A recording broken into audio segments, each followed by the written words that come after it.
Chapter 1: The Whereabouts of the Restraints. Bleipnir. Part 1. I will now explain the contents of the requested investigation. We have received word that a restraint craftsman named Ellison has disappeared from his home in a craftsman district of London. Ellison had a contract with the Anglican Church's anti-magician organization Necessarius, so if his knowledge or techniques are leaked, there is a great risk of highly dangerous magicians being freed from the magical facilities such as the Tower of London that are used to confine such villainous magicians. Please head in pursuit of the restraint craftsman Ellison and either put him under your protection or capture him. Currently, it is unknown whether Ellison's disappearance was caused by a third party or if he did so of his own free will. If the restraint craftsman Ellison has gone off on his own based on dangerous ideas, it is possible he may attack us. Make sure to prepare for a fight in case it comes to that. Diamond suit. A man-made city spread out within the darkness of the night.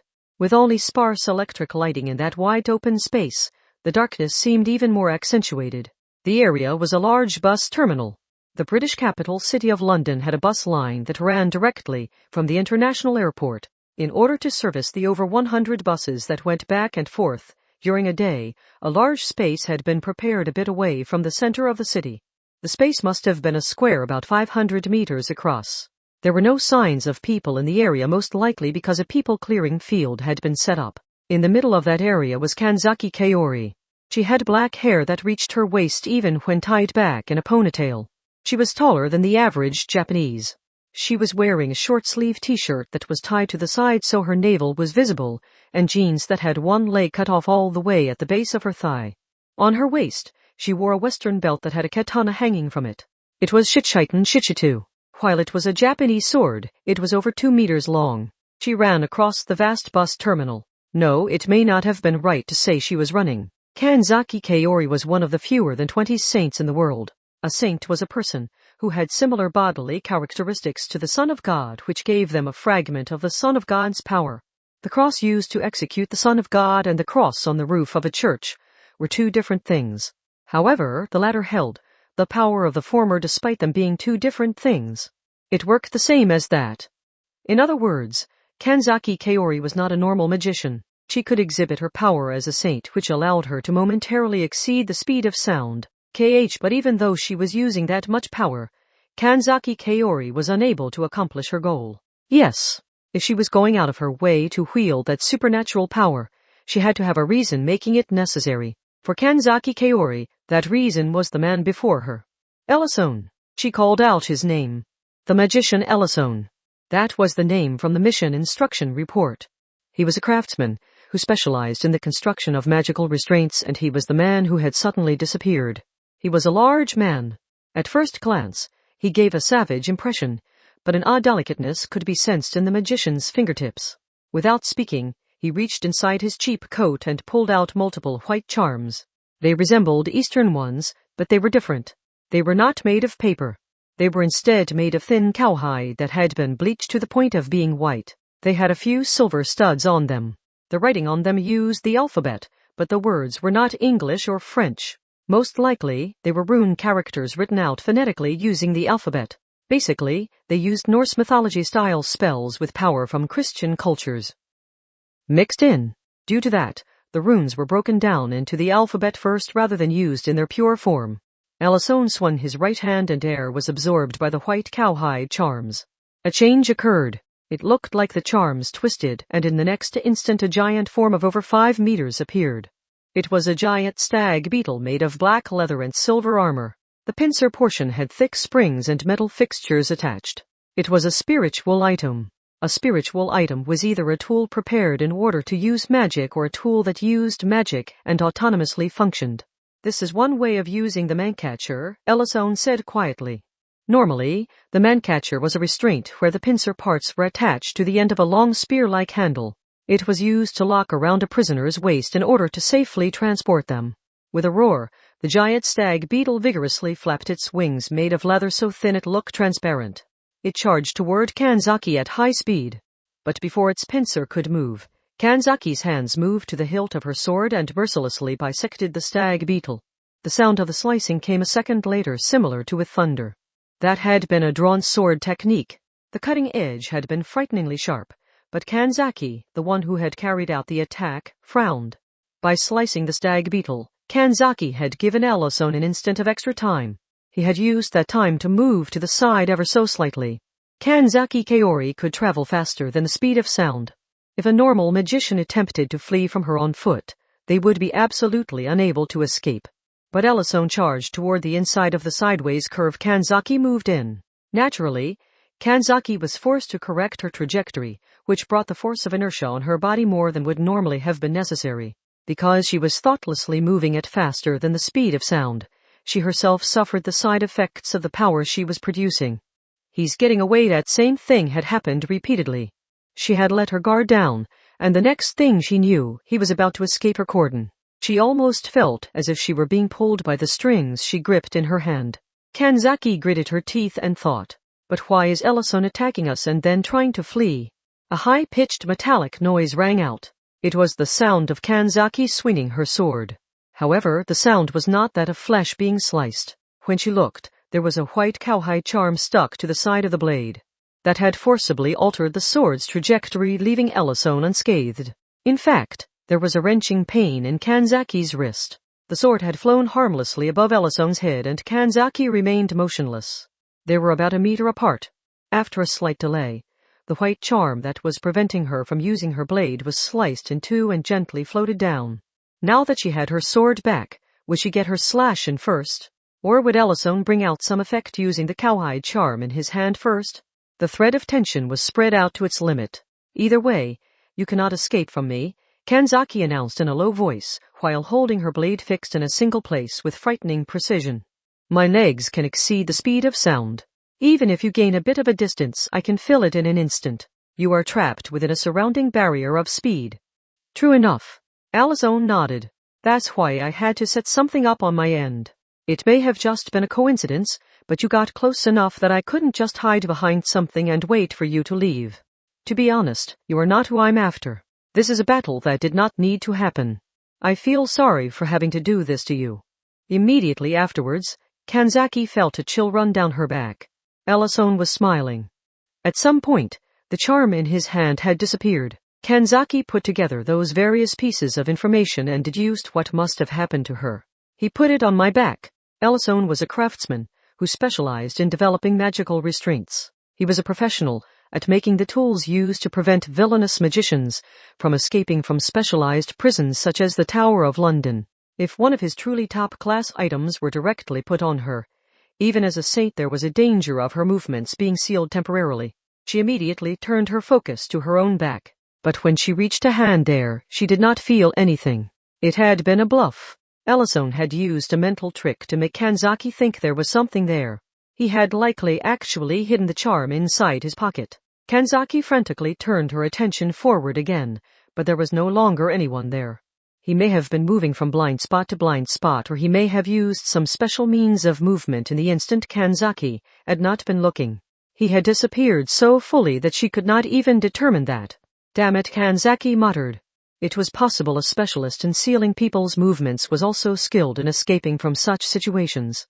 Part 2. I will now explain the contents of the requested investigation. Inside a small used clothes shop that specialized in jeans, a man in his 20s who owned the store was resting his elbows on the register counter looking bored. He looked up from the parchment spread out on the counter. The old paper was the type from the Middle Ages that did not even use pulp, but it was emitting some kind of light and had something like a small 3D map on it.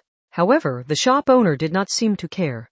The young shop owner had a bored expression on his face and was resting his head in his hands as he spoke to the girl who had brought the parchment. Well, I am not sure what to say. I am not doing this because I want to. I am just acting as a messenger for a job from the Anglican Church, so it would be a problem if you do not accept it. Come on now, Miss Tour Guide. The jeans shop owner tapped the parchment on the counter with his index finger. The blonde girl of about 15 he had referred to as a tour guide was dressed in a tight skirt, a suit, and a scarf. Her small body started trembling, but the shop owner paid it no heed. Do you know what this place is? Do you know what my job is? Stop this. It's true that London may be a city where if you call out to 100 girls one of them's likely to be a magician, but I don't care about all their troubles. And Necessarius is a group that still has witch hunts and an inquisition in the 21st century. I don't want to work with people like that. Don't get a normal person wrapped up in some incident covered in blood and gore. Huh? I thought the owner of this shop was a super unofficial agent who worked in combination with the magician Kanzaki to punish the evils of the world. What is with that wonderful double life? Please don't speak about me like I'm some kind of assassin from a drama or a movie. That makes it sound like selling jeans is just a dummy occupation I use for camouflage. This is my true occupation. I risk my life on this. Do you understand that? I may be a suspicious hitman by day, but I sell jeans in secret by night. The tour guide girl sighed and looked around the store. This is your true occupation? It does not look like things are selling very well to me. Is that really something you should be saying right in front of the store's owner? But I in fact sell quite well. In fact, I recently opened a site where people can order jeans over the internet. I've even got an order from a Japanese middle school girl. Her English was pretty bad, so it took me quite a while to figure out what she was trying to order. It would have been easier if she had just sent the email in Japanese. The shop owner seemed to be checking the status of the order on his mobile device, and the tour guide glanced over at the screen. It was displaying an order from a Ruiko Satan who was likely the middle school girl he had mentioned. It seemed he really was getting sales. The tour guide was honestly shocked by that, but she decided the shop owner probably would not be too happy if she stuck with that impression for too long.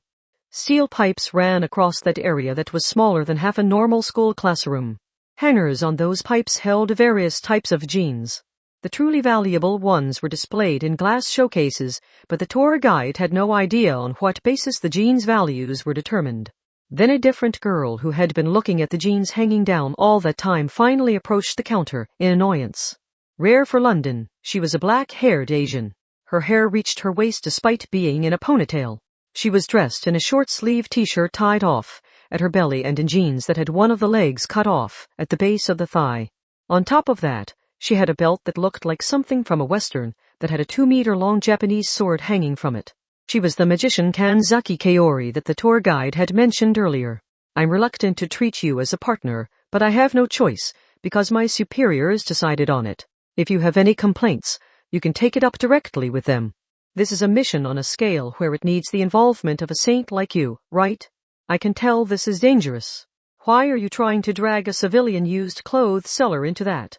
Like I said, take any complaints to my superiors. And where are these superiors? I get the feeling I'd be immediately shot for being an outsider if I tried to get into wherever they are, even if I was trying to seriously speak with your boss. If you understand, then quit complaining and hurry up and help. Oh, I know. In addition to the normal compensation, if we succeed in this job, I will buy one of the ridiculously expensive pairs of jeans that does not seem like it is selling. No. I've already decided that I'm not selling anything more to you. Why not?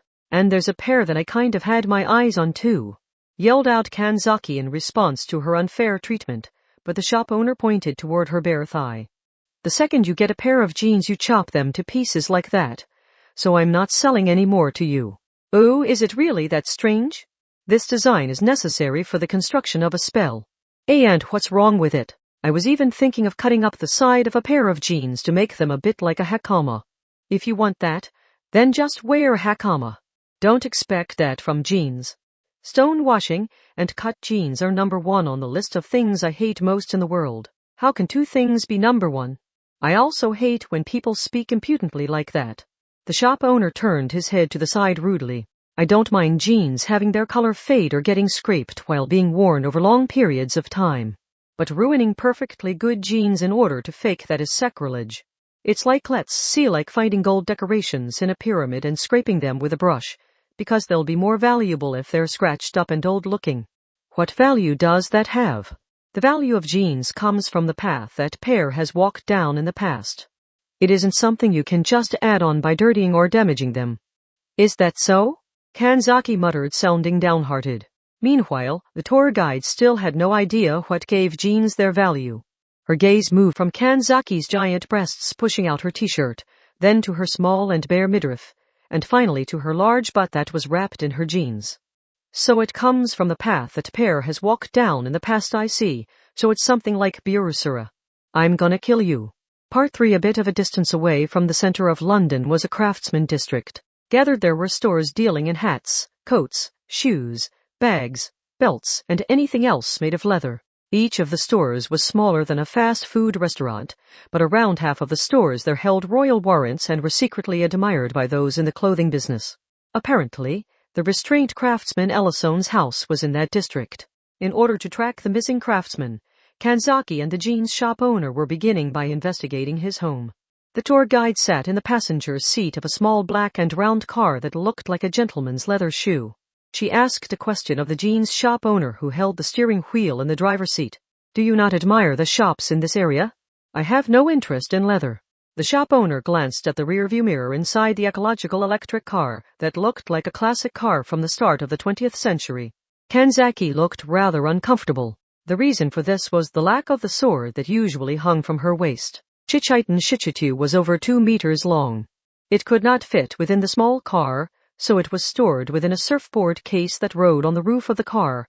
The surfboard did not match the look of the classic car in the slightest, but it was better than having a sword stabbing up into the driver's seat from the back seat. The shop owner spoke to Kanzaki. So what's with this missing restrained craftsman? Ellison, was it? From what you've said, he sounds like he's about my age. Are we seriously investigating a grown man who's decided to run away from home? As it mentioned in the mission instruction report, Ellison has quite a bit of classified information related to facilities such as the Tower of London that restrain dangerous magicians. Whether he ran off himself or was kidnapped by someone else, we have to avoid having that information leaked out. Hey, now, the shop owner said out of exasperation. You fought with him directly yesterday, right? Doesn't that answer a lot of those questions? I saw the records of your fight. The quality of the spiritual item the restraint he used was quite something. That goes beyond just restraining someone. That thing could crush a man's skeleton. Suddenly, the tour guide started flipping through her notepad. It seems Ellison chose a means that would finish things without having to kill anyone. If he does not struggle unnecessarily, we do not need to take his life. That's what you call that ridiculous strength. It would sound more convincing to say that even if he had some huge tool used to scrap old cars. At any rate, Ellison disappeared on his own and he's planning something bad. That's how it looks to me. That could have been a fake, Kanzaki immediately responded. It is also possible he is being controlled by someone or someone is blackmailing him with a hostage. We need to cast aside our preconceptions and consider every possibility.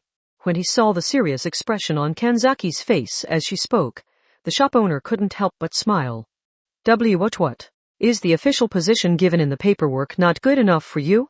The shop owner said without losing the smile. It looks to me like you're a little more worried about the well-being of this complete stranger who suddenly took a strange action.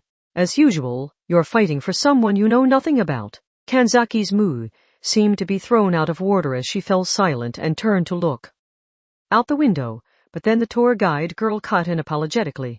I don't like having to destroy that scene filled with heartwarming volunteerism, but I have some information I would like for you to hear before we arrive. What is it? Ooh, it's about this Ellison. It seems he performed experiments on a civilian girl in order to test the endurance of the restraints he created. It seems that girl was the first one to notice his disappearance, because she would go to his house for those experiments. Well, that certainly doesn't sound heartwarming. To be honest, it makes me want to turn around and go home. We're almost there, said Kanzaki while pointing forward from the back seat. After coming this far, we need to figure something out before heading back. Part 4. It was a small house.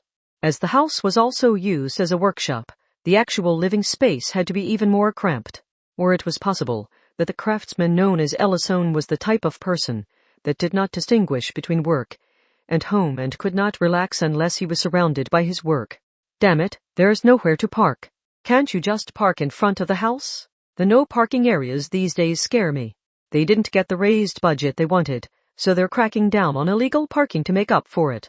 However, things were pretty much the same all throughout the craftsman district and there did not seem to be any temporary parking areas. The jeans shop owner had no choice but to park on the curb in front of the Ellison's house. Kanzaki got out of the car, entered the house through the front door, and immediately started investigating. A few of her colleagues from Necessarius greeted her lightly. Using discernment on the level of the police, they were searching for any remaining traces inside the house. They've looked through everything from the chars in the oven to the ashes in the fireplace. The shop owner muttered, as if he were fed up with the whole thing. These excellent people have already worked so hard. Is there anything left for us to do? This way, instructed the tour guide girl. Ellison's house was a 2-story building, but it also seemed to have an attic. The shop owner's expression turned bitter upon seeing a simple ladder leading up to a square hole in the ceiling with darkness on the other side. Please don't tell me that girl he used as a test subject was imprisoned up there.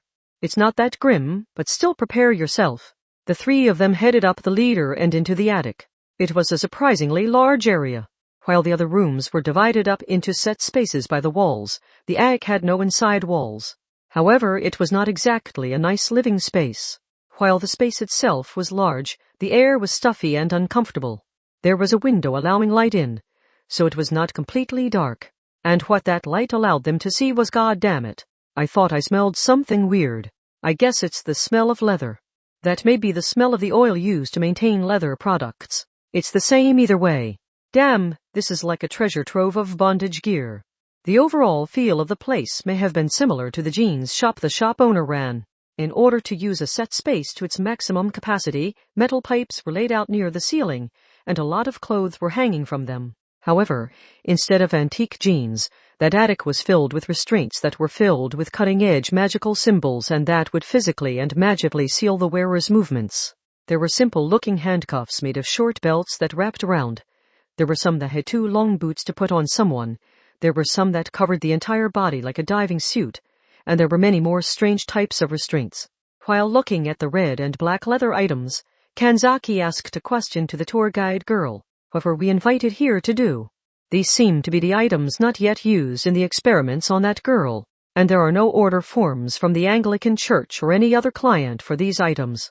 Maybe he just made them for fun. Nothing has been proven yet one way or the other, but the restraints here seem to have been clearly separated from the rest. You were called here because we wanted the opinions of specialists in the field of clothing.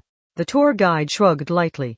Kanzaki-san, you are an expert at constructing spells by combining the magical symbols in everyday objects, so is there any meaning built into these? If we can find the magical symbols in these restraints, it could serve as a clue. Actually, I would think this is more your field than mine, Kanzaki said lightly in the shop owner's direction. I combine the clothing to coordinate the magical symbols I want, but I am not confident in my ability to analyze the work at the level of the thread and the cloth. You mend jeans too, right? God damn it. These harsh S&M goods are out of my area of expertise. The shop owner spat out, but he also knew that he was qualified for the job.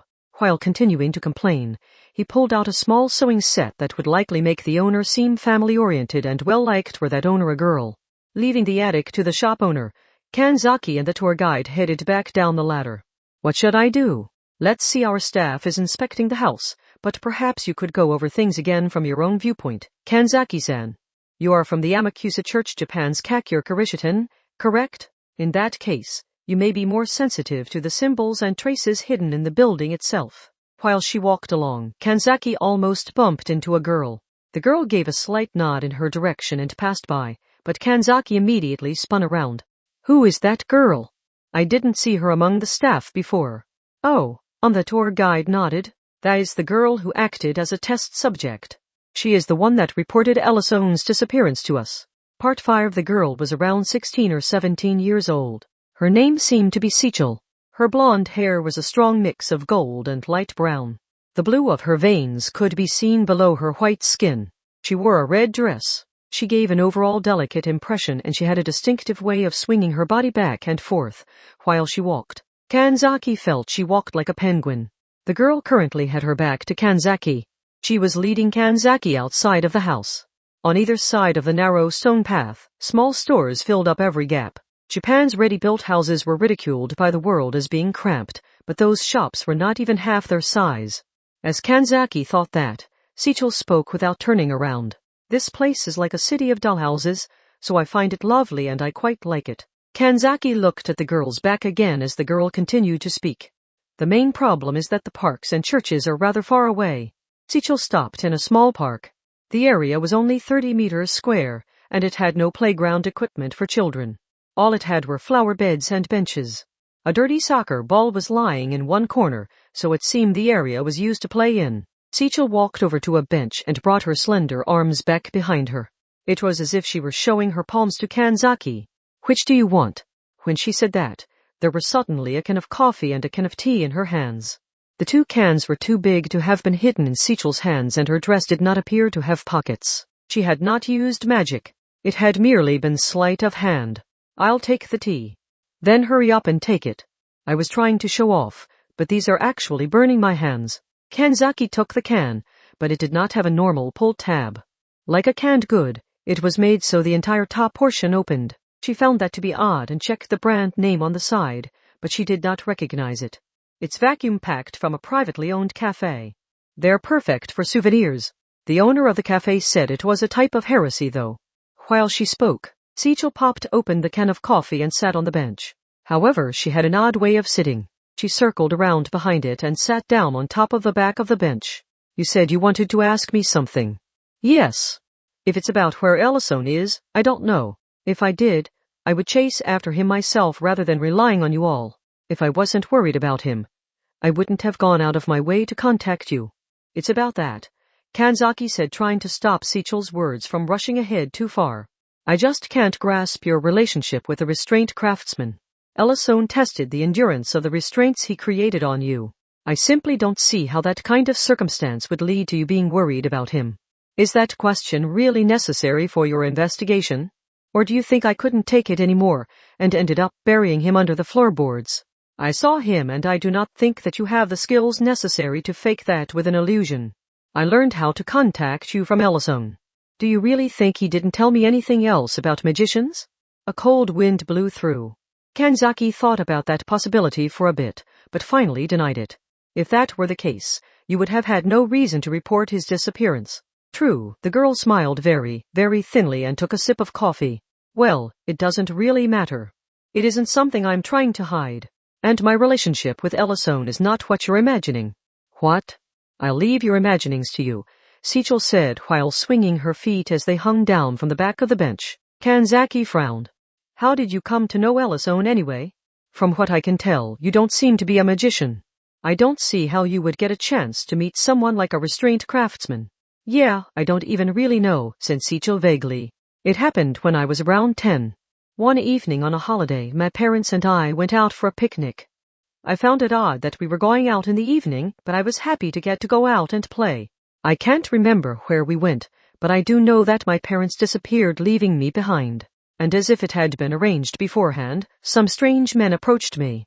When I think back on it now, it seems clear that it was a type of human trafficking. My parents must have had their reasons. Anyway, I was fortunate enough to not be sold into slavery.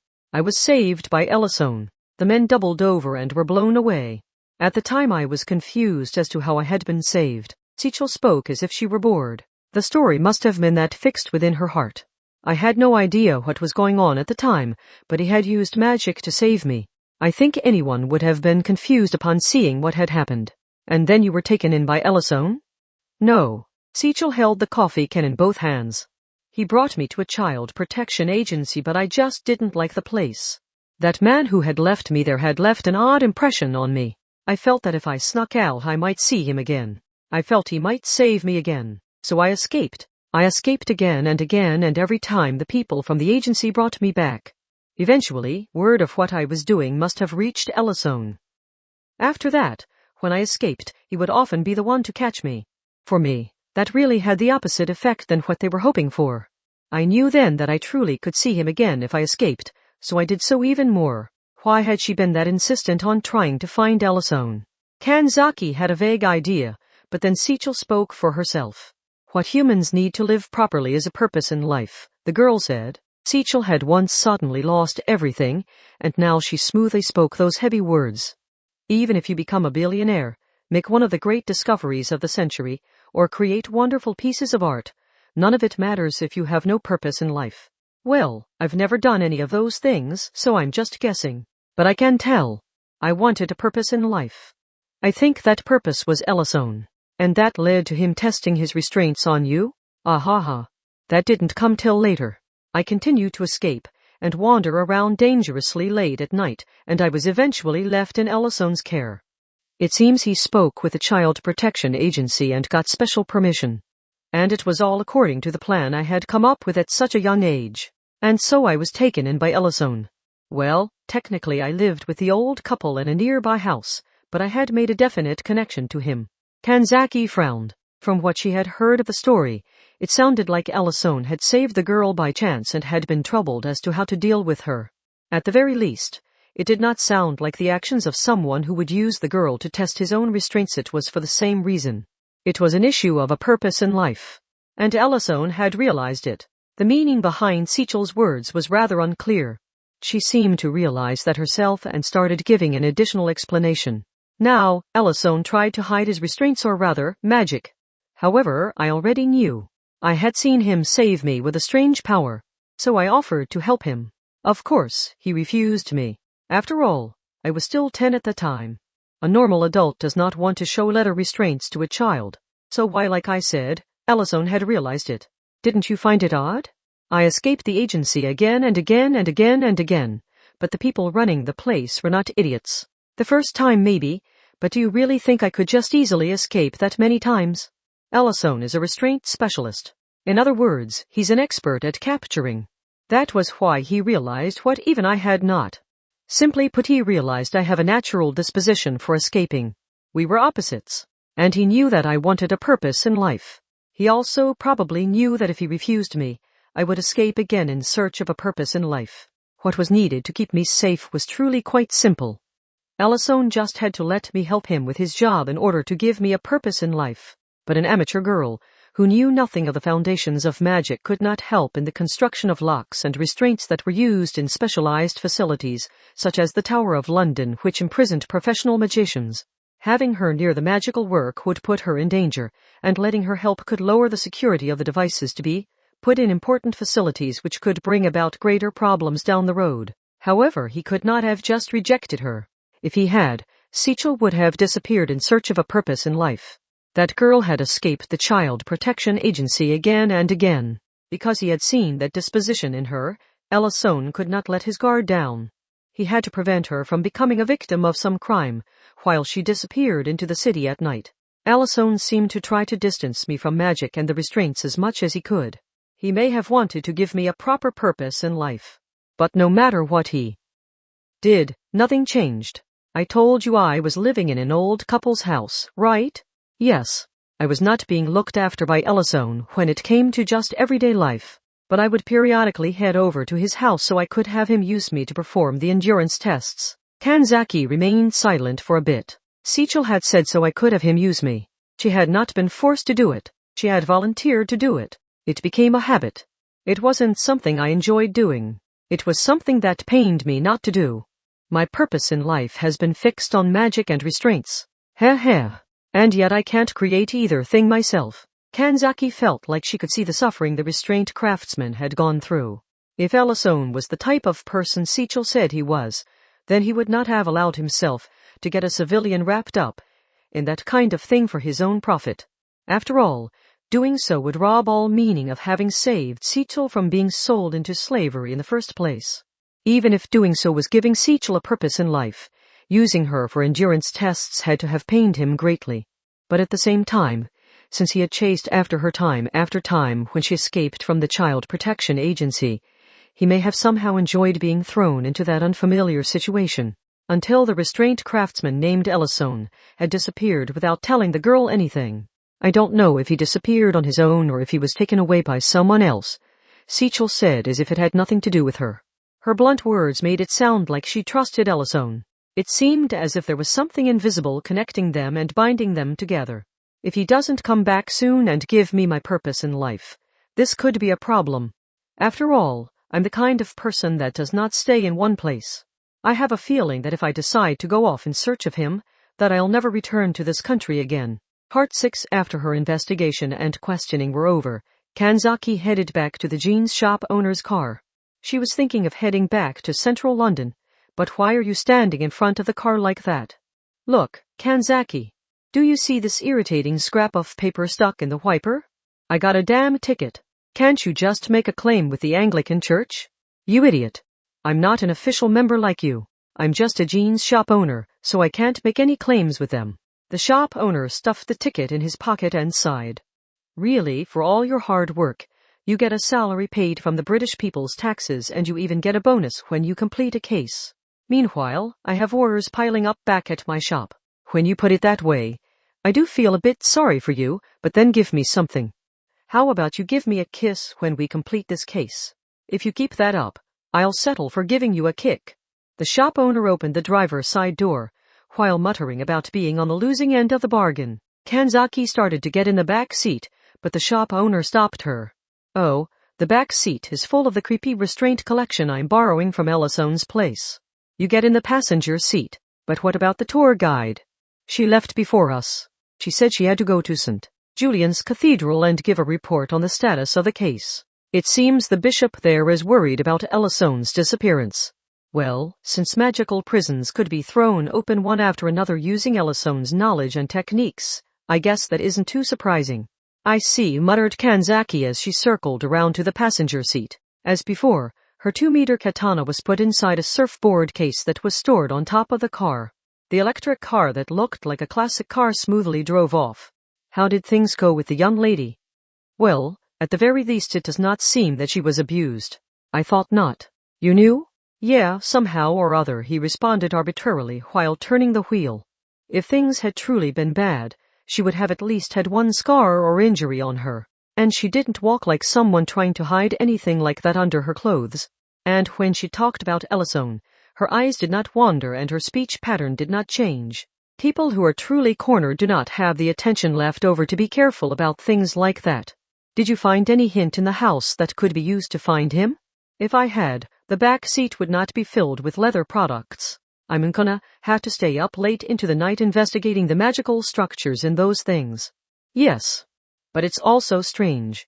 If there are no hints at all, that means the investigation turned up no contacts and not even an address for his favorite restaurant or an acquaintance of his. Isn't that strange? Any house is at least going to have the phone number for the electric, water, or gas companies, the shop owner said offhand.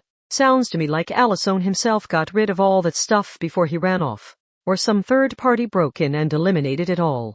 The shop owner suggested stopping for dinner somewhere, but their conversation was cut off by Kanzaki's cell phone ringing. After speaking for a bit, she finally hung up. What is it? Is it something you can tell me about? Yes. We need to take a bit of a detour. Why? We have a report from someone who saw him. Shortly before his disappearance, Ellison came into contact with a certain magic cabal. Part 7a. And you let Kanzaki go there all on her own, said the tour guide girl over the phone. The jeans shop owner had parked his car on the shoulder of the road and was eating a hamburger. As the tour guide had said, Kanzaki was not inside the car with him. She had already headed into the magic cabal's headquarters. The shop owner placed a bottle of iced coffee in the ring-shaped cup holder. But she told me not to go with her. How can you say that? Kanzaki is a girl. She's a sexy girl with a nice body. How could you let her head into the hidden base of a magic cabal all on her own? Yeah, you're right. Kanzaki is sexy. That's not the important part. What if she gets captured? While the girl's high-pitched voice hurt his ears, the jeans shop owner looked out through the windshield. The headquarters of the magic cabal Ellison had been in contact with shortly before his disappearance was located in the remains of a soccer stadium a bit away from London. That was the fate of facilities that could not find a buyer. Most likely, modern magicians were in the locker room secretly calculating the locations of the stars, putting magnets on the end of red-colored staffs to create fire-symbolic weapons, and any number of other things. You do know that Kanzaki is a saint, right? She's one of the fewer than 20 people in the world who have special characteristics, right? They possess the bodily characteristics of the Christian Son of God, so a certain amount of the Son of God's power resides in them in the same way the power of the true cross resides in the crosses on churches that are made to resemble it. The tour guide seemed angry, but it does not matter if she has that disposition or not. That does not change the fact that Kanzaki is a girl. As an English gentleman, you should do your part and escort her. Oh, I see, the shop owner replied half-heartedly. Then do you know that Kanzaki can see a handgun bullet coming for her and dodge it? What? The same with lightning. The shop owner sighed. When you fire a handgun, the sparks of the muzzle fly from the barrel. The speed of light and the speed of the bullet are not the same. The bullet will always arrive after the light.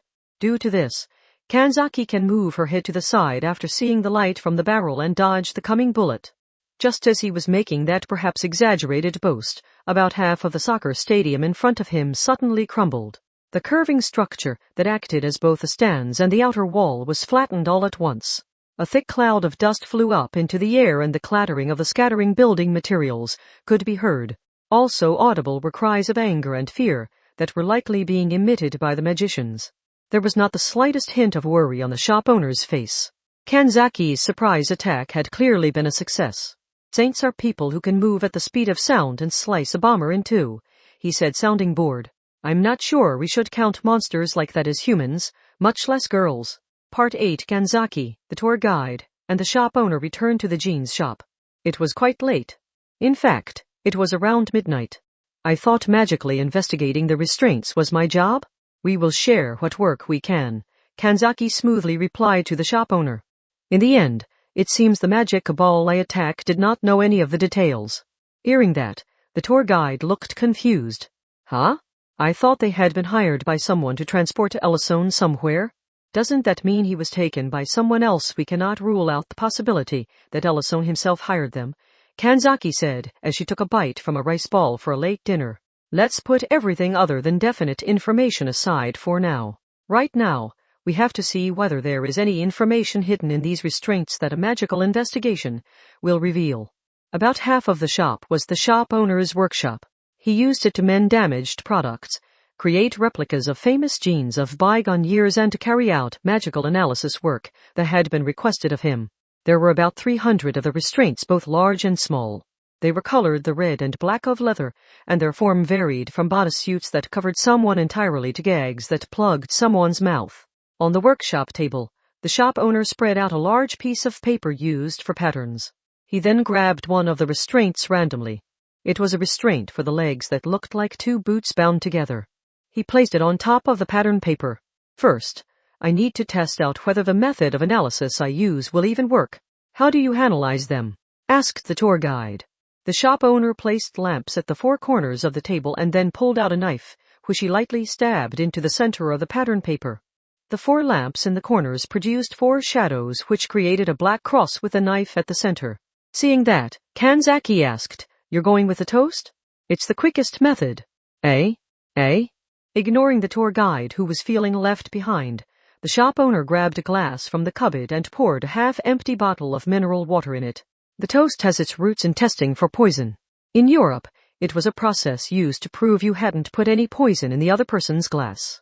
After all, if there was poison in his glass, you would end up drinking it yourself. The shop owner took the glass filled with mineral water and brought it in close to the handle of the knife standing on the table. Here, the toast is given the meaning of seeing through your opponent's tricks. Also, the glass corresponds to the Christian Holy Grail. It was filled with the Son of God's blood, and it brought those who healed all sorts of wounds closer to the truth. If I perform a toast with that Holy Grail, a clear tone rang out. The shop owner had struck the handle of a knife with the glass. This happens. Immediately afterwards, light was emitted from the pattern paper. A bluish-white light spread from the knife to the entire pattern paper, and what looked like the blueprints for something became visible. It was crammed full of writing about 5 millimeters tall. It was something like a magic circle. That restraint, that bound the legs with boots that seemed sewn together simply, had magical symbols that elaborate in it. It worked. This is a good general-purpose method, but it's useless when any kind of exclusive obstruction is used. We're lucky Ellison didn't know much about this field. The shop owner slightly spun the glass around and, as if in response, the blue-colored blueprint quickly highlighted the especially important text and diagrams in red. I see. This really is a special-made item. He's forced security into this thing on the level of what would be used in a cathedral door. This is well beyond what you would use to restrain a person. You could probably do the job of an entire dam with these boots. Ellison had specially prepared these restraints despite there being no orders for them, right? I hope a hint to his disappearance can be found in them. We have to analyze all of those before we can determine that, the shop owner said as he pointed to the countless restraints, both large and small, piled up on the floor. Now then, did you manage to learn the spell I used? In that case, get to work. If we split up the work, we might be able to finish by morning. Eh? Said the tour guide girl, who seemed to be rather flustered. Learned it. You're saying I'm supposed to try that myself after seeing it once. What else do you need? Said the shop owner, frowning curiously. Magic is just knowledge and technique. Other than special examples like our saint over here, it's something that anyone can do as long as they know how. Why do you think I revealed what I was doing, and didn't use any dummy actions or conceal any of my actions? It's a pain in the ass to give lectures on each individual thing, so I just showed it all to you quickly. The tour guide's mouth flapped opened and closed silently, but Kanzaki already had a knife and a glass in her hand. The tour guide decided it was no use. Kanzaki Kaori's specs were simply so much greater that the tour guide girl could not hope for the other girl to feel the same way. Damn it. People who can do these things act like it's so easy. Think of it like the multiplication table. Then you can do it. Once again. That's the kind of thing people who can do it say. Part 9. The tour guide girl puffed out her cheeks and lost all energy to continue. A few hours had passed and the workshop was filled with a sluggish atmosphere. The term magic work may have sounded mysterious, but it was basically just careful work with one's hands. With no end in sight and no results of any kind, the hours of work became unbearable. Analyzing around 300 restraints before dawn was simply too much work. They would not finish in just one night. The tour guide had realized that after actually working a bit, and she lost all focus as soon as she did. Kanzaki was continuing the analysis work like a machine with as serious an expression as ever, but the jeans shop owner was clearly in an unmotivated mood just like the tour guide girl. The shop owner then admitted defeat. Ah, damn it. We can't do this with just 3 people. He was giving up for a stupid reason, but that could be taken as proof that magicians were human too. In fact, Kanzaki was actually scary at how she managed to seriously continue her work with uniform focus from the beginning to then. All we know is that each of these restraints is incredibly strong and provides security on the level of a cathedral. We haven't found a single piece of information that gives us a clue to Ellison's whereabouts, and we have no idea what he was planning on restraining with these. We do know why he put these restraints aside and did not test them on that girl, though. Yes, these restraints rival a dam in strength. Restraining a human in one would crush them under the pressure. He wasn't planning on restraining an angel or something, was he? These aren't strong enough for that. It scares me how readily you were able to say that. Kanzaki, by any chance, have you fought an angel? I wouldn't say it was a complete one, but I technically can't answer no, she said nonchalantly. The shop owner and the tour guide fell silent. It was difficult to tell whether she was joking or not. Anyway, everything here is cathedral this and cathedral that. Everything from those handcuffs and these shackles. I guess I should have expected this from someone who worked on the security of the Tower of London. All of his techniques are so unnecessarily wonderful it makes my head spin. I wish he would think about the people who have to analyze this stuff. Hearing the shop owner's rant, Kanzaki's hands suddenly froze in place. She looked back at the analysis diagrams, then carefully lined up a few of the restraints. I can't believe this on? What is it, Kanzaki?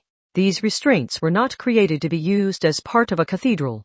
After lining up the restraints, Kanzaki performed the analysis toast once more. The diagrams that appeared did not overlap each other.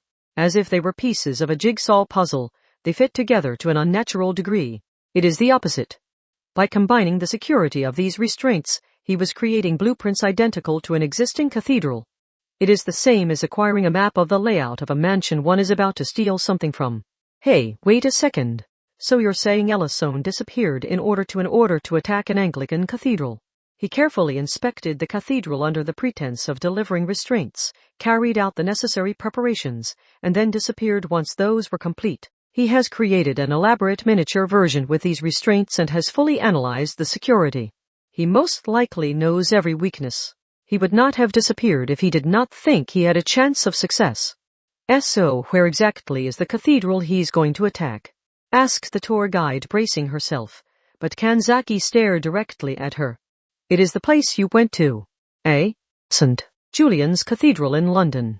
If I recall, the bishop there was oddly worried about Ellison's disappearance and asked that you give a report. Hey, Kanzaki. You don't mean yes, it seems those two have some kind of connection. Part 10. The 2 warrior priests guarding the main entrance to St. Julian's Cathedral did not let their focus waver. It may have been 3 a.m, but proper security was more focused at that time than normal. That was why they quickly noticed the change. First, they noticed the man wielding a giant axe that was over 2 meters long. Next, they noticed that the axe held the role of a spiritual item, a tool used in magical spells. The latter observation clinched it. It pushed them past simply acting as guards. In other words, they decided they had to kill the man before he attacked them. But the man, Ellison, paid no heed to that. He merely approached straight on and swung down the giant axe.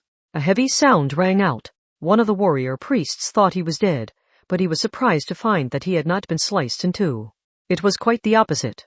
Despite the axe's trajectory being one that would have severed his right shoulder and right leg in one blow, it strangely slipped right through him. And rings made of a silver metal appeared along the areas it had passed through his arm and leg. The metal rings that had appeared in those two places pulled toward each other like they were powerful magnets. As a result, the warrior priest's body was bent unnaturally, causing him to fall to the ground. He finally cried out, and the other warrior priest tried to bring his staff out at the ready. But before he could, Ellison wordlessly swung the giant axe horizontally. Metal rings bound the priest on both arms and his waist, causing him to fall to the ground as well. "Sorry I'm so late," Ellison said in a low voice as he looked up above as if he had just remembered something. Just above the gate was a small statue that would report any intruders. "You know why I'm going to kill you, right?" Diamond suit Kanzaki Kaori charged out of the jeans shop and jumped straight up about 20 meters. She then started leaping from building to building. Getting to St. Julian's Cathedral that way was faster than taking a car. She could hear the tour guide's voice coming from her cell phone.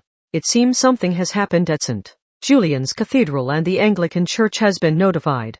Reinforcements should be there soon, but Ellison will likely have achieved his objective by then." She could already see the roof of the cathedral. Kanzaki held her 2-meter sword and gritted her teeth as she leaped through the nighttime city. The restrained craftsman Ellison had once saved a normal girl's life in more ways than one, even if it had not entirely been his intention. But a certain truth became clear by the fact that he had disappeared of his own free will in order to attack St. Julian's Cathedral. In the end, was the salvation you gave that girl nothing more than that? Something bitter grew within her heart. The fact that the girl was waiting for Ellison was just too ridiculous given what was happening. Was it nothing more than something you gave up on partway through, in order to carry out your own objective? "Hey," said the jeans shop owner, "don't you find it odd?" Even if it was an irregular incident for him, Ellison still saved that kid. It just doesn't seem like something someone who would be attacking a cathedral would do. What if saving her was just something he did on a whim? It made her sick to say it, but she still denied the shop owner. "You're saying the bastard who prepared all those restraints and carefully analyzed the magical security of his target cathedral did that on a whim? If his attack plan was truly this important, he wouldn't have saved that girl. It's thanks to that we were able to guess at his plan to attack the cathedral. If he knew it would get in the way of his plan to begin with, he wouldn't have gotten involved. Then what is Ellison thinking? He's abandoning the girl right now in order to attack St. Julian's Cathedral. What I'm saying is, the shop owner carefully chose his words. What if there is a connection between him saving that girl and his attack on the cathedral?" Diamond suit Ellison walked slowly through St. Julian's Cathedral. There was no illumination within the building, and the faint light leaking in from outside allowed only silhouettes to be seen. The cathedral would normally have been wrapped in comfortable stillness like cold glass, but it had become a noisy battlefield filled with angry cries. But there was no one who could stop him. He had spent years making all the preparations necessary for the realization of his plan, supplying Necessarius with anti-magician restraints and entering St. Julian's Cathedral to deliver them had all been a part of those preparations. He already knew how many guards there were and how they were equipped. He knew the number, type, and layout of all the magical security items. And he had the ability needed to defeat them. It was because he had thought everything through that Ellison was able to say that no one could stop him. The cathedral had over 500 magical devices and equipment used to stop intruders. They were supposed to cover each other's weaknesses, constructing a system with no blind spots. However, Ellison knew the system so perfectly that he was able to use those devices and equipment against them. If he was just taking over the system, those in the cathedral would not have been having so much trouble. Basically, they would just have to avoid the traps they had set up themselves. But Ellison had disassembled the system set up in St. Julian's Cathedral and had set up new traps.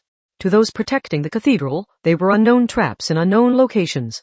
so they had no way to avoid them. Their assumptions of where the traps should be were making them suffer even further.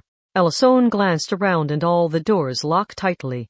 The passageways stretched on infinitely, the stairways looped eternally, and all of Ellison's enemies were utterly trapped. Amid all the confusion, only Ellison was headed accurately for his destination. It was all going according to plan. No irregular problems had occurred in the process of switching over from theory to reality.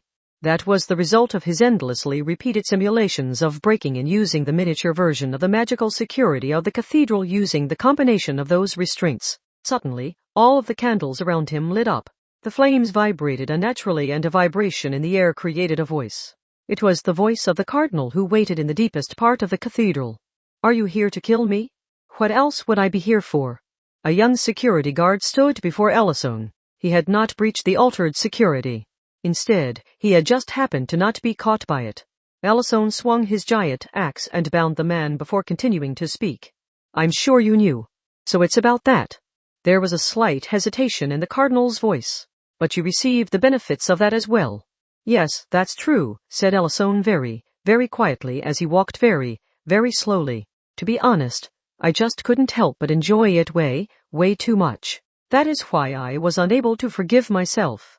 Diamond suit Kanzaki broke into St. Julian's Cathedral. The cathedral's door had been solid, but she had forced it open with the strength of a saint. Kanzaki hurried inside without giving even a glance to the remnants of the gate that had collapsed inside.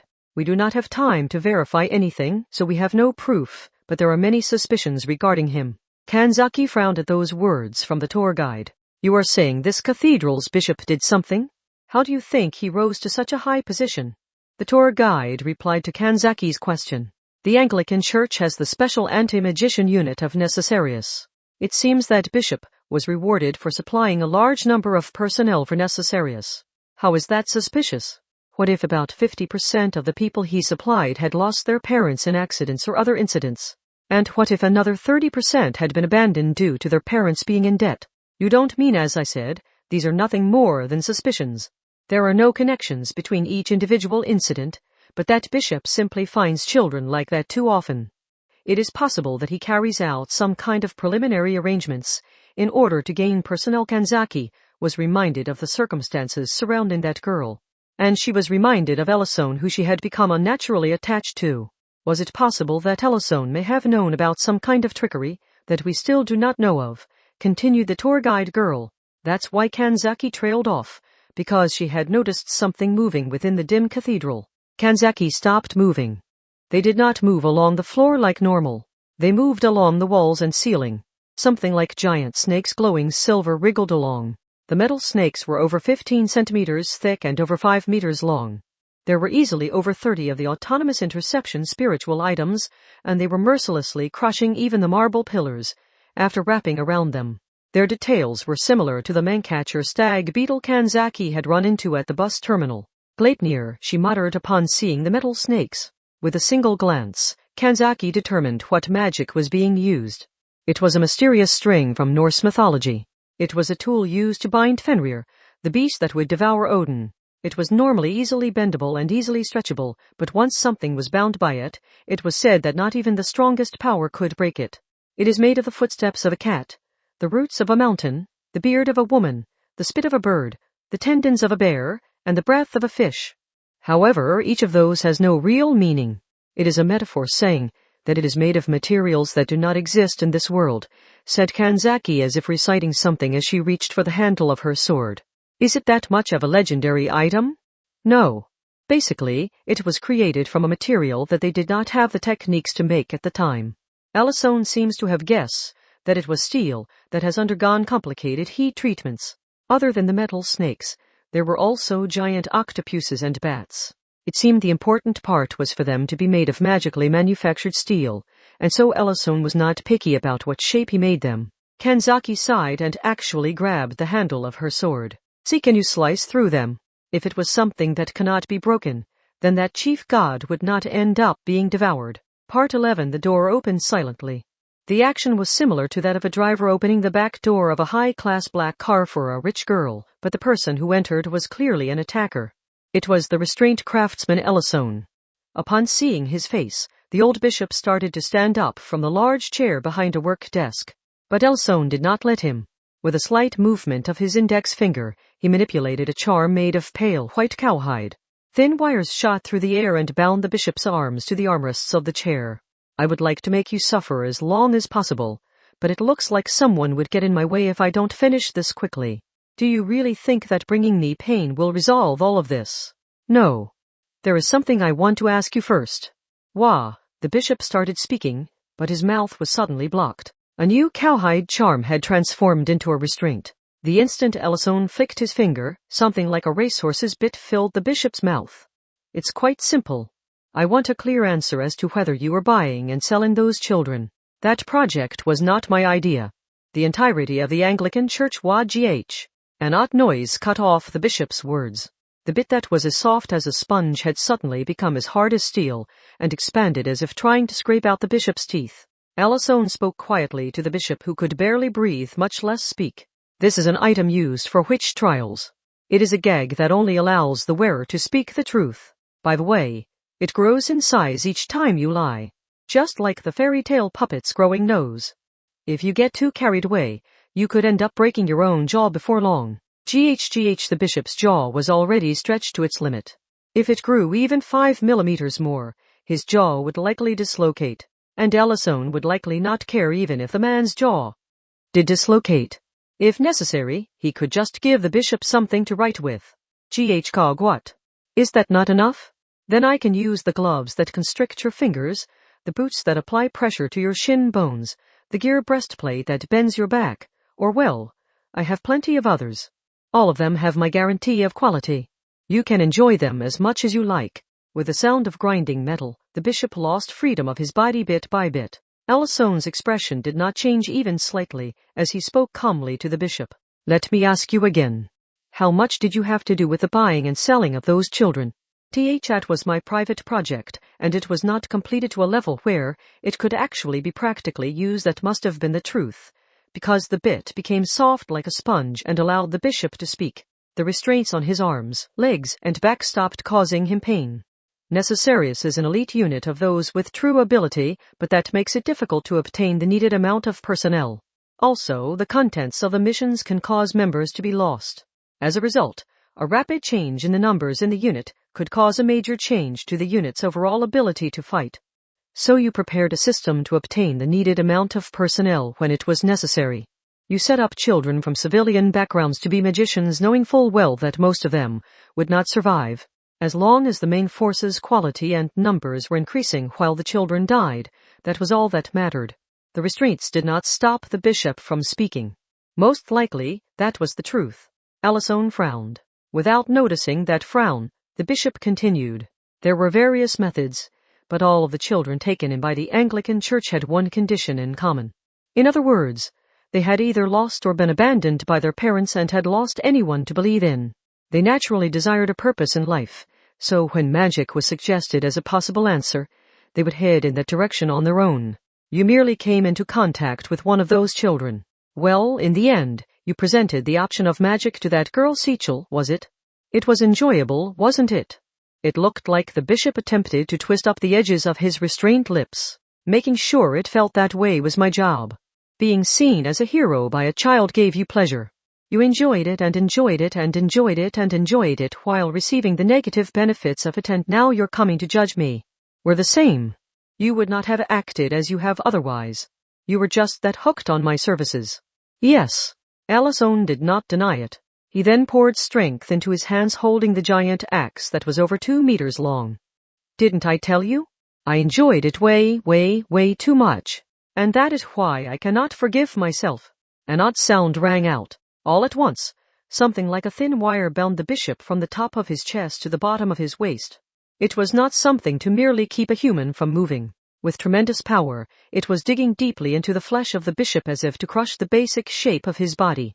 In an instant, a few bones broke, blood vessels burst, and tears ran through internal organs. The bishop's mouth flapped open and closed, and something red mixed in with the foam inside, but Ellison's expression did not change even slightly. And then Ellison yelled a female voice, and the door was thrown open. Rolling in through the door were the giant snakes Ellison had left to slow any pursuers down. Their heads were cleanly severed.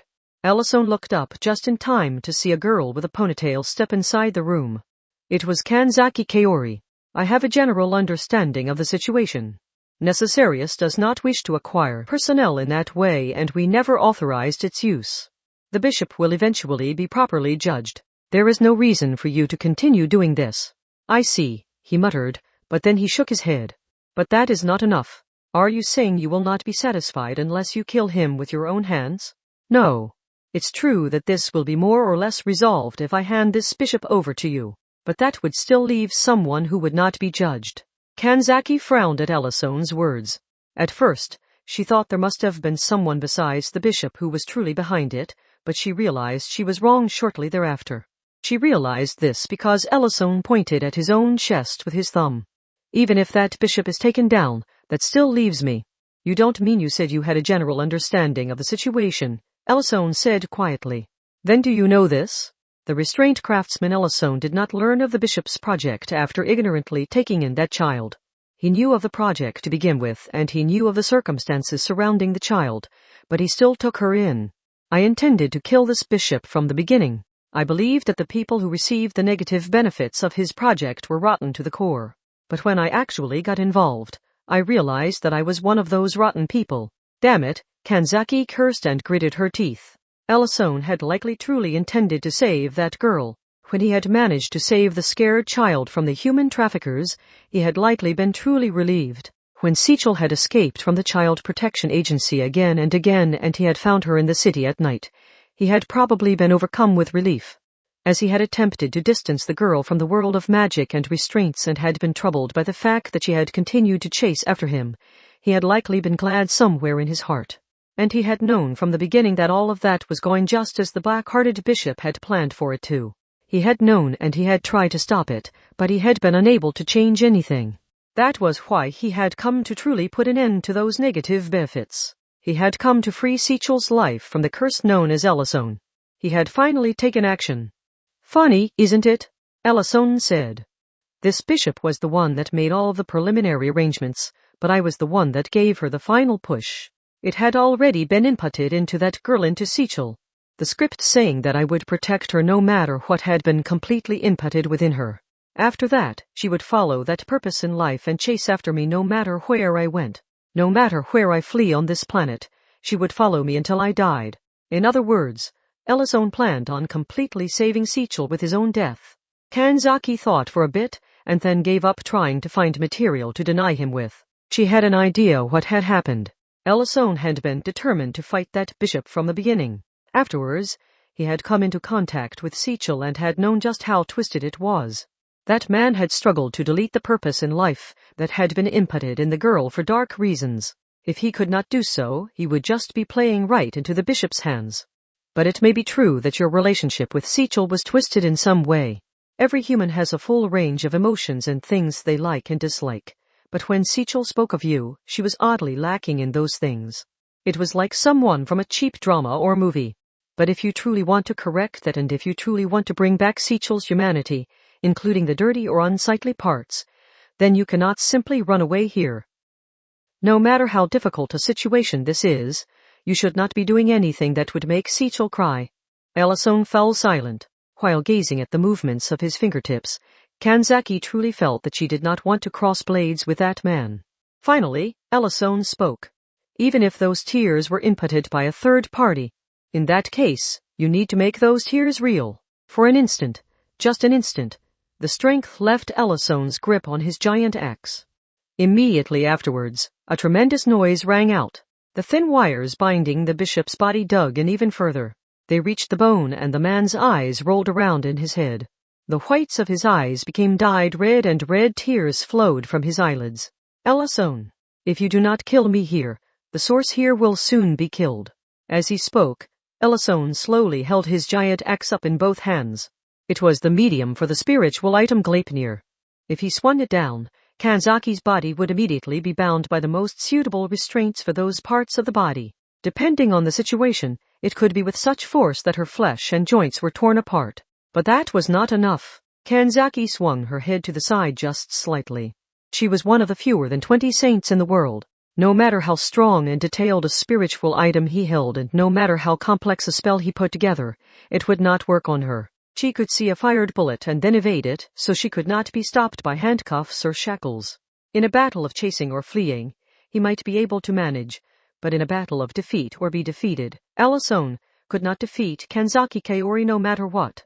It was possible that Ellison had realized that fact. That may have been why his expression did not change even as he saw the grave expression on Kanzaki's face. My disappearance got rid of all the problems. I doubt Sichel's life changed much. True, Kanzaki admitted, but it is not an issue of efficiency. No matter what you or those around her try to say, that girl is still waiting for the man known as Ellison. The sound of creaking metal came from Ellison's hands. He followed his own conviction and did not stop to the end. Two shadows crossed and a single roar exploded out. The result of that battle is not something that needs to be explained. Part 12. When Kanzaki left through the broken main entrance, the jeans shop owner was waiting in a car for her.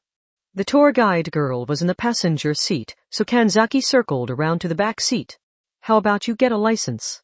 When I think about the fact that I can run faster, I lose all motivation to actually try. They must have bought a late-night snack because the smell of oily foods like hamburgers and fries hung in the car. The tour guide girl was even then tossing a chicken nugget in her mouth.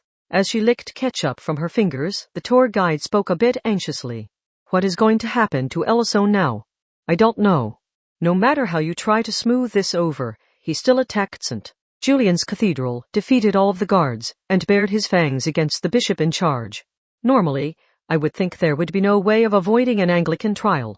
As he spoke, the shop owner looked back at Kanzaki through the rearview mirror. His expression looked somehow cheerful. Kanzaki realized he was reading her actions and averted her gaze before speaking. It is true he cannot avoid that, but if I write a report saying he performed an undercover investigation of the bishop's illicit means of acquiring personnel, his situation might end up not being so bad after all. The tour guide girl's face lit up at that, but Kanzaki's face retained a bit of weariness. What is salvation? She muttered while looking out the window. Why would I know? We aren't the ones that can know that. Sichel is the only one that can determine whether she was truly saved or not.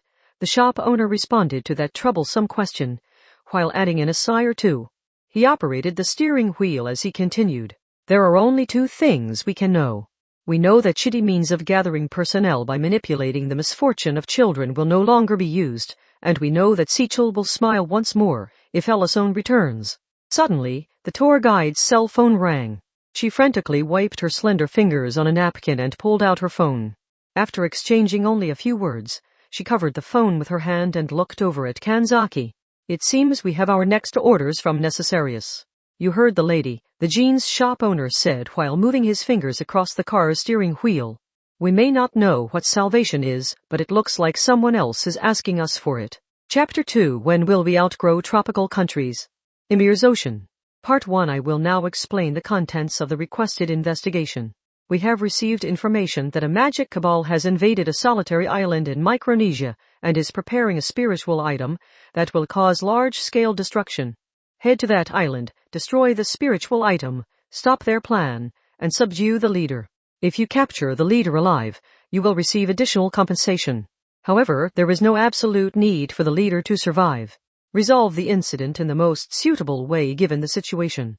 The bare minimum requirements are to completely destroy the spiritual item, being prepared, and to completely remove anyone from the island who has the skills to repair the destroyed spiritual item. Diamond suit, and so we've come to the Pacific Ocean, muttered the jeans shop owner as if in greeting to the scenery. They had just finished checking into the small hotel adjacent to the airport. Next to him, Kanzaki sighed heavily, which did not match the tropical sunlight in the slightest. This is a job, so don't look so displeased, she said. If it's a job, then pay me. How is it right to send me into a battle fierce enough to require a saint and yet not pay me? The shop owner shook his head and pulled out his waterproof mobile device. How many times do I have to tell you? I sell jeans for a living. While we're doing this, the work is piling up at my shop in London. Look at this email. Satin-chan, the middle school girl, is sending all sorts of complaints about her jeans not being sent out. She's no longer holding back on using emoticons either. It seemed he could manage the order data on his mobile device, but he had to be in London to package and ship the jeans. However, that was the shop owner's problem. It may sound cold, but as a magician, it was none of Kanzaki's concern. She looked over at the airport that was a bit away. It was an international airport, but it was not a huge facility, with countless asphalt runways cutting across complexly and with everything from a large shopping mall to hotels within it. It had a single runway, and it was not paved. It was covered only in the white sand characteristic of beaches. The tallest building was the control tower, but there was not even 10 meters to the top of the antenna. The lobby only had the bare minimum of an inspection area for those entering the country, and devices for inspecting luggage. In fact, the airport put most of its efforts into shipping cargo rather than carrying passengers. The adjacent hotel was of a similar grade to the airport, but then, any tourists who were going out of their way to visit that island would probably rather stay in a place that was distanced from being new or comfortable. The blue ocean. The white sand. I hate you people from Necessarius, because you get your travel expenses and salary paid from British taxes. And you even get a chance at a bonus here. I can't help but be jealous since I'm being dragged around everywhere and I have to pay for my own plane tickets. It was the kind of tropical island that made it seem like a crime to put any man-made objects on it. Even so, the culture there had developed to the point of having transportation routes to even smaller islands using boats and the like. Apparently, there were even villages on those islands where the system of money was meaningless. Don't you think it was going too far to borrow an Academy City supersonic passenger plane? Asked Kanzaki Kaori. But the shop owner did not think too deeply about it. If they're willing to let us use it, I don't see any reason to turn them down. And it would have taken half a day to get here on a normal plane. This situation is urgent, right? Well, only Academy City's planes can fly at 7,000 kph. Well, yes, but we would have been in trouble without a charter plane and use of a special gate. Your ridiculously huge sword would normally get you caught at the airport gate. Kanzaki flinched. She used a katana called Shichitan Shichichu that was over 2 meters long as a weapon. Both its sharp edge and magical value were truly top class, but its size made it difficult to carry around. She may have been a bit unwilling to admit defeat because Kanzaki pouted her lips and spoke. Anyway, even if we are on a tropical island, aren't you just a little too cheerful? You've opened 2 bottles of champagne since we checked in. What are you, stupid? Or are you just flustered because I just hit you where it hurts? The shop owner made no attempt to hide the fact that his face was slightly flushed due to the alcohol. I'm getting drunk on purpose. This is Micronesia. We're right smack in the middle of the Pacific Ocean a bit above Australia. And this island isn't like Hawaii or Guam, where a lot of white people live. In order to blend in, I have to look like a rich but easily fooled tourist. As an Asian, you stand out here, too. What would an Amakusa do in a situation like this? As one of the descendants of the Kakyur Karishitan, you should be more knowledgeable in how to hide yourself than me. Not only had she gotten flustered and dug herself even deeper into the ground, but now she was having her specialty field attacked. So Kanzaki was doubly and triply humiliated, as she no longer had the leeway left to worry about her official position or plans, and she was completely unwilling to admit defeat. Kanzaki sent one of her primary complaints at the shop owner. But is it really necessary for me to wear a swimsuit? Kanzaki twisted her body slightly in an attempt to escape the shop owner's gaze, but the jeans shop owner showed no sign of caring. Why would a tourist come to this island other than for water sports? If you don't like it, you can always wrap a towel around your head and say you're the captain of a tuna boat. In that case, you would need to pour strength into your saintly muscles and keep your arms and legs flexed at all times, so you look like someone from a gekiga. What, so I'm damned if I do and damned if I don't. See? I don't want to turn you into such a mismatched girl who only appeals to a weird niche. Really, due to everything that happened, there just wasn't time for proper preparations. How were you planning to deal with this, if I hadn't prepared a change of clothes to help you blend in? Well, I can't exactly say I'm satisfied with what you chose, Kanzaki complained while pulling at various parts of her swimsuit with her fingertips. She was wearing a mostly blue one-piece swimsuit. However, that was only if you looked at it head-on. There was almost no material on the back. It only had bikini-like strings fastening the important parts to ensure the swimsuit did not fall off. Overall, it was like an escalated version of a racing swimsuit with an open back. In other words, it was sexy. The 2-meter-long Japanese sword was camouflaged inside a water ski case along with the skis themselves. The skis were quite large. Combined with Kanzaki's calm expression, they gave the impression that she was quite skilled. In fact, Her atmosphere made it seem more unnatural for her to be holding something intended for a beginner. What is this swimsuit? It's called a monokini. It's a variety of bikini. They're fairly rare, but you can't properly blend in as a tourist unless you have something that isn't too plain and doesn't stand out too much. I have a feeling there is a subjective reason for this beyond functionality and logic. Ha ha ha. Isn't it exciting how much like a naked apron it is? Curse you. So the primary reason was your tastes. Kanzaki reached inside the waterski case and was about to pull her sword from its scabbard. The shop owner started to reach up in preparation to catch the blade in his hands, but then he realized that wouldn't help if the blade came from the side. That was when the tour guide came walking over in a pink one-piece swimsuit and beach sandals. Come on, we have to go asking around, so don't make any suspicious actions. Once a rumor starts spreading on a small island like this, the residents' suspicions will keep them from telling us anything. Kanzaki was not really listening to the girl. Instead, she was focusing on the swimsuit she was wearing. After a few seconds, she turned hate-filled eyes in the shop owner's direction. So you can prepare normal swimsuits. You fool. You're the sexy one-cent type. How could I put a cute and frilly one-piece like that on your plump body that's large in all the right places? That kind of thing is only seen when you make a hot housewife wear biruma in a punishment ga-biga.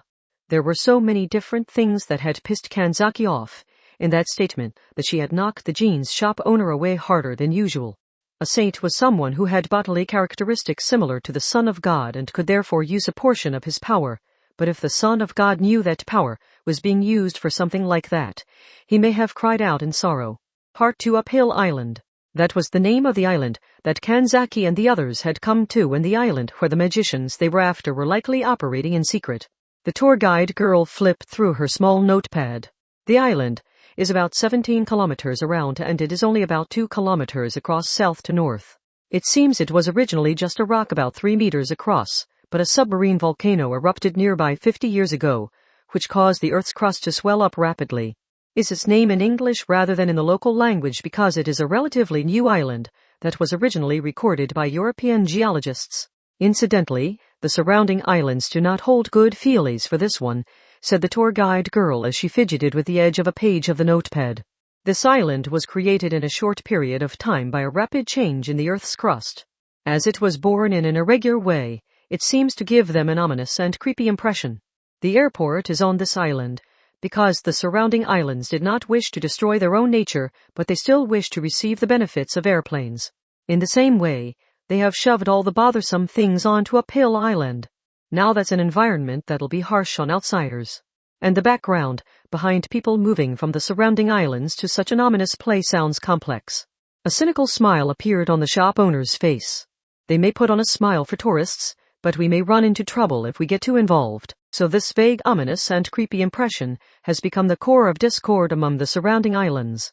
Why is the religious situation like here? Or are they the type that are secular but are vaguely afraid of spirit photography? It seems all of the islands in this area originally had an indigenous religion in common. It was a polytheistic religion that believed in the blessings of the ocean. But now a fair bit of Christian culture has been mixed in, likely due to the effects of the age of exploration. Pieces of art showing a mixture between the ore of their sea god and the cross have been seen. The tour guide girl sighed there. However, some kind of sudden change occurred in Uphill Island's culture. A teaching that those on this island are good and those outside of the island are evil is spreading, and no equivalent teaching has been seen on the surrounding islands. This island suddenly rose to the surface 50 years ago. They have likely received discriminatory treatment from the foundation of the village to the present. Is it related to that? The tour guide looked around and then nodded slightly in response to Kanzaki's question. She knew that was a topic that was best not to let the people of the island hear them discussing. Most of the island's residents are very wary due to the discriminatory treatment they have received. To put it bluntly, I am not sure outsiders like us can actually get any information from them. It seems we would need to live here for over a decade to get them to open up to us. She was right, but Kanzaki and the shop owner did not particularly care. There are ways of dealing with situations like that.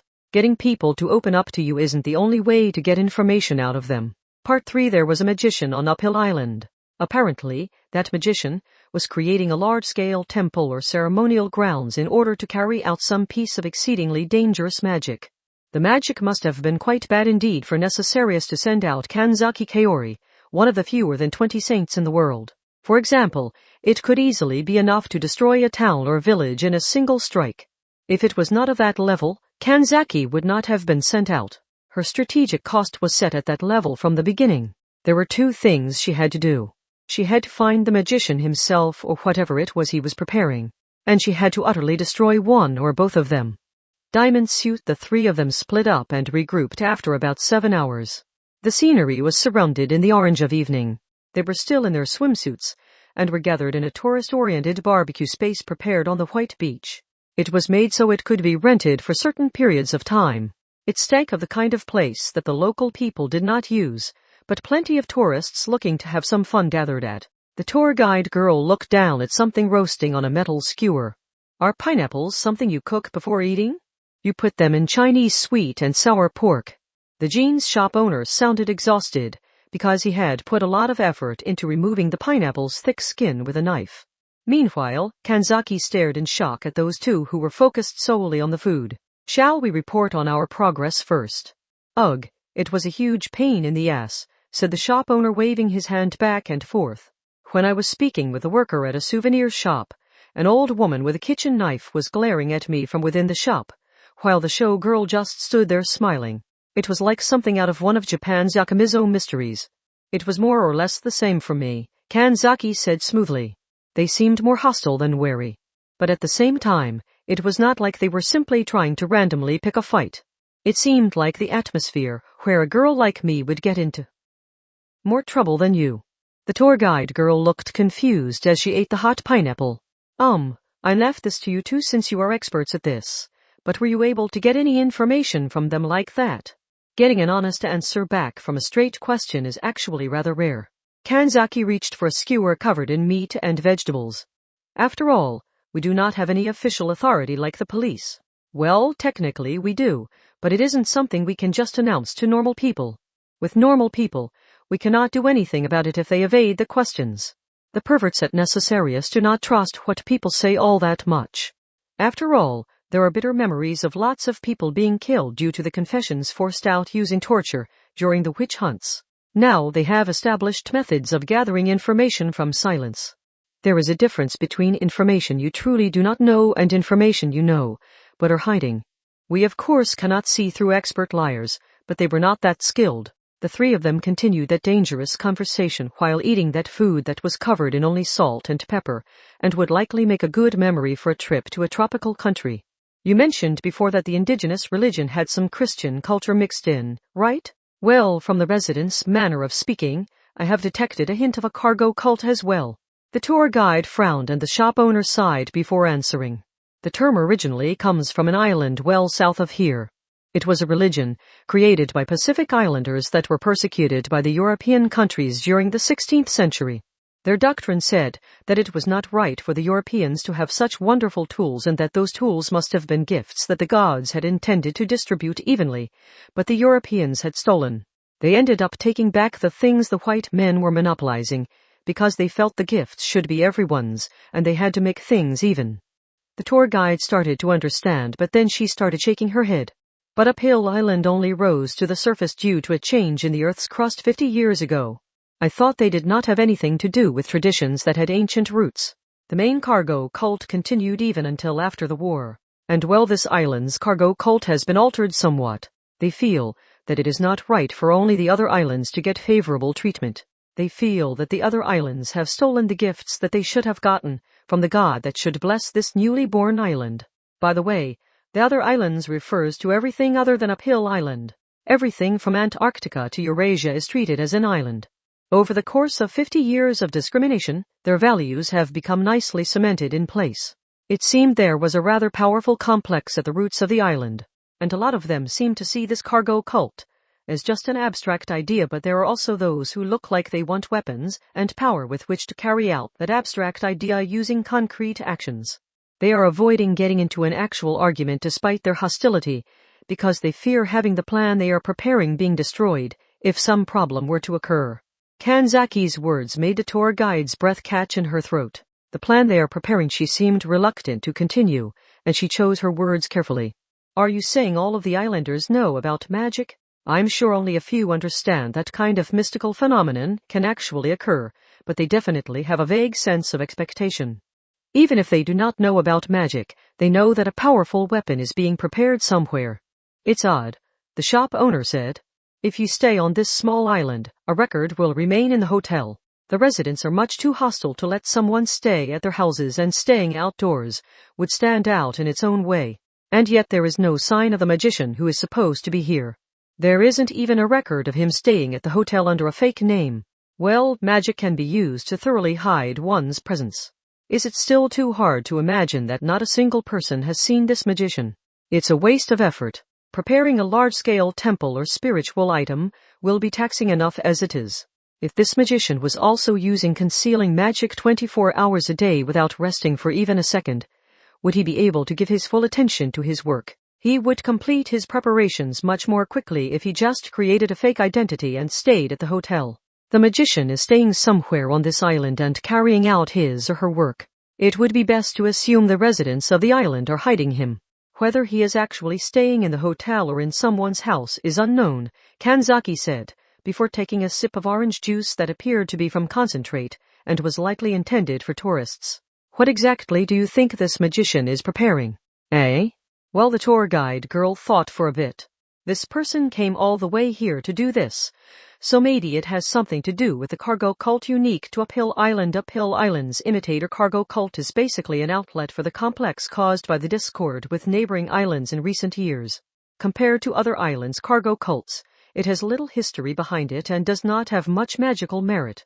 Necessarius would not send a saint to the other side of the world for something like that. Then does it have something to do with the indigenous polytheistic religion that has been passed down in this area for ages? I believe it was centered on a prayer to artificially receive the blessing of the sea. It's not that either. The important items for that indigenous religion are spread across the surrounding islands more than on Uphill Island. As Kanzaki said, the residents of this island are normal people who are safely distanced from magic. That also means that none of the people here are that religion's equivalent of a priest. That may be part of the reason why Uphill Island was looked down on by the other islands and ended up supporting themselves with their cargo cult. Upon hearing the shop owner's words, the tour guide looked even more confused. Kanzaki sighed. It is related to the Christianity that entered during the Age of Exploration. It is not the indigenous religion, and it is not the cargo cult, so that just leaves the foundation. And that makes the higher-up sections make more sense. Great destruction is going to be carried out by their own Christian techniques rather than with some magic from a religion they have nothing to do with. I can see why they would send out a saint in that case. Our selfish predecessors from the Age of Exploration may have left a parting gift, or rather, some kind of immovable relic. But the tour guide girl sounded forlorn. Uphill Island only rose to the surface 50 years ago. The Age of Exploration was centuries ago. The island did not exist back then. How were they supposed to leave something here? We can use that fact as a hint, Kanzaki immediately replied. Uphill Island was originally a rock about 3 meters across, remember? In that case, whatever our predecessors from the Age of Exploration did here, it had to have been on that rock. Part 4 Uphill Island had risen to surface due to a change in the Earth's crust caused by the eruption of a submarine volcano 50 years before. Before that area of the sea had been very dangerous, with countless rocks sticking up to within a meter of the water's surface. Those rocks had torn holes in the bottom of ships that had gone out to fish at night, and many people had drowned. That may have been an additional reason for Uphill Island to be considered ominous and creepy. During that time, a small rock only 3 meters across had stuck up within that dangerous area. Their predecessors from the Age of Exploration had left something there. It was possible that something was the treasure from a ship the rocks had torn a hole in and was starting to sink. Or they may have left a sign to show that they had conquered even that dangerous area that had killed so many, and that even the local islanders feared. The orange of twilight was clear in the sky. Kanzaki looked at the scenery before her. There really is nothing here. She muttered that honest impression, but only in her heart. That area that had once been filled with seawater had become an expanse of land just like the other parts of the island. It looked more like a dried-up lake than it did a land of blessings. Was it even correct to call that area Uphill Island? It was probably related to when the island rose to the surface, but the area Kanzaki was in was separated by seawater like a broken cookie. The seawater bisecting the land was only about a meter across and 20 centimeters deep, but the area on the other side could still officially be classified as a different island. There was no village in that area that could be called a small separate island. There were no paved roads either. The area was nothing but white sand and black rocks. Even the vegetation was sparse. That may have helped to add to the dried-up lake image. The jeans shop owner and the tour guide girl were not there, as the odds were high that she would make contact with the magician.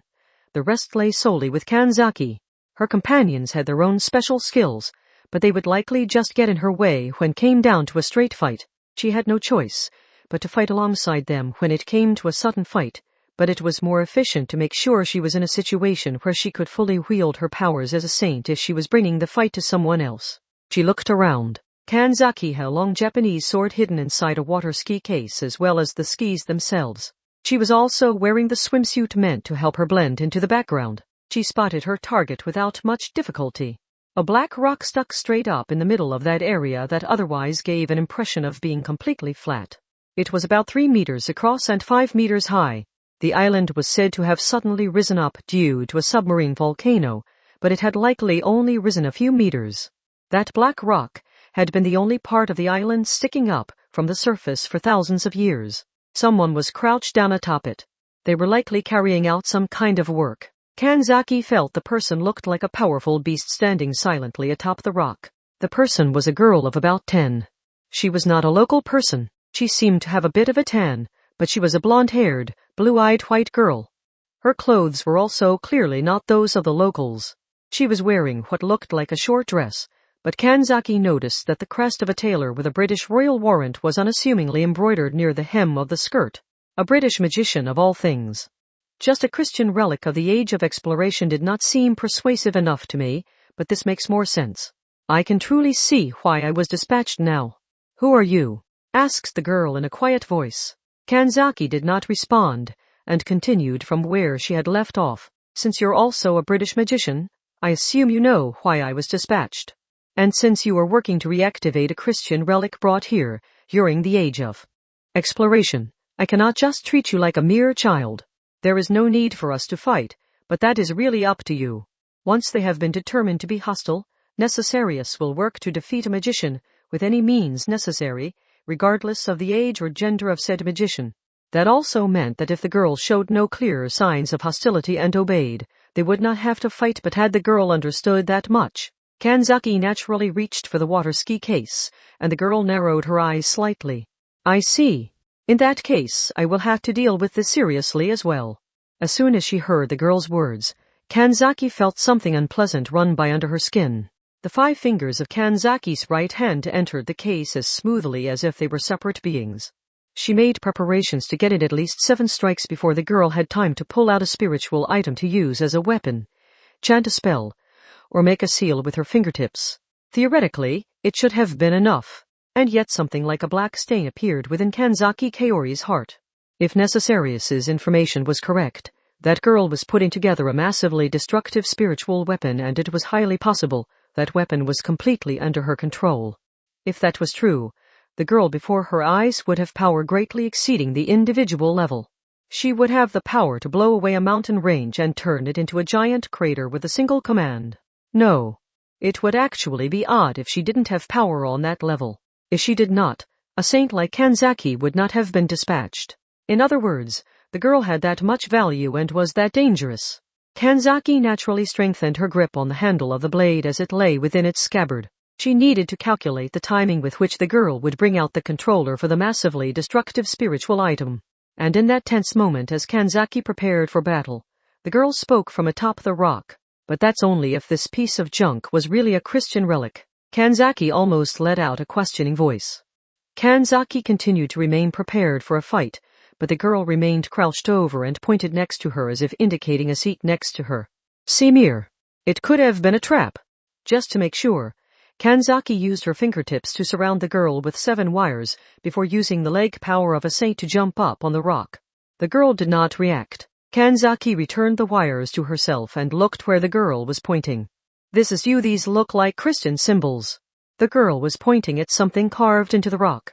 They were special symbols constructed of almost entirely straight lines. They were most likely runes, and they most likely had no magical meaning. It was nothing more than a linguistic diagram. It was something like the Japanese Aiueo diagram. Next to each of the individual characters was a primitive cave painting-like mark resembling a simplified cow, torch, or whatever. Those likely signified what the characters meant. It's Norse. It can't be. It's true the Vikings had the sailing technology needed to discover the Americas before Columbus, but they were not at the level needed to get from Europe to Micronesia. No, not that. This was brought here by sailors during the Age of Exploration, said the girl as she shook her head. It was not just the islands on the Pacific that were persecuted during the Age of Exploration. Fleets of ships would arrive at places, utterly destroy their culture, and force the people there to join the Christian Church. Central and South America are the most well-known examples. You're Japanese, right? Well, your country was not one of the ones that ended up completely subjugated. When the European Christians gained the ability to sail to distant lands, they started to spread very quickly. Yet in the areas known today as Finland and Sweden, Norse mythology was widely believed in. The girl was wearing gloves so thin that they were only noticeable up close, and she traced her finger across the runes carved into the rock through them. This was a method of resistance against that unwanted conversion. When Scandinavia was overrun by Christianity, they lost their right to freely worship their own gods. That was why they secretly joined the crew of a ship and left behind their last piece of defiance by leaving their faith behind in an unknown land that had not yet fallen under control of Christianity. They knew it would fail more often than not, but they still desperately left this behind, praying it would leave a deep impression with someone who would sympathize with their culture. Kanzaki felt uncomfortable for some reason. She was reminded of fools entering a graveyard, where the deceased rested for no other reason than to test their courage. The runes carved into the rock, and the crude drawings next to them showed just how desperate the people who had carved them had been. And during the Age of Exploration, that island had been nothing more than a 3-meter rock. Most likely, the Norse believers who had carved those runes had been afraid the Christians would destroy the carvings if they found them. That was why they had been forced to carve them in a place like that. Kanzaki looked back at the girl's face. Then I do not have any special attachment to Norse mythology, responded the girl. I am simply investigating the traces of how much of an effect our religion had on cultures during the Age of Exploration. Central America, South America, India. After investigating all those places, I have come to understand something. Western historians write that their cultures came to an end due to invasions, but that is not true. It is true that they lost on a military front, but they did not give in on the cultural front.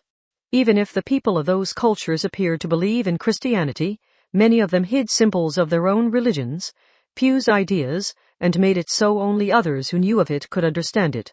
In other words, they encrypted their own culture in order to save it. The fact that someone would say that might have been a sort of salvation for those who had been overrun at the time.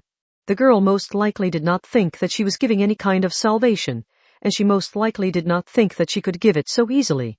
But that was why it seemed there was a different kind of power in the words that naturally came from her mouth rather than being given in some kind of overblown speech. After a bit of silence, Kanzaki finally relaxed the hand that held her sword's grip. There did not seem to be any danger. So, what will you do? Asked the girl. The detailed excavation work for the runes left from the Age of Exploration is only about 50% done. If a long drawn-out battle were to occur here, the unexcavated relic might be destroyed. The girl's words made it sound as if Kanzaki were grave-robbing. She then asked a simple question to Kanzaki. Is there still any reason for an Anglican magician to eliminate me? If what you have said is true, there is no reason for us to fight. But as Kanzaki spoke, she quickly moved her fingers. A wire wrapped around the girl's neck and a small white charm hung down like it was a necklace. The girl looked down at her own chest. It is something like a tracking device, Kanzaki explained. It allows me to monitor your location and your use of magic power. You appear to be innocent, but that means there is a good possibility of another magician being on this island. I would like for you to wear that until I find this other magician. Essentially, it gives you an alibi. Even if an unnatural phenomenon occurs on this island, I can confirm that you were not related to it using this. I see, responded the girl simply. She did not seem very interested in the fact that she was a suspect, so this wasn't it. But everywhere but this rock was pushed up by the change in the Earth's crust. Was there something like an undersea temple, or was a special spiritual item brought over from a different island? I might need to start this investigation over from square one in those cases. Just as Kanzaki was sighing over how long the investigation was going to take, the girl suddenly spoke. You seem to think there is some kind of massively destructive spiritual item hidden on this island, but do you have any idea what effects it has? It would be easier to search for it if I knew what it was, Kanzaki hesitantly admitted. Without looking at Kanzaki, the girl traced her fingers across the runes. It probably has something to do with the ocean. So something to do with the Great Flood with Noah's Ark. You can find similar stories of a great flood damaging the world in religions across the world, and that includes the indigenous religion here. The girl stared Kanzaki straight in the eye.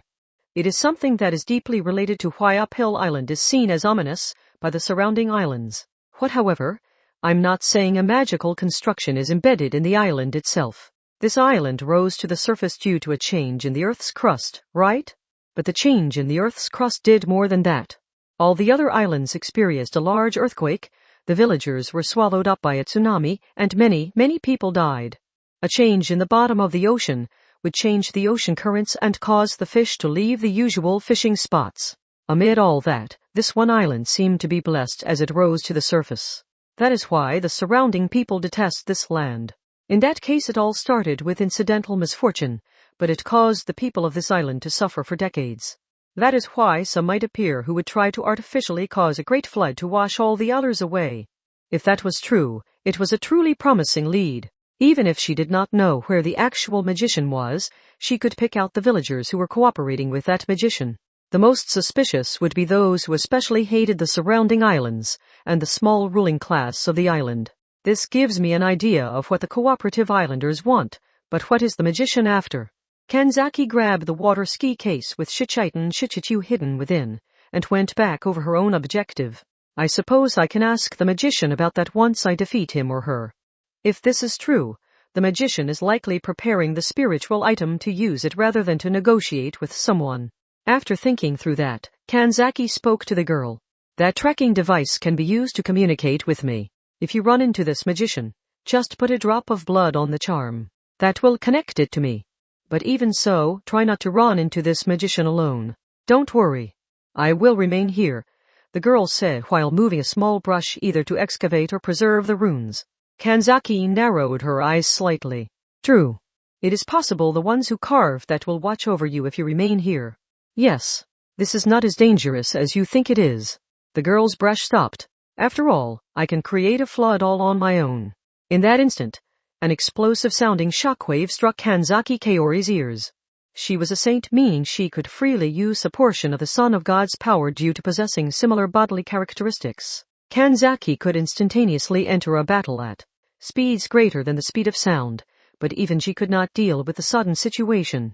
But that was no too surprising. After all, a great deluge of water assaulted her, ignoring the physical laws. The massive amount of salt water that struck Kanzaki at the blow of the magician swallowed up the deserted third of Uphill Island and was split off like a broken koki. The strangely red and viscous seawater sealed off Kanzaki's movements in an instant and swept her out to sea. She was already beyond the island. The water was hundreds of meters deep, making it a hopeless place for a human. The girl moderately but definitely giggled. The deluge of water skillfully avoided the area around the girl. She was up against a professional Necessarius magician. And at her feet were the magically worthless runes, desperately carved by the Norse believers during the Age of Exploration. They could not withstand that ridiculous strength. That one strike was enough to smash them. Do you know how the world was created in Norse mythology? She cut her own fingertip and pressed it up against the charm at her neck. As she had been told, its communication functionality activated, but she had no idea if Kanzaki could actually hear her. The material that made up the world was the corpse of a giant named Ymir. But when Odin and his brothers killed Ymir, a great amount of blood flowed from the wound. That flood of blood washed away everything of the old world that had existed before and caused a conflict with the giants, who lost many of their brethren. By manipulating the salt content and concentration of her blood to match that of seawater, the girl gained magical access to a great amount of seawater. A certain amount of the real power of something resided within an idol with similar form and properties.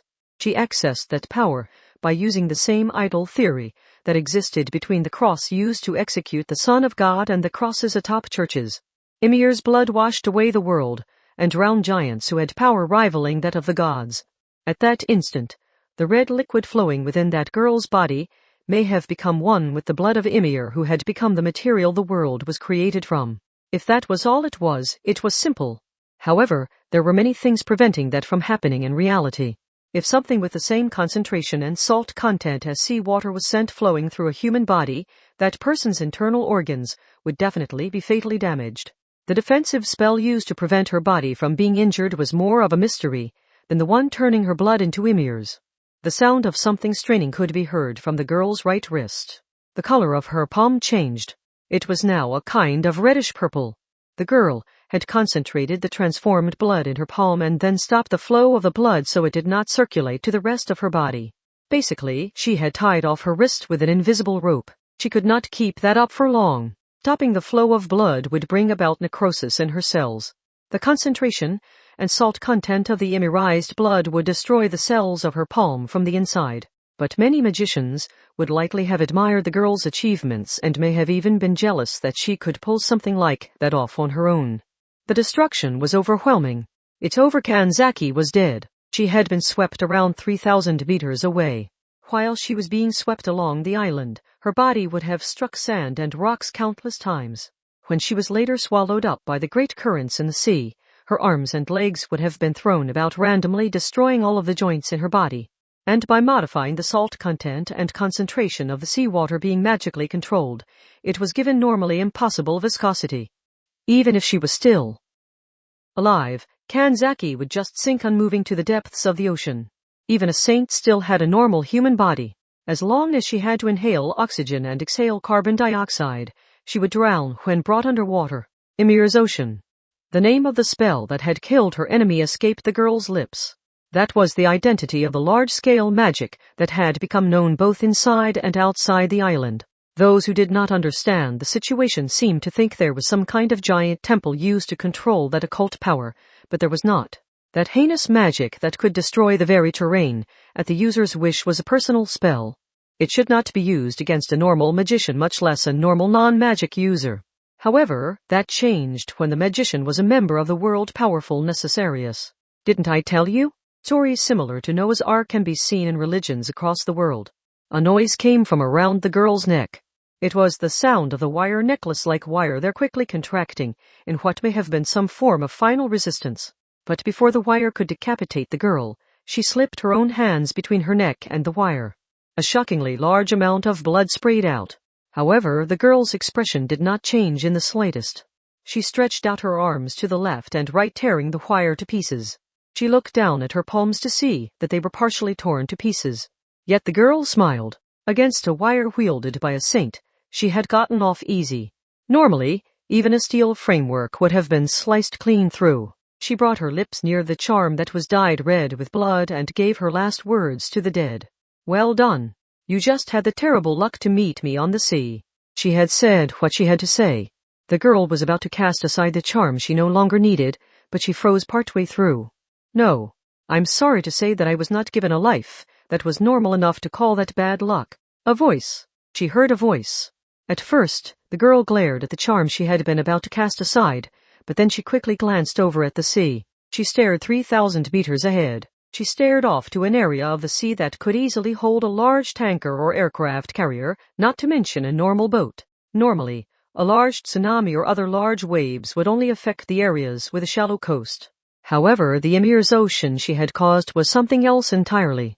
A wave that large had the destructive power to turn even a large ship to scraps. However, there was no relief on her face. At her distance, all objects looked like nothing more than dots. However, that presence kept the girl's gaze fixed on it. She could see the girl who should have drowned standing atop the ocean surface. "Do you know of the Norse god Ullr?" The voice was calm. The girl recognized it as Kanzaki Kaori's voice. He is an ancient god who was believed in even before Odin. In Danish, his name is Allurus. So much has been lost about him that it is not even clear what role he had as a god, but some scholars categorize him as the god of hunting and skiing. It can't be. The girl wrinkled her brow and distorted her face as she stared off, at the distant sea, and then she confirmed it. Water skis. Kanzaki was not standing atop the sea. She was unnaturally undulating up and down as she used only 2 skis to ride a wave big enough to capsize a battleship. Water skis were normally pulled forward by something like a motorboat, but Kanzaki did not need that.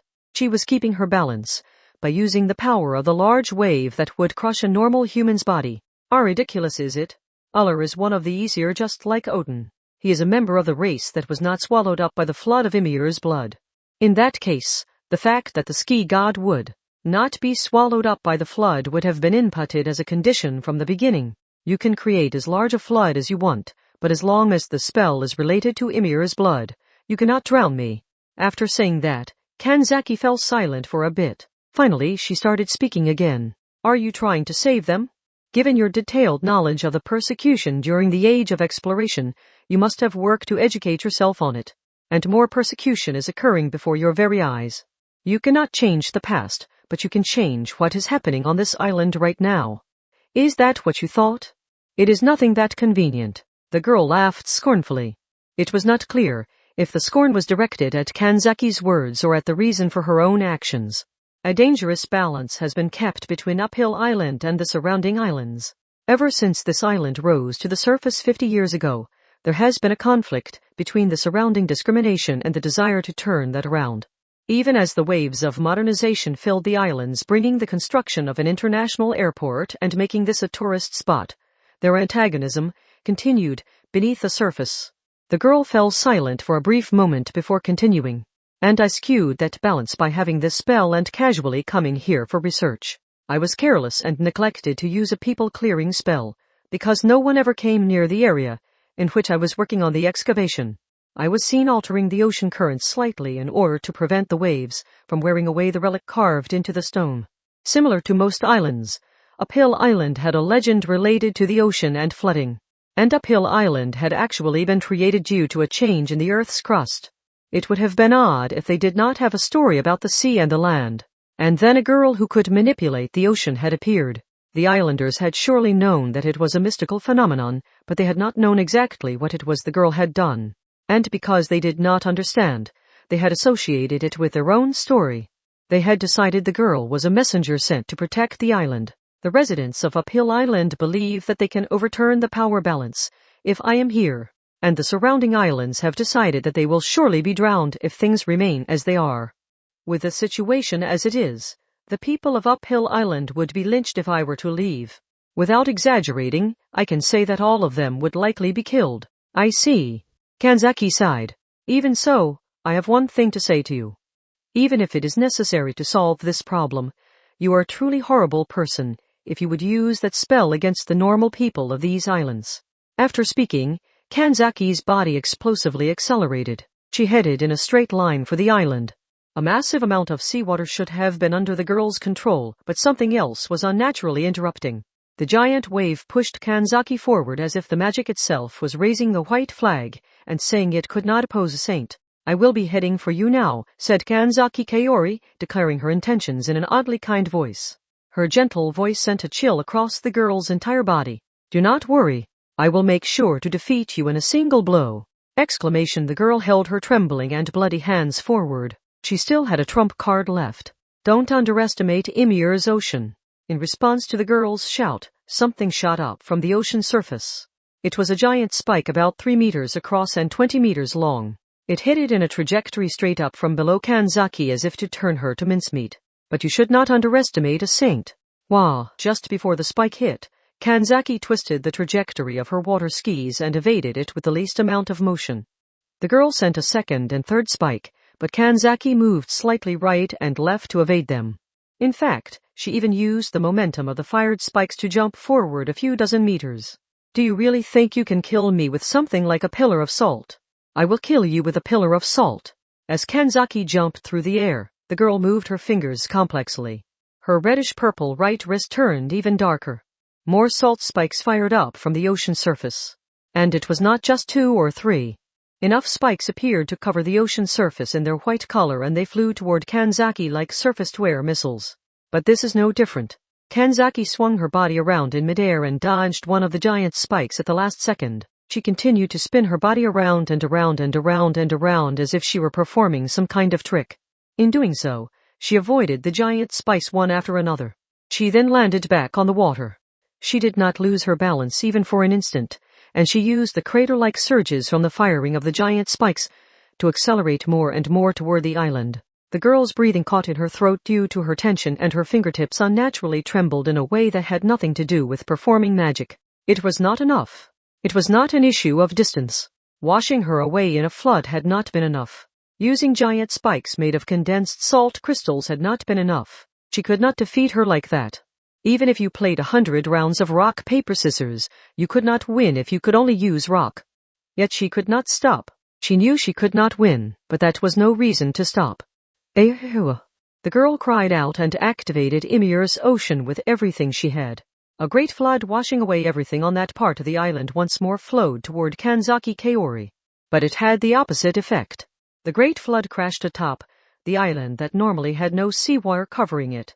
Kanzaki Kaori finally arrived at Uphill Island while heading across that very water. There was no longer any way to stop Kanzaki. Atop her skis, Kanzaki headed straight for the girl while moving faster than a low-end sports car. And then the girl saw Kanzaki Kaori reach for the handle of her sword. But that was the limit of what the girl could comprehend. Immediately afterwards, a dull shock assaulted the core of the girl's body. In an instant, the girl's consciousness was knocked away without her even knowing if she had been struck with the back of the sword or by the scabbard. Part 5. The unnatural tide assaulting Uphill Island disappeared when the girl lost consciousness. The uninhabited third of the island had been temporarily swallowed up by the waves, but the rocks and sand had already lost all moisture, returning the island to its natural state. No one would believe the area had been covered in water just before. "Have you cooled your head?" asked Kanzaki Kaori. "If you tried to save Uphill Island by attacking the surrounding islands with that spell, that would be wrong. If you actually pulled it off, an even stronger magician would be called in. And that magician could be from an anti-magician organization like me or one hired by the surrounding islands." There was bitterness in her tone, and it may have been because she was a saint. She may have once wielded her powers as a saint to attempt to accomplish something in a similar way. There is no such thing as an absolute trump card. If there was, the person who held it could become a king or even a god. If incomplete magicians such as us tried to obtain one, we would just be starting an arms race that would continue until one side was defeated. The girl moved only her lips as she lay on the ground with somehow emotionless eyes. "I know that. But there are people who do not. There are people who believe they can escape their circumstances if I am here, and there are people who think their lives will be utterly destroyed if I am here. Those people will not listen to what I say." "Then what will you do?" Kanzaki asked bluntly. "Will you leave this island with us?" After thinking for a bit, the girl shook her head. She knew what she had to do. She would resolve the misunderstandings and erroneously expanded hopes on her own. She would return the relationship between Uphill Island and the surrounding islands to what it was before she arrived. That was the only way to save them. Washing away the surrounding islands with Ymir's ocean was out of the question, and leaving Uphill Island without doing anything would just lead to the people of the island being killed. If she understood that, the girl might be able to actually save the people of Uphill Island, but not with violence. She had to find a way to resolve the problem with words. And then Kanzaki heard something like a tremor in the earth. The low sound was coming from such a distance that it seemed to be coming from beyond the horizon. It gave her an odd feeling like she was hearing it more through the shaking of the ground under her feet than through a vibration of her eardrums. But that was not it. It was not just a tremor. "It can't be." Kanzaki felt her throat dry up. The girl looked away from Kanzaki. "Is this the sound of people cheering?" Just as Kanzaki Kaori blankly thought that too. The source of the noise had to be a few kilometers away. It sounded as if it was coming from multiple directions rather than just straight ahead. Kanzaki's entire body was shaken by that repulsive cheer that was explosively filled with exultation, but at the same time rooted in nothing but negative feelings. If the soul truly existed, that voice would have covered it in mud in an instant. The cry came from the residents of Uphill Island. The supernatural phenomenon of Ymir's ocean had finally appeared before them. They cheered as they truly believed that its violent destruction would sweep away their enemies and lead them to happiness. Both adults and children, both men and women, and likely both babies and the elderly cheered. And yet there was no need to draw a line between friend and foe. Every village was likely filled to the brim with unnatural enthusiasm. An uncommon energy was needed to emit a cheer that reached so far and shook the earth like that. Sweat would be flowing from their bodies as they let loose that cry of pleasure and superiority from the depths of their guts to the tops of their throats. When she heard it, Kanzaki Kaori truly thought her body would freeze. "Do you understand now?" said the defeated girl with a frail smile on her face. "That is what I must now fight." Part 6. Kanzaki and the others sat silently on the airplane home. The girl was still on the island. Was it even possible for her to persuade them? If she succeeded in that, it was possible she would acquire the key needed to peacefully mend the relationship between Uphill Island and the surrounding islands. However, if the residents of Uphill Island insisted on continuing the conflict, most likely, the girl would give up on them. She would give up and quietly leave the island. After that, it was clear what kind of tragedy would befall Uphill Island given the cracks in its relationship with the surrounding islands. The islanders could not stop that. Even if there were so many people on Uphill Island and the girl was just an individual, she had the power as a magician to conquer the island in a single strike. "Was that really okay?" asked the jeans shop owner suddenly. "If you captured the magician, you would have received additional compensation, right? And if that girl can cause a great flood all on her own, then this situation hasn't even been resolved." "No, the incident is over." Kanzaki shook her head. "At the very least, there is no longer a magician on that island who will use immurization lightly." As Kanzaki gave that response, she silently prayed that the people of the island would not cause any more disasters. Chapter 3. The True Meaning of Environmental Protection. Rulic Letters. Part 1. I will now explain the contents of the requested investigation. We have confirmed signs of a coming attack by a magician on a steelworks in the industrial district of a harbor city in Denmark. The steelworks is part of the science side and a cooperative institution of Academy City, so the spread of damages could cause deep cracks to appear between the magic side and the science side. Please head to the area and stop the magician. The top priority in this operation is to prevent any damages to the steelworks. You should of course use your full strength, but please avoid damaging the facility as a result. Diamond suit, I like it. It's nice and simple, said the jeans shop owner, sounding bored. He stared at the red lights flashing on the top of the distant smokestacks in the darkness just after sunset. There's no investigation and we don't have to track anyone down. You just charge in there and fight. In fact, is there any reason for the two of us to be here with you? I would think your saintly powers would be more than enough. Why are you so bloodthirsty? Asked Kanzaki, sounding exasperated, but the tour guide girl had an idea as to why. Is your work at the jeans shop in trouble? Before, you were saying you had customers emailing you to complain about how long it was taking you to ship things. Don't worry. After emailing back and forth again and again, I've become something like an email friend of that middle schooler, Seton-chan.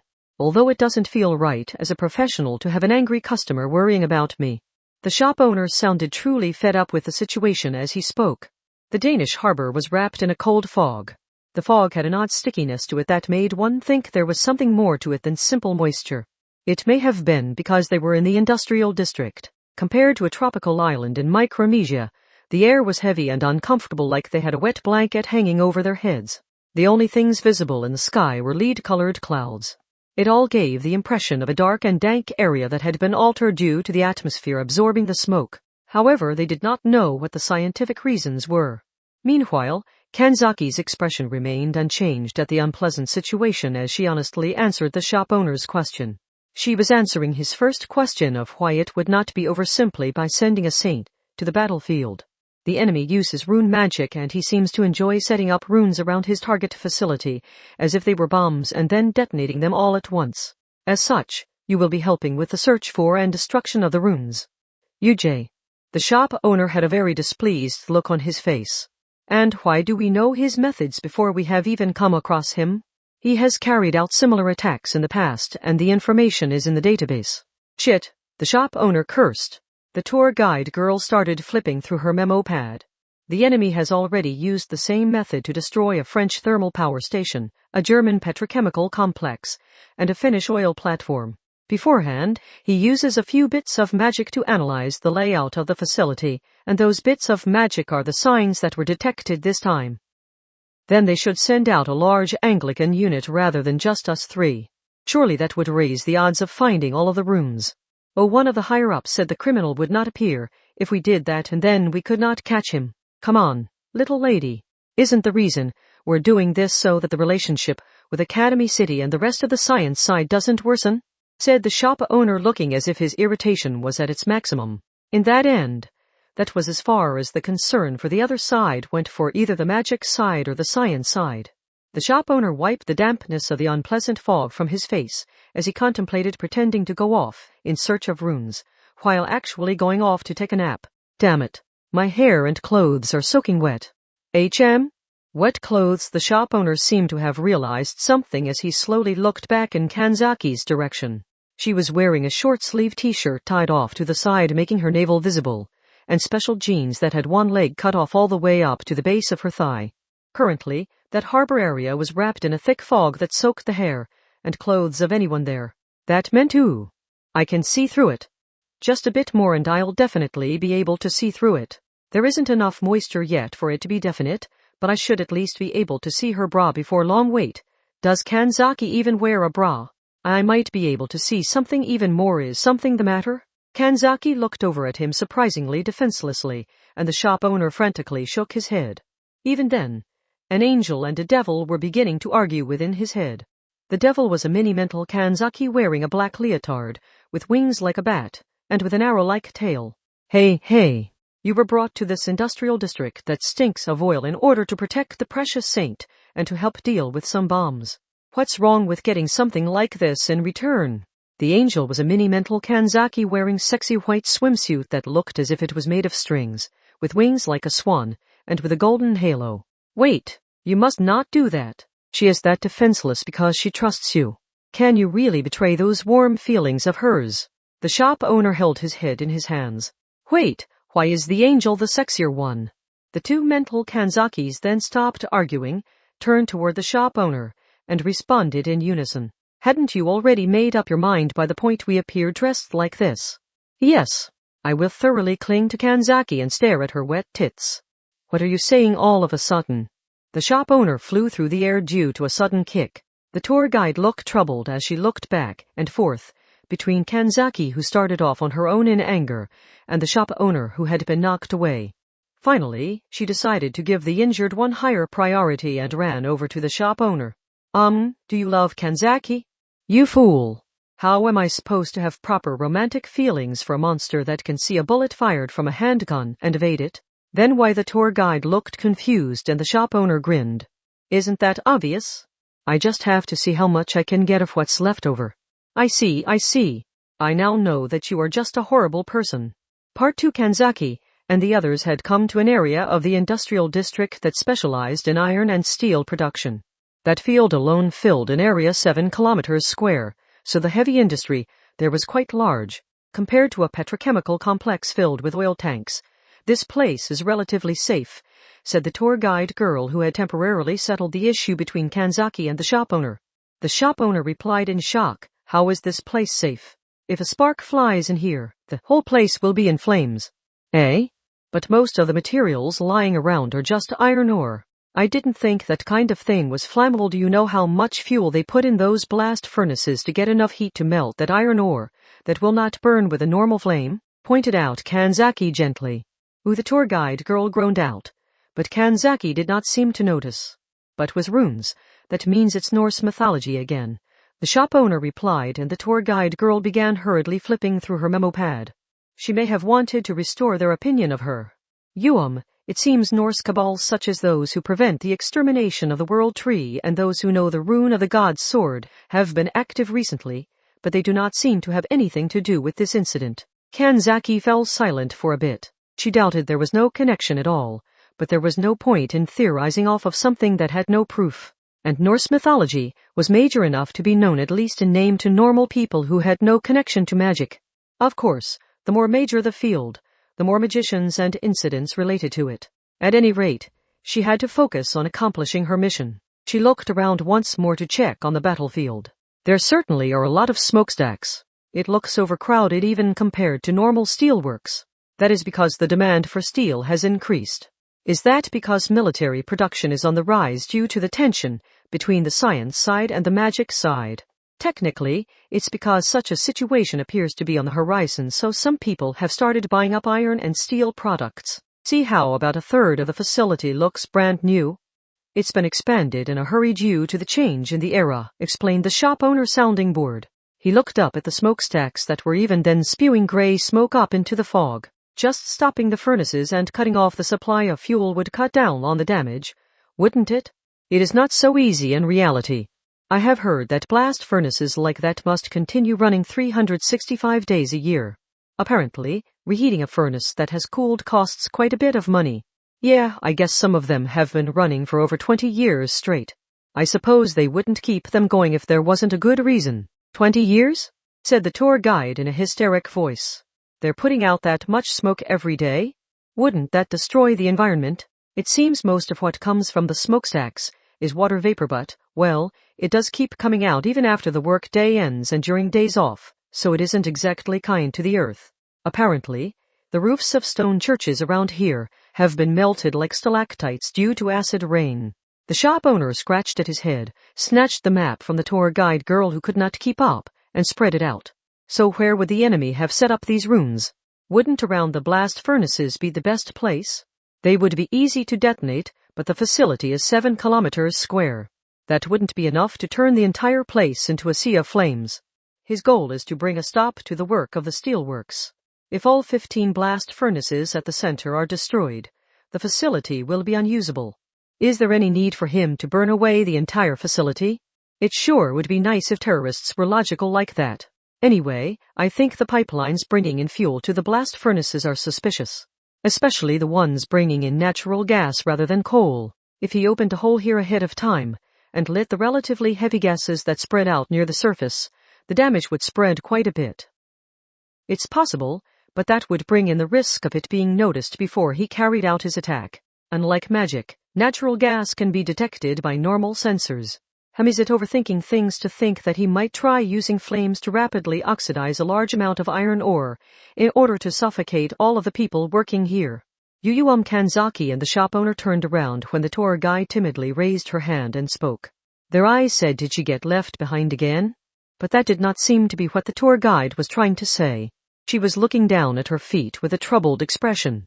Is this thing here one of the runes this magician is supposed to have set up? Part 3. There was nothing even remotely resembling logic to it. The tour guide was pointing at a completely normal asphalt road. The area was likely made to allow large trucks to easily make a U-turn, because it was more like a gray plain than it was a road.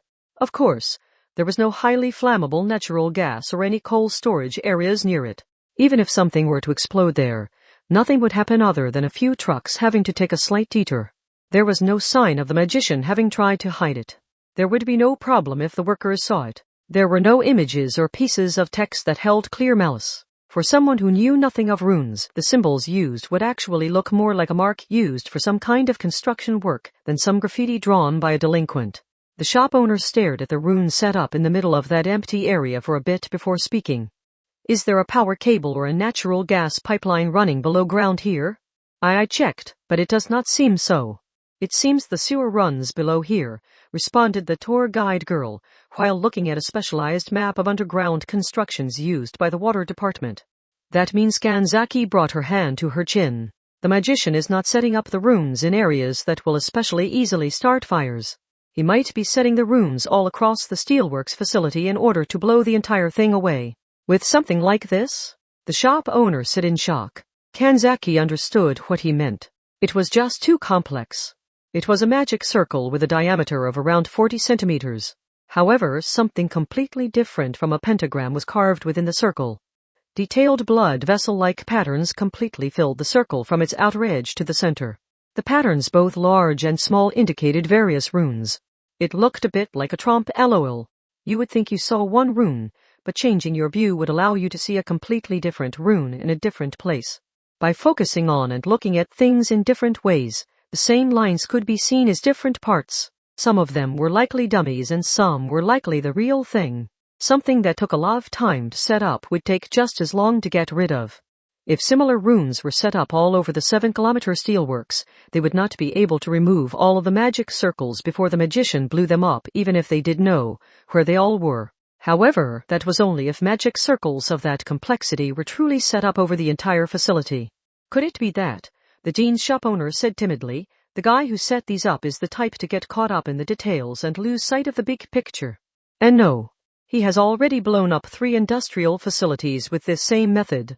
If he truly was that kind of idiot, I would think he would have failed on the first one, said the tour guide, standing up for the enemy for some reason. Kanzaki crouched down and observed the magic circle set up on the ground. The magician has this rune carved and yet he has not detonated it. That may mean his preparations are not complete. It would take 5 hours per location to carve something like this. How many years was this magician planning to take in order to blow up this facility? Said the shop owner in exasperation. That was when the tour guide girl got a slightly puzzled look on her face. Huh? What? Well, it would take a very long time to prepare just one of these magic circles, right? Yes, and, well, the tour guide seemed troubled. If someone was setting up these magic circles all across this 7-kilometer facility, would they really just go in order from one side to the other like an inkjet printer? Wouldn't human mentality normally lead one to start with the important places and move on to the lower priority areas later? In other words, wouldn't he only set a circle up in a low priority place like this after he had already finished all the important places long ago? Or am I overthinking this? Just as she said that, one of the distant smokestacks suddenly burst open at around the middle point.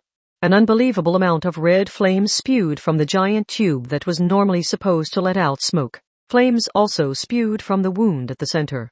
He set one up that high. No, that was caused by the blast furnace at the base. Flames from there destroyed the smokestack from the inside. The shop owner yelled, so that the explosive noise did not drown out his voice. Even then, more explosions occurred near the storage tanks for the natural gas used as fuel as well as the silver pipelines stretching out from them. I have to stop this. As she viewed that scene of spewing flames and smoke and resounding screams and sirens, Kanzaki had that exceedingly decent thought. However, the overwhelming scene before her eyes caused her to forget one fundamental fact. A magic circle just like the ones set up around the steelworks was located right below their feet. There was a bright flash of light. Before Kanzaki Kaori could say anything, crimson flames enveloped the 3 of them. Part 4. The area looked like a bomber had passed by overhead. The explosion had been at a level where those not in the direct range of the flames would be roasted by the high-temperature blasts along with those the flames themselves reached. Black smoke filled the air, and it had an even more poisonous color to it than when the steelworks was running normally. Amid all that, a portion of the flames were blown away from the inside along with a sound like a giant fan being waved. Kanzaki Kaori, as well as the jeans shop owner and tour guide girl she had protected, stepped out of the flames unscathed. Eh? The tour guide did not seem to understand what had happened to her. The runes used were Dagaz and Jira, which mean day and summer respectively. By setting up a large number of those, he caused the heat and dryness to escalate, which caused the ignition. In that case, we can locally rob it of its effectiveness by drawing out the magical meaning of the thick clouds and indicate this as an area hidden from the sun. What would happen if you covered the rays of the sun up with your hand while frying ants with a magnifying glass? The tour guide had still looked confused after Kanzaki's explanation, so the shop owner had added on that extra comment. He then ignored the tour guide, who still did not quite get it, and he looked over to Kanzaki. Do you know how much damage was done? There had to have been at least some civilian casualties from that, said Kanzaki Kaori in an emotionless voice. An odd creaking sound came from the handle of her sword that she was gripping tightly.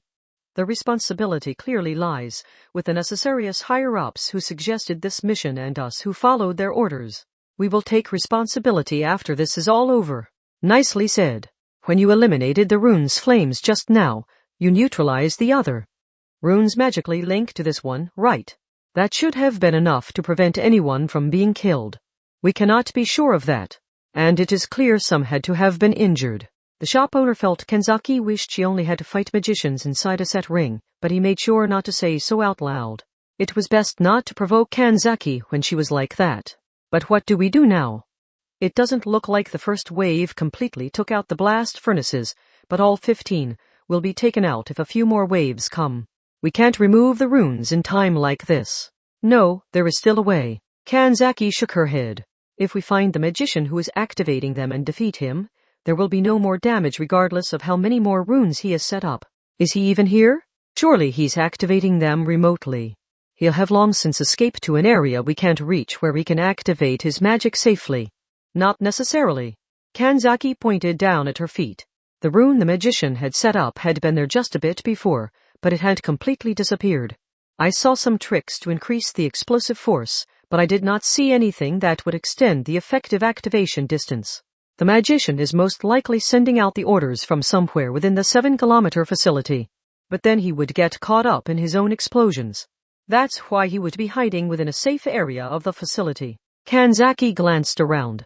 I've been thinking about why such a complex rune would be carved in such a meaningless place. Does it have something to do with that safe area? The safe area can easily be calculated out given where the explosions were even with no knowledge of magic. The magician is trying to expand the damaged area by using the coal and natural gas used as fuel for the blast furnaces. In the end, you just have to think of it as a normal fire and find the places the flames and smoke do not reach. As she spoke, she lightly tapped the soles of her boots on the ground. This makes it simple to figure out where the magician is, so he decided to set runes up all over the 7-kilometer facility to make it seem as if there was no safe place. If we cannot determine where a safe place is, we cannot figure out where he is hiding. However, the magician has set up the runes to detonate on his command, so his area remains safe as long as he does not send a detonation command to the runes around him. In other words, using one hand, Kanzaki pulled out a nearby road sign for the large trucks that passed by in that area. He's there. As she shouted, she threw the sign like it was a javelin. The sign flew over 1 kilometer through the air and stabbed into a normal-looking concrete wall. But a small figure frantically jumped to the side. He seemed to have appeared out of nowhere. It had looked like someone hiding behind an invisible wall had frantically jumped out from behind that cover. Kanzaki lowered her hips slightly and then chased after the magician as quickly as a bullet. With that speed, the jeans shop owner and the tour guide girl could not cover for her. The tour guide girl spoke after they had been left behind like that. We were careless, but we can turn this around, right? Kanzaki is one of the world's fewer than 20 saints after all. I'm not so sure this will end that easily, responded the shop owner, as he stared off in the direction Kanzaki had disappeared in. This magician caused the explosions with runes, but he did not insist on sticking just with that. He also used the blast furnaces and natural gas in the steelworks to cause even more damage. And what does that mean exactly? It means this magician knows the limits of his strength. The tour guide girl looked confused and the shop owner sighed before continuing. Instead of being filled with pride, he used everything he could in order to bring about the result he wanted. Do you really think a bastard like that is going to try to fight a saint in a fair fight? Part 5. They had noticed him. The magician, a young man named Lessac, used all his strength to evade the road sign flying toward him, but that did not change what he had to do. The girl who had attacked him was likely a saint. That threat was running his way at tremendous speed, but Lessac's plan did not change. Why had he gone out of his way to carve such complex runes? It was so that a magician could not easily dispel his explosive runes even if his attack was noticed. Every part of his objective was collected there. He could not allow himself to be led astray by a powerful enemy. His objective was to stop the functioning of that steelworks as quickly and as accurately as possible. Exclamation. That was why Lessac ignored Kanzaki and continued to run to the side. He was headed for his next safe area. Lessac had set up more than one safe point within the facility, so that he would not be caught up in the blasts he himself was creating. Why had he not targeted the entire steelworks facility in the first blast? The answer was the same as to why he had set up runes over the entire 7-kilometer facility. If he only had one safe area, that area could easily be found. Lessac had divided his bombing plan into multiple stages. When causing explosion set A, he remained in safe area A. When causing explosion set B, he remained in safe area B. And when causing explosion set C, he remained in safe area C. For that purpose, he had prepared areas scattered throughout the facility based on the areas being blown up. Of course, when explosion set A went off, safe areas B and C would be affected by the blasts and safe area A would be filled with flames due to explosion set B. That way, once everything had gone off, it would look as if there had been no safe areas and people would assume the magician had been at a distance.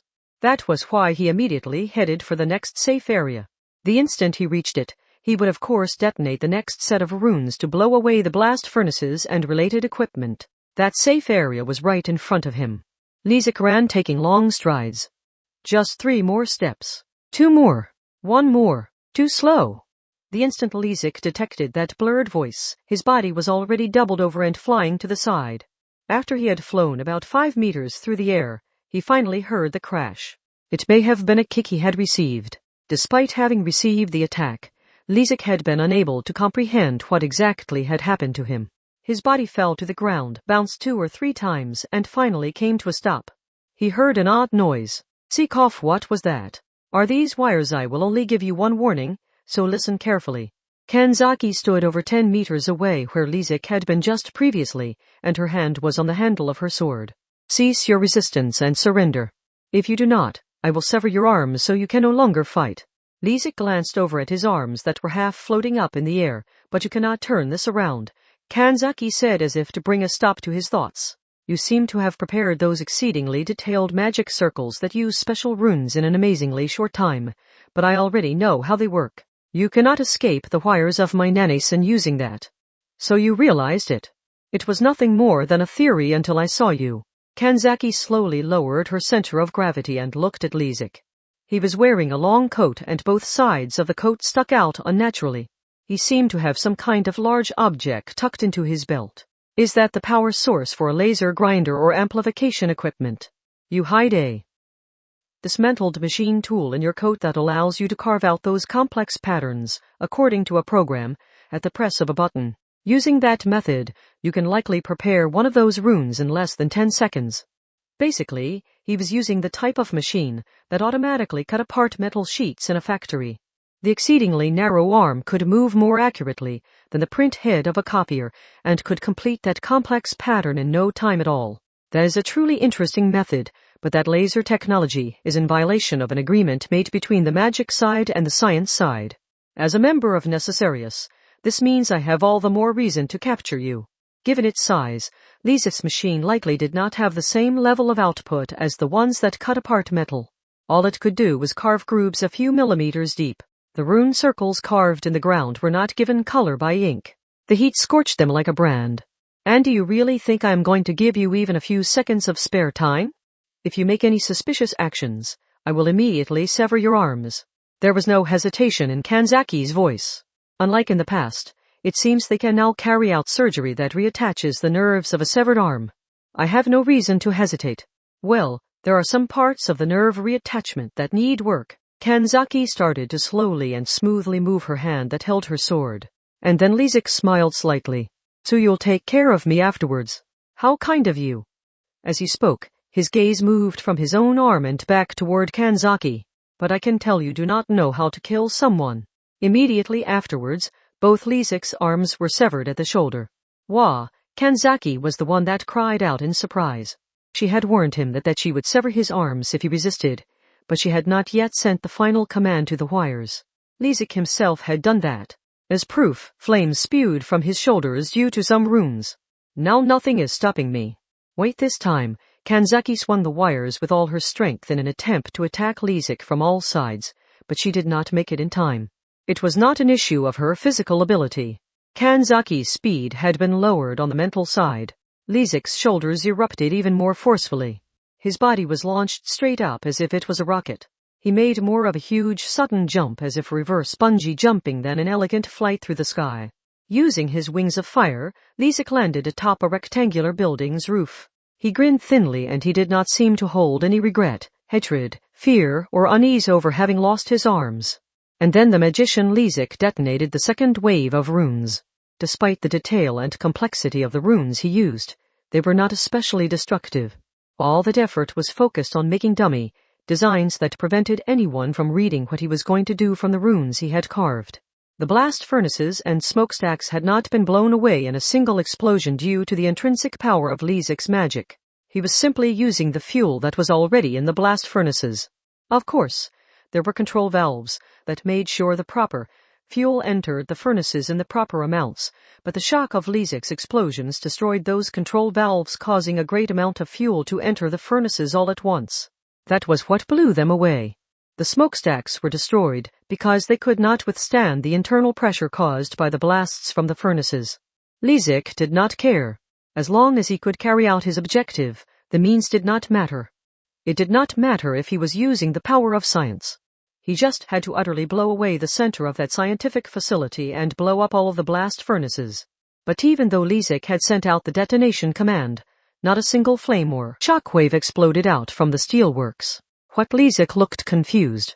He thought Kanzaki must have done something, but that did not seem to be the case. She was frowning as well. Then he heard a voice. It was a male voice belonging to someone who was not there and that Lessac had never met. You use too many tricks, you idiot. Lessac guessed that the man must have been backup or someone who had been waiting to ambush him. He was not entirely wrong. The voice belonged to the jeans shop owner. I've heard of magicians who make laminated cards with runes on them so they can make hundreds or thousands of them in just a few seconds. They increase the strength of their magic with it, but if you ask me, that method creates too many openings. It's the same as how even if you have strict security, you cannot eliminate the possibility of someone getting into your system if it is connected to the internet where people all over the world can access it. Where was the voice coming from? The answer was simple. It was coming from one of the runes Lessac has set up. He had carved the runes over every part of the 7-kilometer facility, and that included the roof Lessac was standing on. The man's voice was coming from the roof below his feet. Lessac's expression twisted. You interfered, hey, Kanzaki. This wasn't volunteer work. You owe me. Really, I was saved by the fact that the rune circles were made from a pattern. Thanks to that, an expert in magical clothing could somehow manage to find the connections. Lessac leaned over and checked on the rune at his feet. He noticed that one portion was colored an unnatural red. Most likely, every rune in the steelworks had changed in the same way. That was blocking Lessac's commands. After analyzing that, Lessac grinned. The method of interference was quick but crude. He could remove something of that level. If he could remove that color filling the gap, he could regain control. He still had a way to continue his bombing. With that in mind, Lessac carefully manipulated the direction of the flames spewing from his shoulders and began working on interfering with the magic circle. Should you really be doing that? Said the man mockingly. I doubt you can deal with our saint at the same time. Lessac immediately reacted, but he did not make it in time. Kanzaki Kaori did not use her explosive leg strength to leap up onto the building's roof. Given her physical abilities, she could easily do so, but she did not choose to. She instead chose to use her 7 wires. They wrapped around Lessac's body and swung him around like a morning star. Kanzaki's wires were made so they would normally slice straight through her opponent. They did not slice through Lessac's body, despite being wrapped around him most likely because he had activated some kind of defensive magic. In a certain way, that result showed just how skillful Lessac was as a magician. However, what occurred afterwards destroyed every advantage he may have had. A loud crash exploded out. After being swung around by the dozens of meters-long wires, Lessac had been slammed straight into the asphalt ground. Cracks ran through the asphalt and small rock-like fragments flew up into the air. Multiple wires dug deeply into Lessac's body that had been bloodied in that single attack. Seeing that, Lessac caused even more flames to erupt from his shoulders. The steel wires floating in the air like a spider web were melted and torn apart. That wasn't enough. Kanzaki did not speak out loud and just frowned slightly. His objective was to blow up the steelworks, not to defeat Kanzaki. As such, Lessac quickly tried to move away from her and blow up another part of the facility. However, strength would not enter his body. Like a bird with broken wings, Lessac leapt up and then fell back to the ground. Kanzaki gathered the broken wires and walked in Lessac's direction. I won't give up. Lessac drew back while showing his bloody teeth with a thin smile. From that movement, Kanzaki could tell that he could no longer carry out the actions he wanted to. He could not physically move properly and he could not function as a magician by refining magic power out of his life force. At the very least, he was not in a state where he could defeat a saint. I won't give up. I must protect the earth. Why are you going this far? The people working at this facility know nothing of the world of magic, and they are not producing weapons that will kill others. And I'm supposed to let this go because of that. Hatred appeared within his smile. Words that seemed to be tinged with black left Lessac's split lips. How can I do that? An attack or an invasion is not necessarily a simple matter of military force. The people here are eroding away the magic side. Eroding away? Kanzaki frowned. That industrial district had never been a religious sacred ground in the past, so he could not be trying to drive people away for that reason. Also, the products of that science side facility were only used to make normal household products. But then Lessac got to the real issue at hand. Did you know that the steel works has expanded because the price of iron and steel is expected to greatly rise soon? For efficiency's sake, the furnaces are kept running non-stop 365 days a year, pumping out huge amounts of smoke the entire time. You don't mean they cause acid rain? Lessac spat out. My specialty is runes. And unlike other grimoires, the stone monuments for runes are built out in the open on hills or in plains. Do you know how many valuable resources have been lost in the last 20 years due to this concentrated acid rain? Kanzaki thought for a bit. She had indeed gotten reports of stone buildings around the industrial district being worn away bit by bit due to the acid rain. Of course, the vast majority of environmental destruction was caused by the science side. From a certain point of view, that could be seen as the science side polluting the resources of the magic side for their own advantage. But the original grimoires that have true magical value cannot be destroyed by any means. They would not be lost due to simple acid rain. So anything that isn't an original grimoire doesn't matter? Lessac ground his teeth. There was anguish in his voice that had not been there even when he had severed his own arms with his flames. The basic Futhark has only 24 characters. The secondary runes derived from it are said to be nothing more than literary additions, developed later in order to make texts easier to read. As such, they are treated as having no occult value. But so what? Even if they cannot be used for magic, they are still valuable resources. They are not something I can allow to be lost. In fact, the magical runes are protected on their own by their power as original grimoires, so they will be fine even in 1,000 years even if we just ignore them. The literary runes that do not have that advantage and could disappear at any time are the ones we need to protect with everything we have. What do you expect me to do now that I have heard that? Said Kanzaki in a cool voice as she shook her head. Since you have brought a large number of people into danger, your methods have already failed. Do you really think I will agree with you? Failed? You're saying I failed. Bringing the steelworks to a complete stop may be difficult, but you made a fatal flaw by trying to do so with explosives. Even if you manage to stop the acid rain, the fuel and other materials released with the explosions will wash out into the sea and cause a different kind of pollution. Your actions will not save the environment. You have only made the one destroying the environment be you instead of the factory. Lessac stared blankly at her as flames continued to spew from where his arms should be. He then spoke, sounding as if he was asking a truly honest question. How is that a problem? Kanzaki Kaori fell silent. The cold atmosphere around her changed to something even deeper and sharper. Lessac continued speaking without noticing that. He seemed angry that she did not understand his point of view. That's not it. What I care about is the rune monument. Who cares about the ocean? It can turn black with oil and all the fish and sea birds can die for all I care. Come on, we don't have time to worry about trivial things like that. If we don't do something soon, the rune monument will be destroyed. That precious stone monument is being damaged as we speak. What else matters? Do you truly understand how serious this situation is? Lessac then heard someone clicking their tongue. It had come from Kanzaki. It was a rare sound coming from that relatively polite girl. I see. She sounded disappointed. Kanzaki moved her lips and spoke as if she were truly fed up with the man. I had a feeling this was all there was to the environmental protection a selfish human was after. I won't give up. Everyone around me is such a fool. No one else realizes how serious a problem this is, and none of them even think of trying to solve it. That's why I have to do this. If I don't, there will be no saving the monument. An explosive noise rang out and the intensity of the flames coming from Lessac's shoulders increased. However, he was not attempting to propel himself backwards so he could gain an opportunity to blow up the facility. He was using the explosive flames to carve into the asphalt and forcibly draw a new rune. That work would normally be carried out by the laser grinding machine tool, but he was using the flames from his shoulders that time. But he did not complete the rune. Kanzaki's boot slammed into the center of the halfway completed magic circle.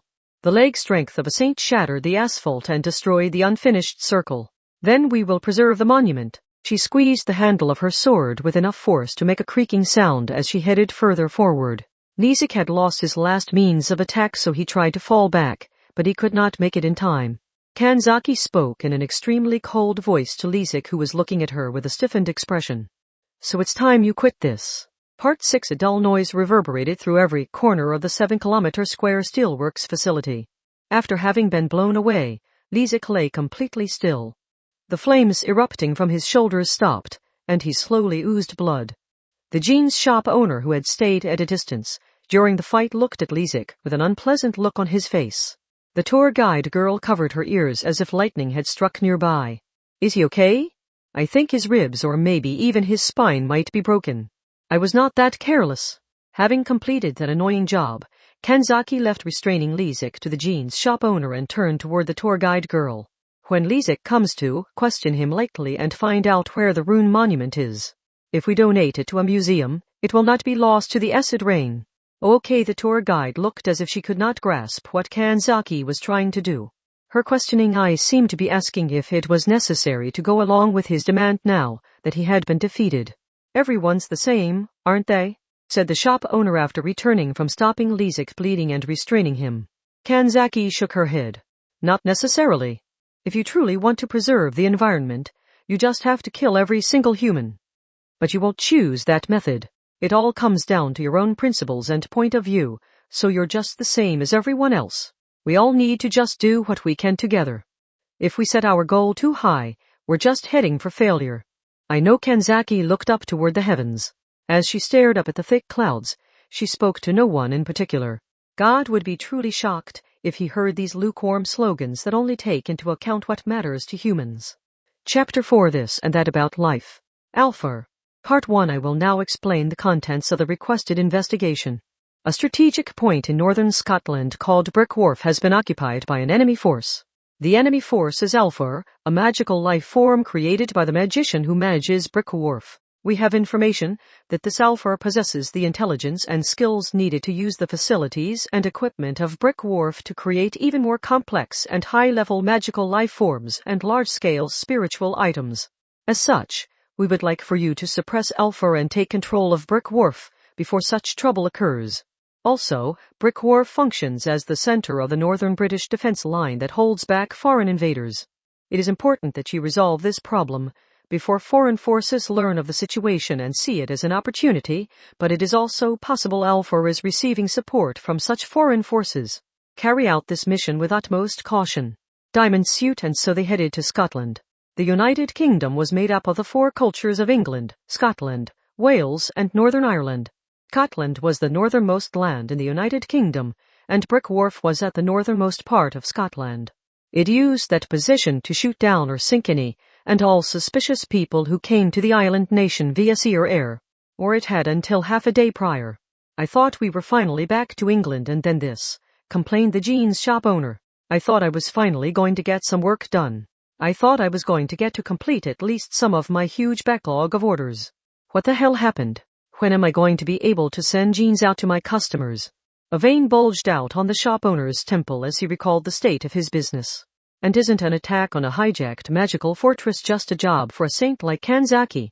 There's nothing for me to do. In fact, if taking care of something does end up falling to me, we're in big trouble. I am sorry about that, but the incident is not just going to wait, said the tour guide girl awkwardly. The shop owner weakly smiled in response. Heh. I've gotten so many complaints by email that the company that manages the mail server is even worried about me.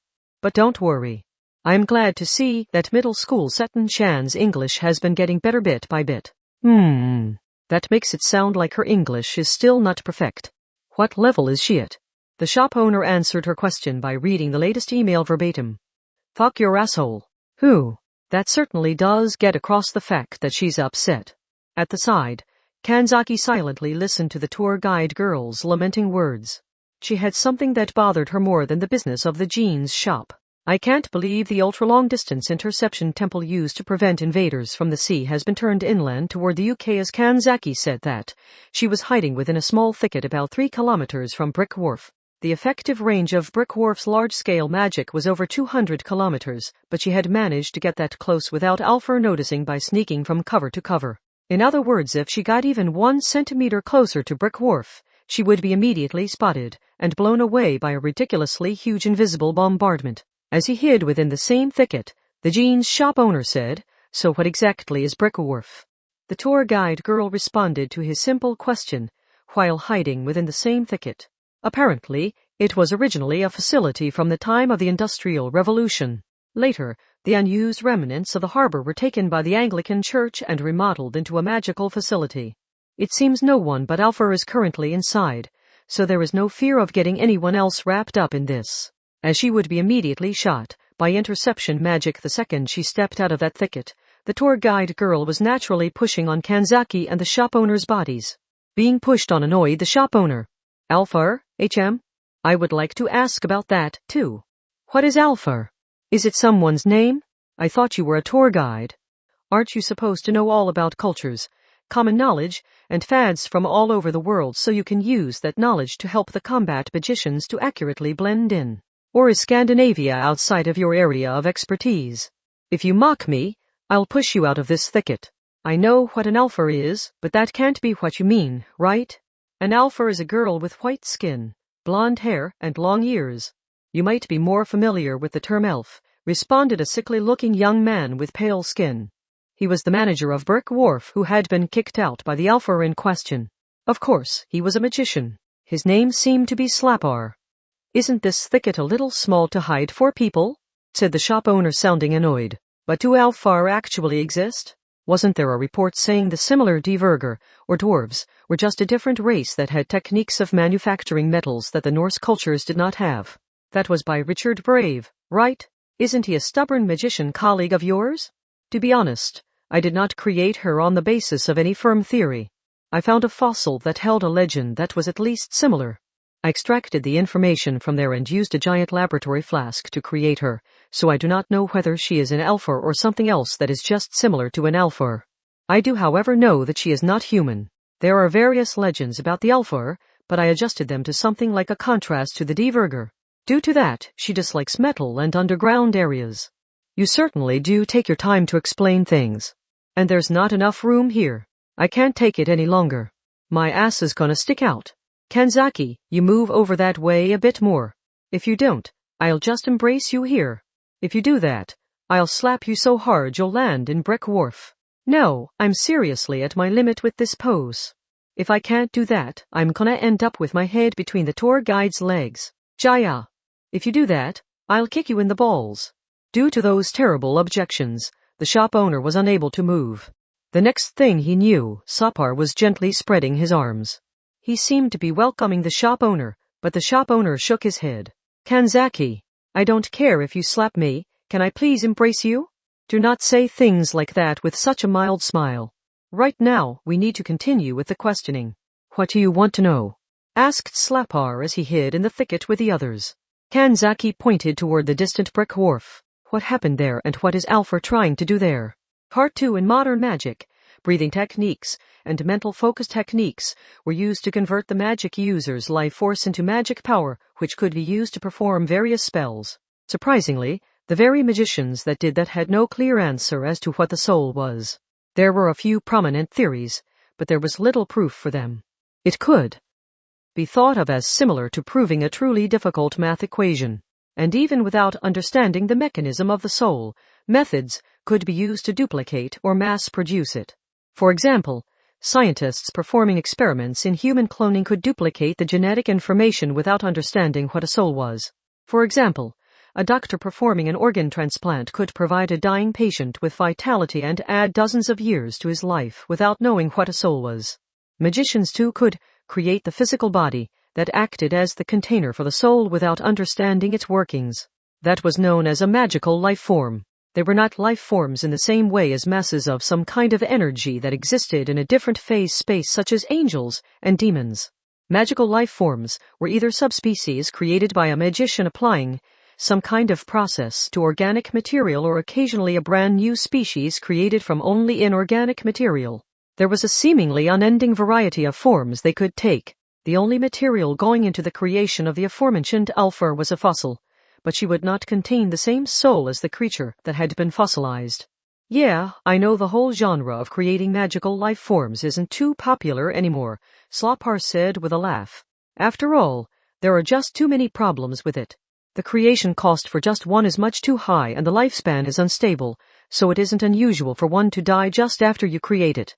There's also the problematic pattern where it can't interact properly with the natural world, and can therefore only live within the flask, or test tube it was created in. Whether it was a clever beast or a long-living beautiful girl, magical life forms had one thing in common. That was the fact that they had the ability of original thought. If one wanted to create a vacuum blade, there were various different processes that went into the spell, and any portion that changed on its own could cause it to backfire. If a single order had its method randomly changed, that small difference could affect the entire ceremony and could even put the magic user's life at risk. Instead of focusing on an unstable magical life form, it was better to use the same amount of effort to create a spiritual item such as a staff or sword that reinforced the magician's own abilities. Tools with a human shape, terminals such as golems, are created with magic, and they are much more convenient because they can be quickly created and quickly destroyed. In modern times, magicians that seriously worked at creating magical life forms were an endangered species. Of course, the lack of creators also meant there were very few magical life forms. There probably were not any outside of hygienic ceremonial grounds, temples, or towers. Those life forms had functionality that did not exist in the natural world, so they often had various problems interacting with the natural world and died. It was perhaps similar to bringing a deep-sea fish onto land. Why did you go out of your way to research that kind of thing? Asked Kanzaki. Slapar looked troubled and scratched at his cheek. To overcome a defect of mine. It's a congenital trait. I cannot construct spells above a certain level of complexity. It's kind of hard to explain. I'm sorry this explanation is so vague, but I guess you could say my thoughts just come undone. When I try to think about something complex, I forget what that complex thing is. It's a weird feeling. In other words, he had a condition that prevented him from using high-level magic. However, that confused Kanzaki and the shop owner. He was the manager of Brick Wharf, and he was in charge of using large-scale intersection magic to destroy any invaders coming by sea. They doubted something that important would be left to someone like that, but that's what Alpha is for. You have her take care of your work. Yes, but I think of her more as a DNA computer than a secretary.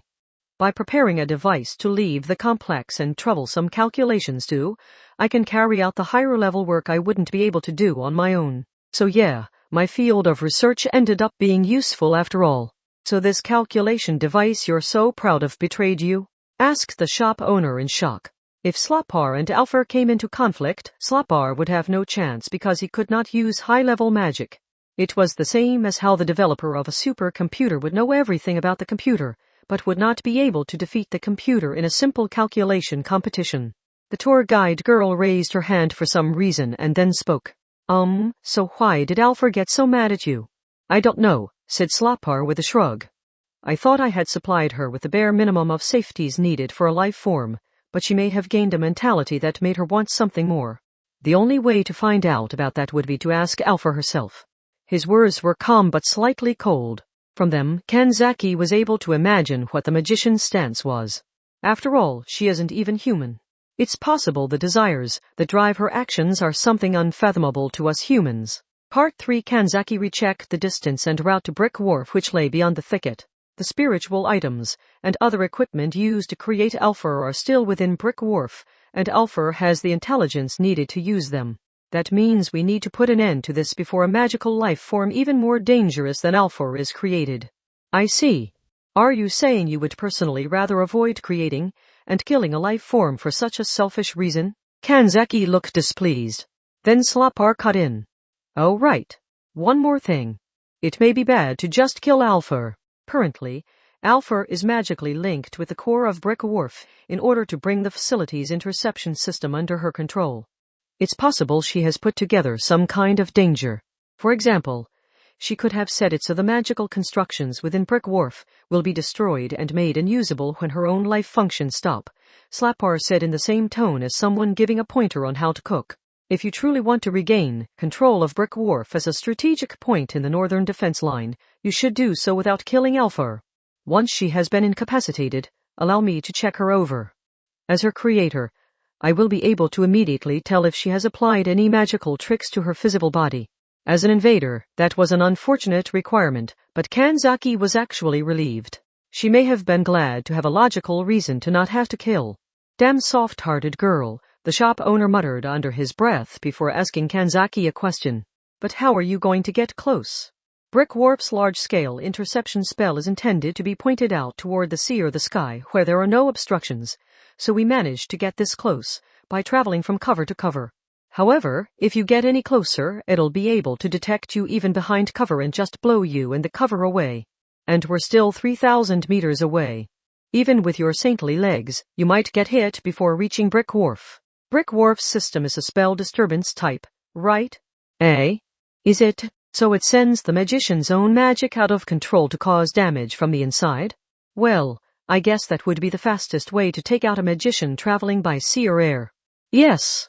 And not using any magic and simply walking toward Brick Wharf will not work. A magician refines their life force into magic power. When that invisible bombardment of interception magic hits its target magician, it forcibly changes their life force into magic power and sends it out of control. It does not matter if the magician is using magic or not. You said it sends the magic out of control when that happens. Don't your blood vessels randomly burst? Damage is done to your nerves, and other terrible things happen to you? The tour guide trembled as she imagined it. The shop owner looked back over at Kanzaki. So how are you going to pull this one off? Are you just going to accept that you'll get damaged and strike a courageous bloody pose when you get there? Why do I have to do something manly like that? Kanzaki sighed. Whatever actual method it uses, a spell disturbance type attack will analyze what spells I specialize in and then send out the signal that will most effectively send my magic power out of control. And, basically, I just have to keep it from properly analyzing me in the first place. Part 4. Kanzaki Kaori stood up from the short thicket. She was just under 3,000 meters from Brick Wharf. She stepped forward in that direction. With the leg strength of a saint, she could move faster than the speed of sound, but she did not rely on that speed. Instead, she slowly walked forward as if walking along a tightrope. Of course, Brick Wharf's large-scale interception spell immediately reacted. The ultra-long-range magic could accurately hit its enemy within a radius of 200 kilometers, so the giant invisible bombardment was accurately fired at Kanzaki Kaori. It was a giant line of magic power with a diameter of over a meter. That was the interception magic that could send any magician's magic power out of control to cause damage internally. Depending on the situation, it could even hold enough power to tear the magician's blood vessels and nerves to pieces. But hey, Kanzaki, that was a direct hit. Are you okay? Kanzaki looked nonchalant as she responded to the shop owner's voice over her cell phone. Like I told you, this is no problem as long as I keep it from properly analyzing me. It had directly hit her. But Kanzaki's body was unscathed. The reason was simple. Brick Wharf's interception magic analyzed what magic the magician was using and used the signal that would most effectively send the magician's magic power out of control. For Christian magic it used a Christian signal. For Buddhist magic it used a Buddhist signal. For Shinto magic it used a Shinto signal. For each religion, it had a corresponding signal to use which would send the magic of the magician it struck out of control no matter what countermeasures were used. That was how it normally worked. However, the magic Kanzaki Kaori used was a bit different from normal Christian magic. She used the magic of the Amakusa Church, which was a fusion of Christian magic with other religions. She used the spells of an organization that belonged to the Kakure Kurishiten who were persecuted during the Edo period in Japan. Due to their use of Shintoism and Buddhism as a front for their Christian church, they ended up constructing a unique style that fused those religions to the point of it being unclear what parts were camouflage and what parts were real. Kanzaki could use Christian, Buddhist, and Shinto magic. Of course, that also meant she could use each separate type of magic power that was the source of their spells. Brick Wharf would detect a Christian scent from Kanzaki and fire the corresponding interception magic. But in that time, Kanzaki would just switch her magic power to a Buddhist pattern. Even though the interception magic made for Christian magic struck Kanzaki, it did not do any damage. After that, she just repeated the same pattern again and again. When she could not use Christian magic, she used Buddhist magic. When she could not use Buddhist magic, she used Shinto magic, and when she could not use Shinto magic, she used Christian magic.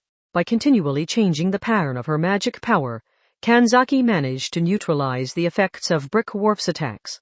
Because she did not think she could avoid getting hit by relying on her speed, Kanzaki focused on controlling what was going on within her body, and continued to change her type of magic power as she slowly walked forward. Even while being hit by the invisible bombardment again and again, Kanzaki's expression did not change.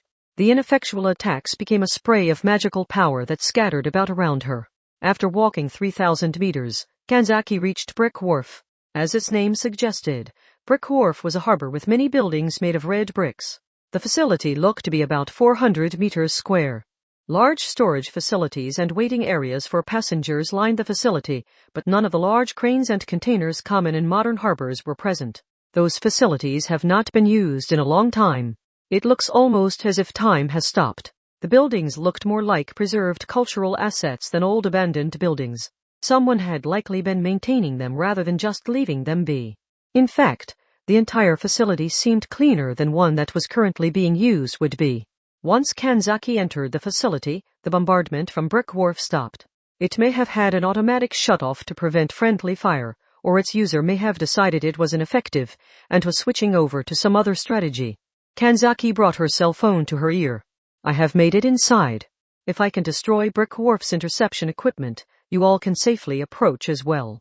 Ah, no, don't do that. That thing's the core of the interception network preventing invaders from entering from the north. If you destroy it, the entire UK's security grade will drop. How about you finish this with the least possible damage to the facility? You say that, but you just want an excuse to stay there and not do anything, don't you? You've got that right. I'm not even suited for fighting in the first place. I just leave that kind of thing to you, our macho and muscular saint. I object to being referred to as macho and muscular. Then I'd like for our sexy and muscular saint to do all sorts of things to me. I see. I'll give you a good punch once this is all over, so prepare yourself. Ease. Kanzaki ignored the shop owner's trembling shriek and approached a nearby building. The facilities of Brick Wharf were not separated into individual buildings such as storage areas, waiting areas, or a lighthouse.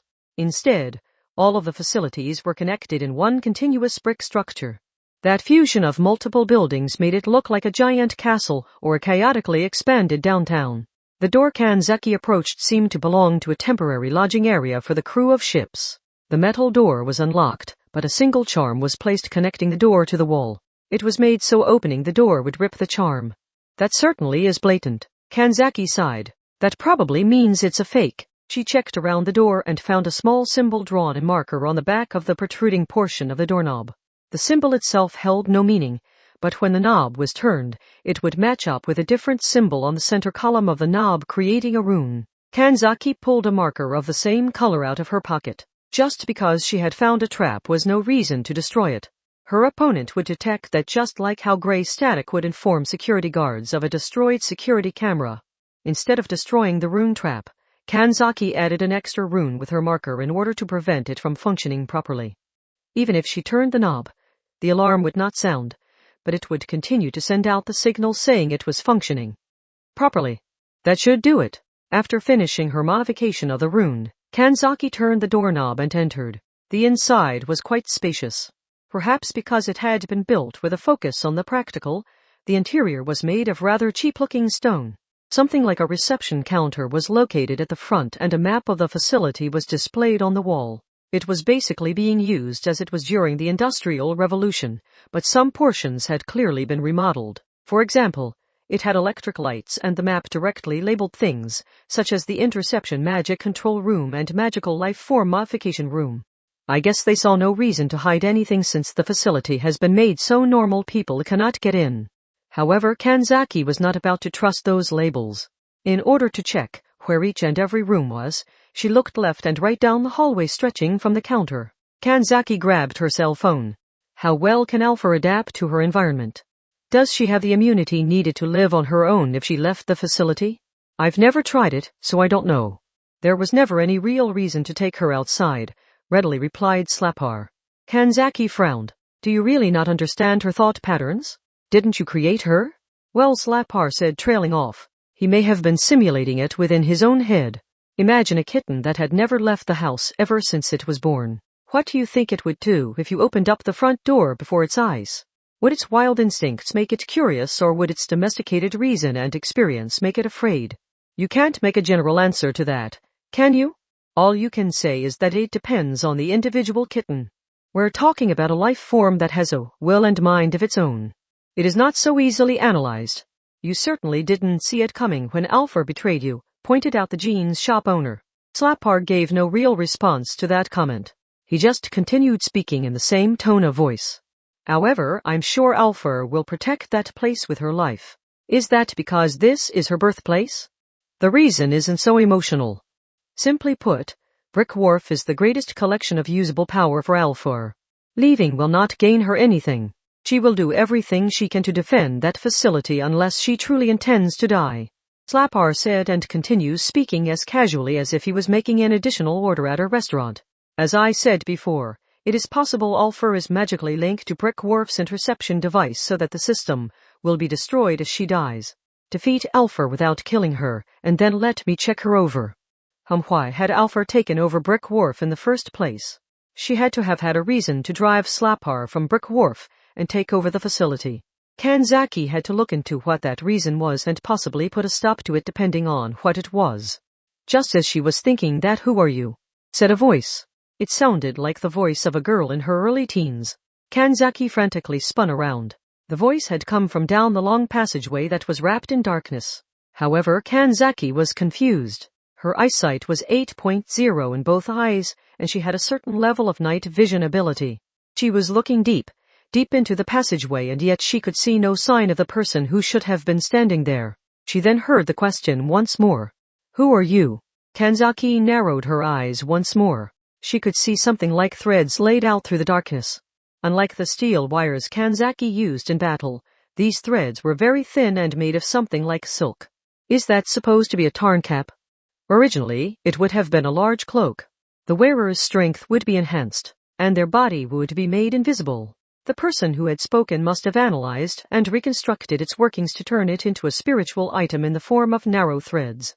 Most likely, the threads laid out in the passageway created a magical screen like the film of a soap bubble, and the person's form was erased from the background. The person reacted to Kanzaki's words. The person must have moved out from within the ring of strings, because a human form suddenly appeared out of thin air. It was a short girl. She had long blonde hair and white skin. Her defining characteristic was her oddly long and narrow ears. Her clothes seemed to be made of cotton. Each small button on them was carved out of wood, and there was not a single metal part. She had a relatively well-featured face, but something felt incredibly off to Kanzaki. She was not sure what caused her to feel that way. The girl's face was the same as a human's, and her bodily structure was the same as a human's.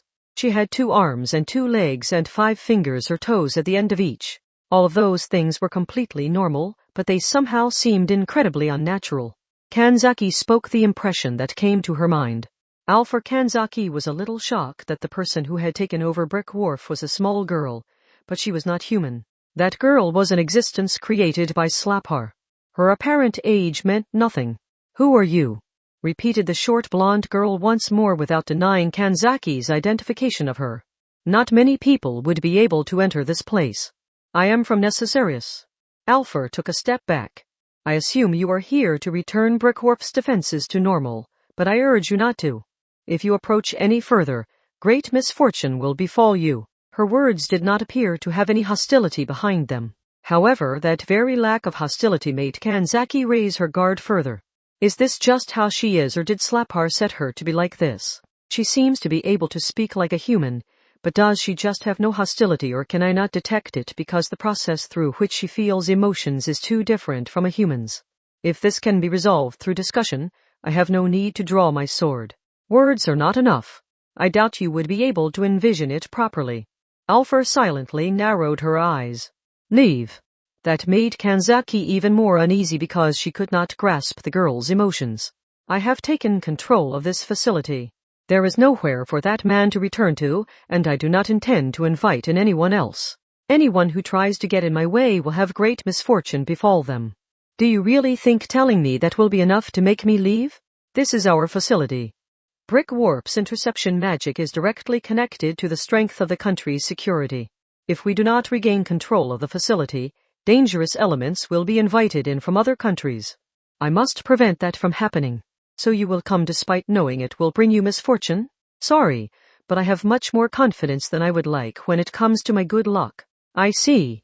This time, Alpha pointed her small palm toward Kanzaki with some clear intention. But I will not let any misfortune occur. Something jumped out. It was a creature. If you put a crocodile head on a giant dog's body, you would have something similar to that creature. A magical life form. While Alpha was a few dozen meters down the passageway, the crocodile-headed dog suddenly appeared from thin air only about 3 meters away and leapt straight for Kanzaki's windpipe.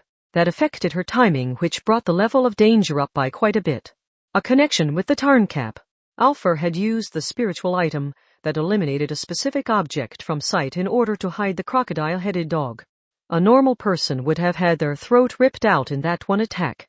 Some expert acrobats could avoid a crossbow bolt aimed for their head, but even someone like that would have been killed.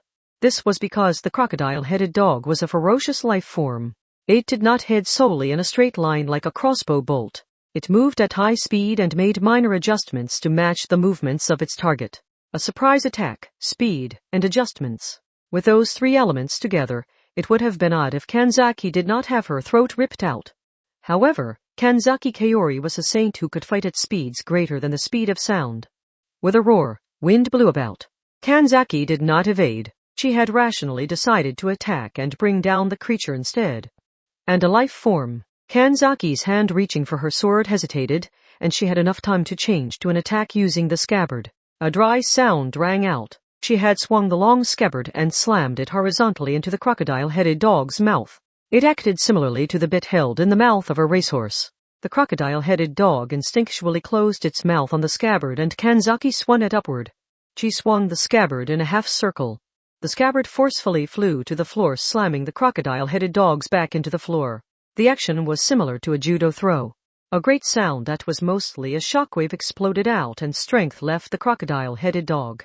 The scabbard slipped from its mouth. Kanzaki looked away from the crocodile-headed dog on the floor and back toward Alpha. At some point, she had disappeared. Kanzaki narrowed her eyes, and the no longer necessary silk threads floated down to the ground. Part 5. She had lost sight of Alpha. As Kanzaki attempted to track her down, while remaining on the lookout for traps, she suddenly heard a noise from within one of the rooms lining the passageway. She opened the door and found a large room. Kanzaki frowned. Is this a magical life-form plant? Each individual device was a spherical glass container about 1 meter across. It was unclear how anything was put inside, but they were filled about a third of the way with dirt, and the remaining space was filled with plants. The spherical glass containers had various different environments inside. One was like a forest, one was like a desert, one was like an icy continent, and one was like the depths of the ocean.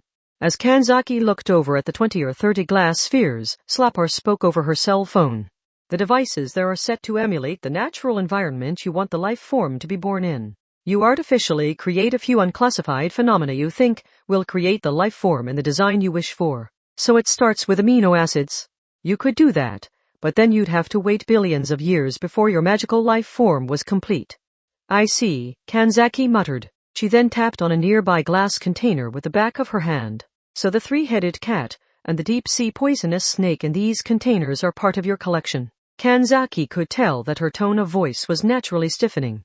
Most of the magical life forms in there likely had fangs and claws much more dangerous than any in the natural world. However, that was all they had. Most likely, a normal cat or dog would be stronger. The magical life forms were twisted and therefore would likely easily be killed by a problem that anything in the natural world would not find an issue at all. But then Slapar, the man who had been doing research on that kind of thing, gave a response different from what Kanzaki had expected. I don't recognize those. As I told you, my objective was to get something that could perform my calculations for me. I had no interest in any life form other than Alpha, so I kept my focus away from just adding things onto animals. So these were newly created by Alpha to increase her strength? I don't know. It would be faster to just ask Alpha. But that's a problem if true. Those devices are not meant to be used like that. In any case, if Alpha continued creating magical life forms, misfortune would befall the purposefully twisted monsters as well. Kanzaki had to quickly deal with Alpha.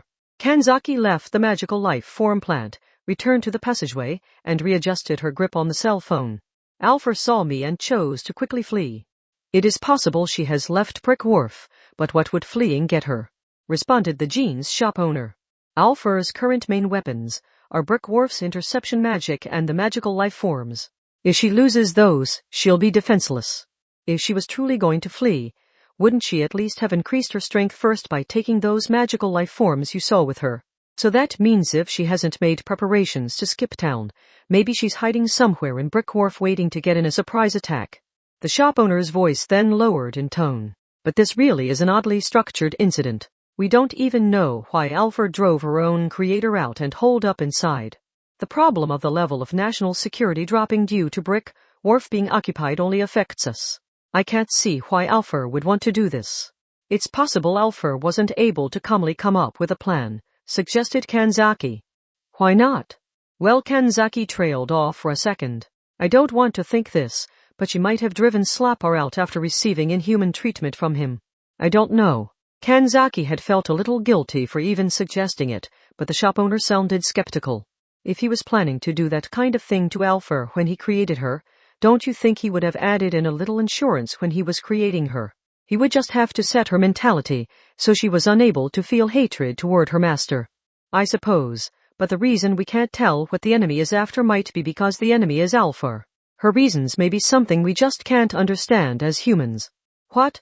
Are you the type of person that loves dressing cats or dogs up in clothes? Only the humans enjoy that kind of thing. The pets are certainly not enjoying it, the shop owner said, sounding annoyed. Pet lovers always say they have a strong emotional connection with their pet or that their pet loves them, but that isn't true. The pets are just running on a predatory program that leads them to the safest and most efficient means of getting food. Otherwise, abandoned dogs would not become so attached to their new owners. In Japan, there's a story about a dog named Hachiko, but that can be explained by the dog's predatory program not correctly recognizing that its owner was dead. There is a gap between humans and other creatures. Personally, though, I wish it really was that the dog was just continuing to hope that his owner was eventually going to come back. Kanzaki frowned. So you're saying even if Alpha does have a logical and simple reason for her actions, we cannot understand or recognize it as humans. If we don't know what the enemy is after, it raises the danger of the enemy tripping us up. You might need to think more about the possibility of a trap. After hearing that, Kanzaki leaned against the wall of the passageway and thought for a bit. The shop owner had a point. A human like her trying to guess how Alpha's mind worked could be similar to a pet lover forcing their dog to wear clothes. But is all this really so complicated? All of Alpha's strength was held within Brick Wharf. Fleeing from the facility would mean she would lose all of her strength and be easily captured. That meant Alpha was stuck. Now that Kanzaki Kaori, one of the world's fewer than 20 saints, was inside the facility, she was cornered. Given that, Alpha's initial rebellion against Slapar did not seem logical. It had done nothing but lead her to that predicament. That was how it looked at first glance. But Kanzaki thought about a different, more human-like motive. If Alpha was being treated unreasonably, she may have wanted to escape from that situation. However, she could not escape on her own, so she might have taken over Brick Wharf so that she could get help from a foreign magic group. If I just think about this in an exceedingly human way, that is a definite possibility, but Kanzaki was conflicted whether she should mention that possibility to the shop owner, but then she noticed something. The cell phone in her hand had gone completely silent.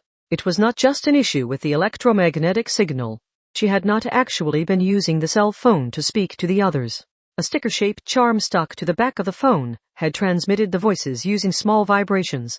That spell had been cut off, and it had been done so secretly Kanzaki had not even noticed at first despite being the user of the spell. This as she gathered a slight bit of power in her brow, and the surrounding air seemed to freeze over. No, it did not just seem to freeze over. The wall Kanzaki was leaning against turned faintly white. A circle with a radius of about a meter had turned white. She felt cold. It was actually an exceedingly fine mist. Just after that thought came to mind, she denied it. The following three things almost reflexively floated to the top of her mind. A magical life form from Norse mythology. Magic using text carved in stone. Crystal. Straight divisions. But Kanzaki Kaori was an instant too slow in arriving at the correct answer. Immediately afterwards, something activated and Kanzaki's body was swallowed up by an explosive blast.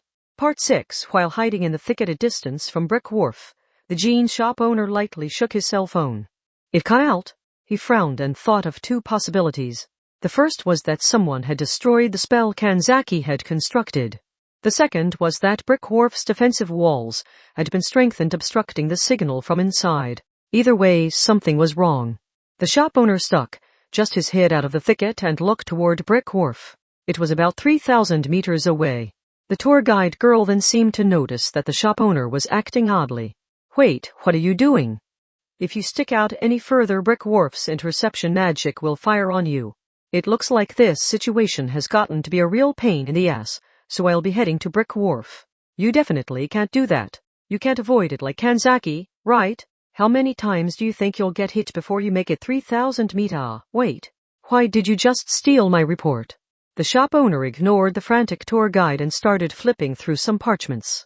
So it can lock onto 50 targets at a time, and it can attack 20 of those in an instant. In that case, I might be able to trick it by firing some dummy spiritual items.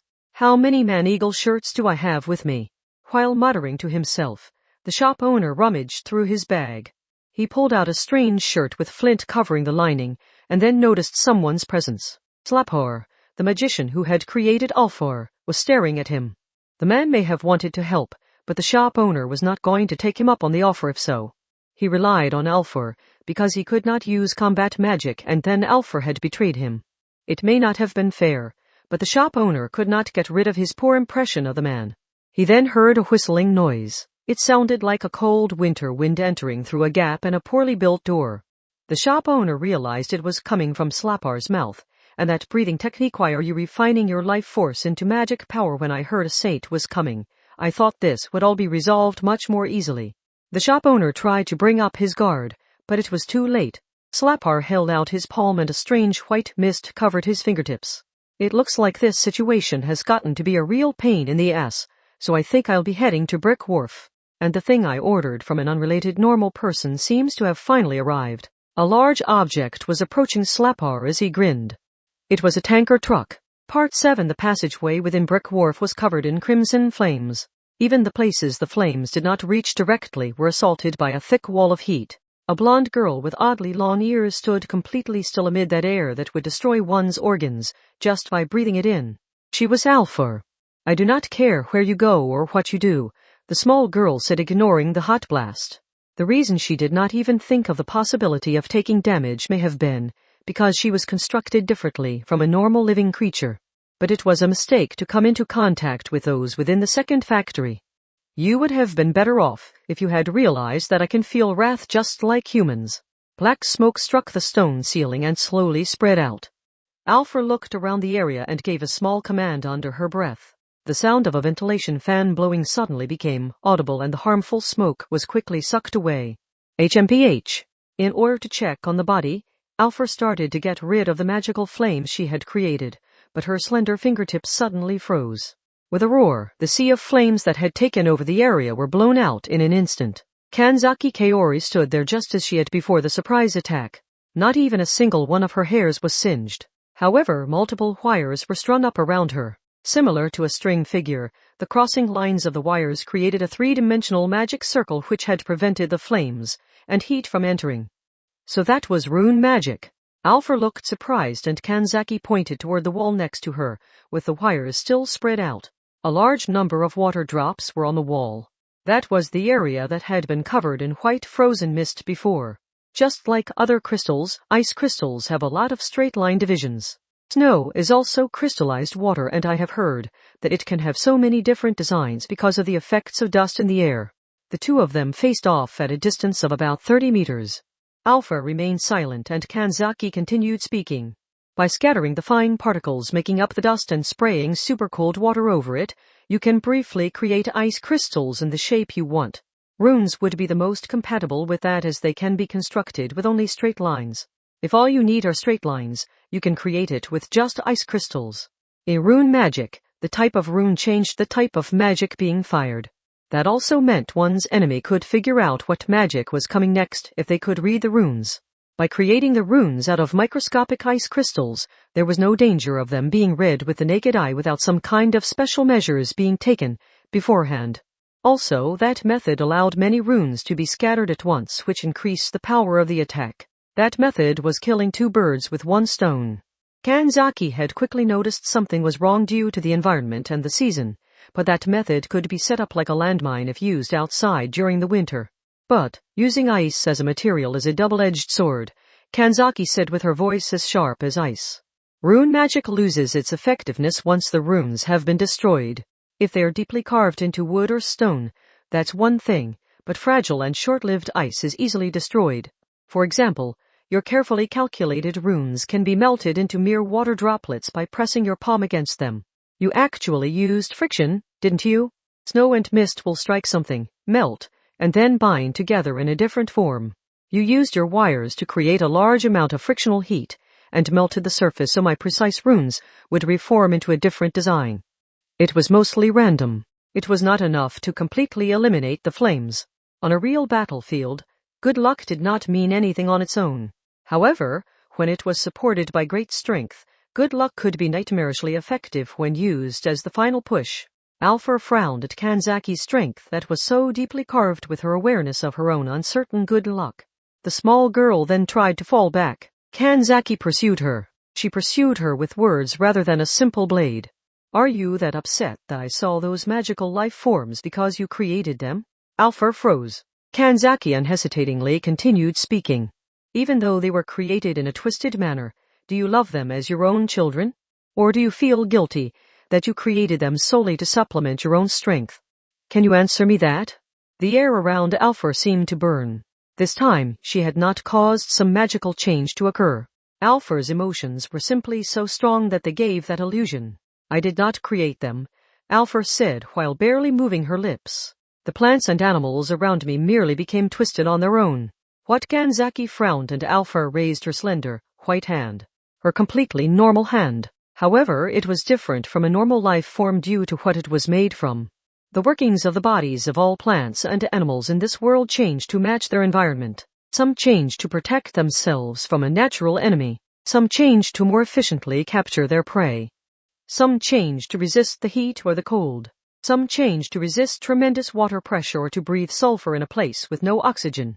There are many different examples, but no plant or animal evolves all on its own. Functionality is added or refined based on the environment that surrounds it. Alpha pressed her small palm against her chest.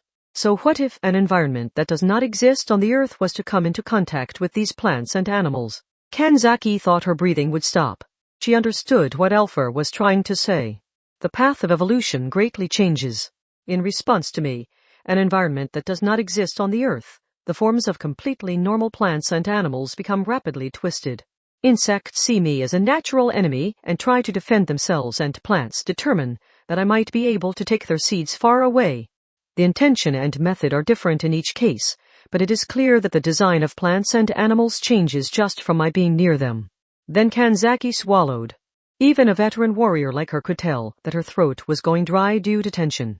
The creatures in the glass containers in what you called the second factory are their plants and animals that were inside Brick Wharf. A cat named Bailey, a wild snake, and insects began to become twisted, so I put them within the containers. I do not know how distorted they would have become if I had not done so. At any rate, this is a part of my nature. What occurs is more of a sudden change due to extreme conditions than the usually slow changes of evolution, so their designs change in no time at all. Alpha shook her head. And it does not end there. The plants and animals, the change due to me, have begun to cause other plants and animals to distort in the same way. If that spreads beyond a certain point, no one will be able to stop it.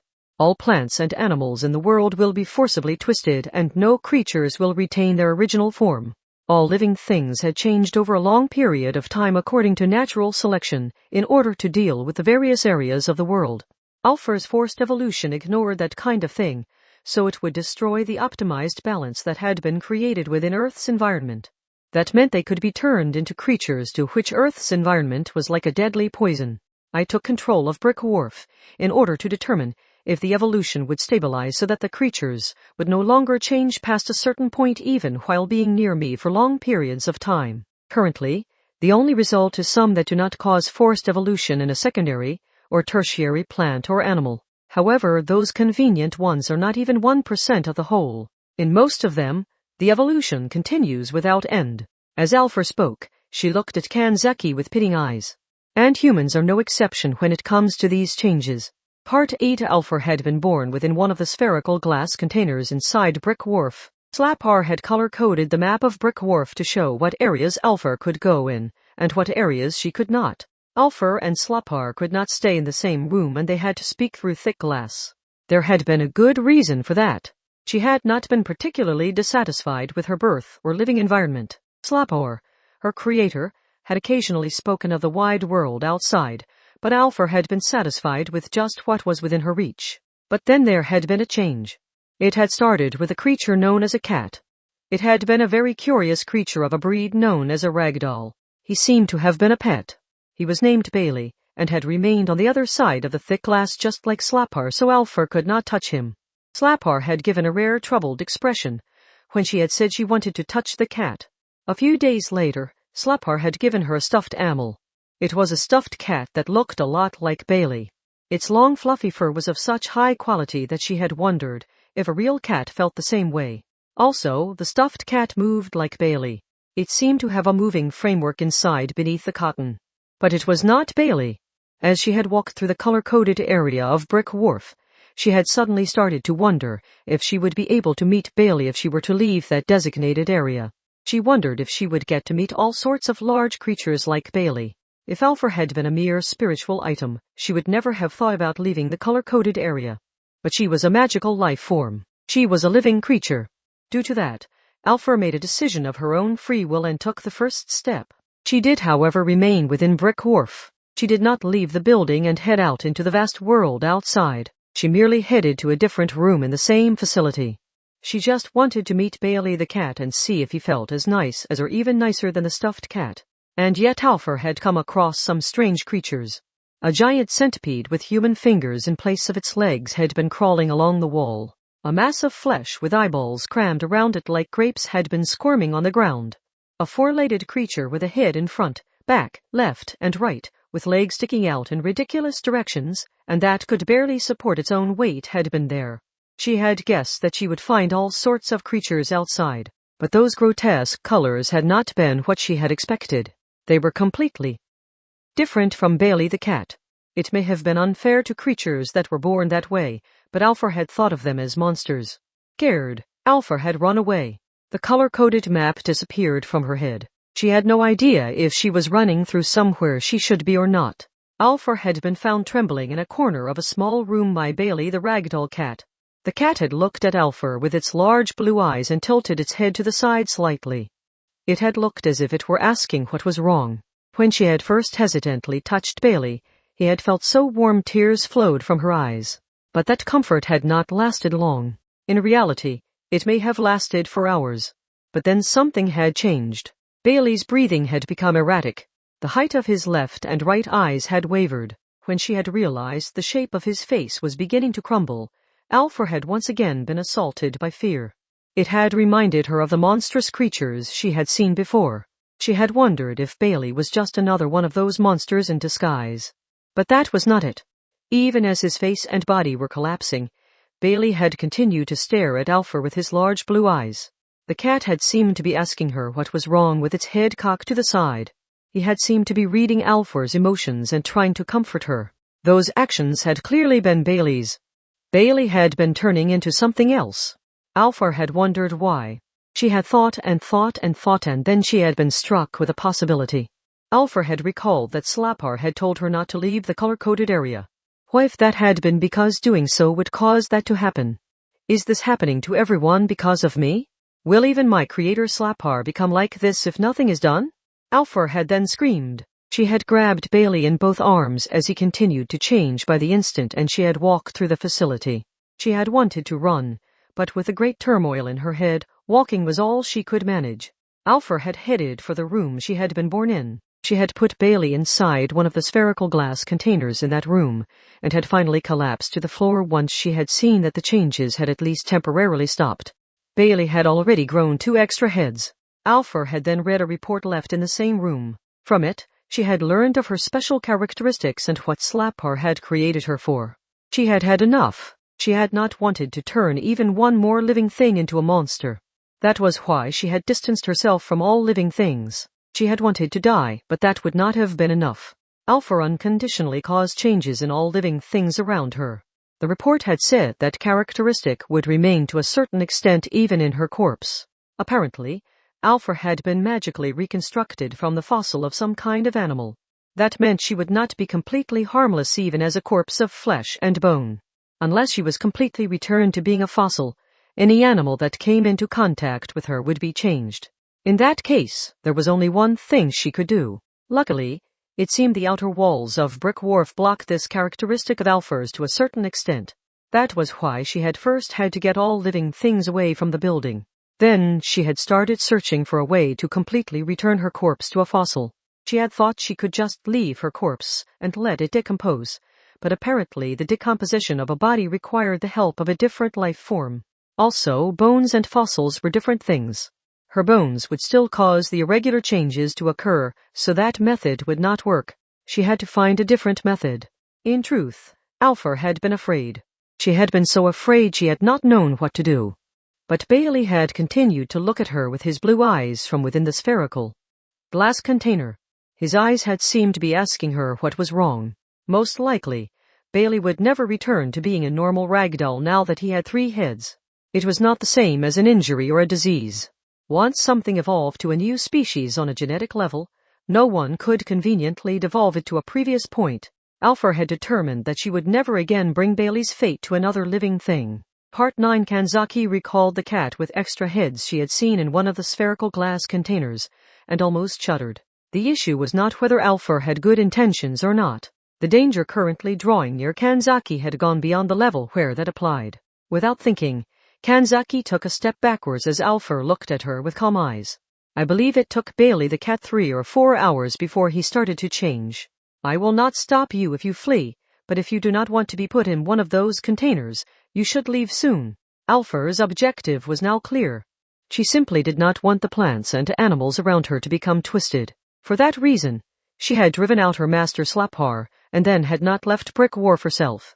But evolution is normally a very long process that takes tens of thousands of years, said Kanzaki as she stepped back further. Even if you supply a special environment, I do not think a living thing's appearance and functioning would change that greatly in just half a day. Well, Alpha trailed off. However, the answer came from somewhere else without Kanzaki having to press the magical life form for it. Isn't that obvious? It's because she was made that way from the beginning. A white mist spread around. It covered a much wider range than the one Alpha had created, and a large amount of powerful acid headed for Kanzaki. The great amount of liquid ignored the straight passageway and headed straight through the wall to the side, seeming to melt it. There was enough of it that Kanzaki would drown or even be crushed by it even if it was only water. But with an explosive noise, the literally tons of acid split apart on its own before striking Kanzaki. Waha! Wow! The method was different from Moses's parting of the sea, but you still must have read my rune in time. Ura's was originally the remains left over after smelting iron. I then added on the meaning of a powerful acid to the concept of melting iron, but maybe you used those steel wires or something to lead it. Hearing that voice, Kanzaki quickly moved away from the melted wall. Someone stepped in through the wall he had melted. He must have had some kind of protection against it, because he ignored the puddles of acid on the floor around the melted wall. Kanzaki could hear his wet footsteps. Alpha's expression changed. However, that was not too surprising. The intruder was her creator, Slapar. Kanzaki looked over at Slapar once more. He should have been with the jeans shop owner and the tour guide girl. If he had taken any suspicious actions on his own, the other two would have at least tried to stop him, but Slapar must have sensed something from Kanzaki's silence because he lightly shook his index finger. I didn't kill them. Kanzaki's eyes narrowed ever so slightly. The magician's words continued. But that isn't because I was feeling merciful. It seems that man has good judgment. I attacked at close range, but I was not able to get in a fatal wound. I'm rather surprised, to be honest. On the surface, those were words of praise, but there was clear scorn in his tone. Kanzaki slowly moved her lips and asked a question. Why did you go to that much effort to get here? I know, I was planning to get in your way at some point, but the timing never really worked out. but at least you followed my instructions and didn't kill Alpha. It's unclear whether another one of her could be created with the same effects even following the exact same plans. Basically, I can't just make a new one if I lose her. The original master of Brick Wharf was much more at home there than Alpha. Even if there was an abnormal deep forest ecosystem where a natural Alpha would live, it would not have this special ability to cause forced evolution in other animals over just a couple of hours. If it did, all life forms on Earth would have been changed. That major difference from other living things only showed itself as a result of my design. However, I do not know exactly what I did to make it show itself. You must rely on luck a bit when trying to create such a convenient life form. Before, Slapar had warned that Alpha might be linked to Brick Wharf's interception system, so her death would destroy the system. However, that may have been nothing more than a bluff. A bluff to prevent Alpha from being destroyed by a saint. You said you cannot use magic that is too complex. Yes, that's why I made this simple. I only use one type of rune. I just created a lot of them with supercooled water and fine particles, and then cover for the inferiority of my magic with overwhelming numbers.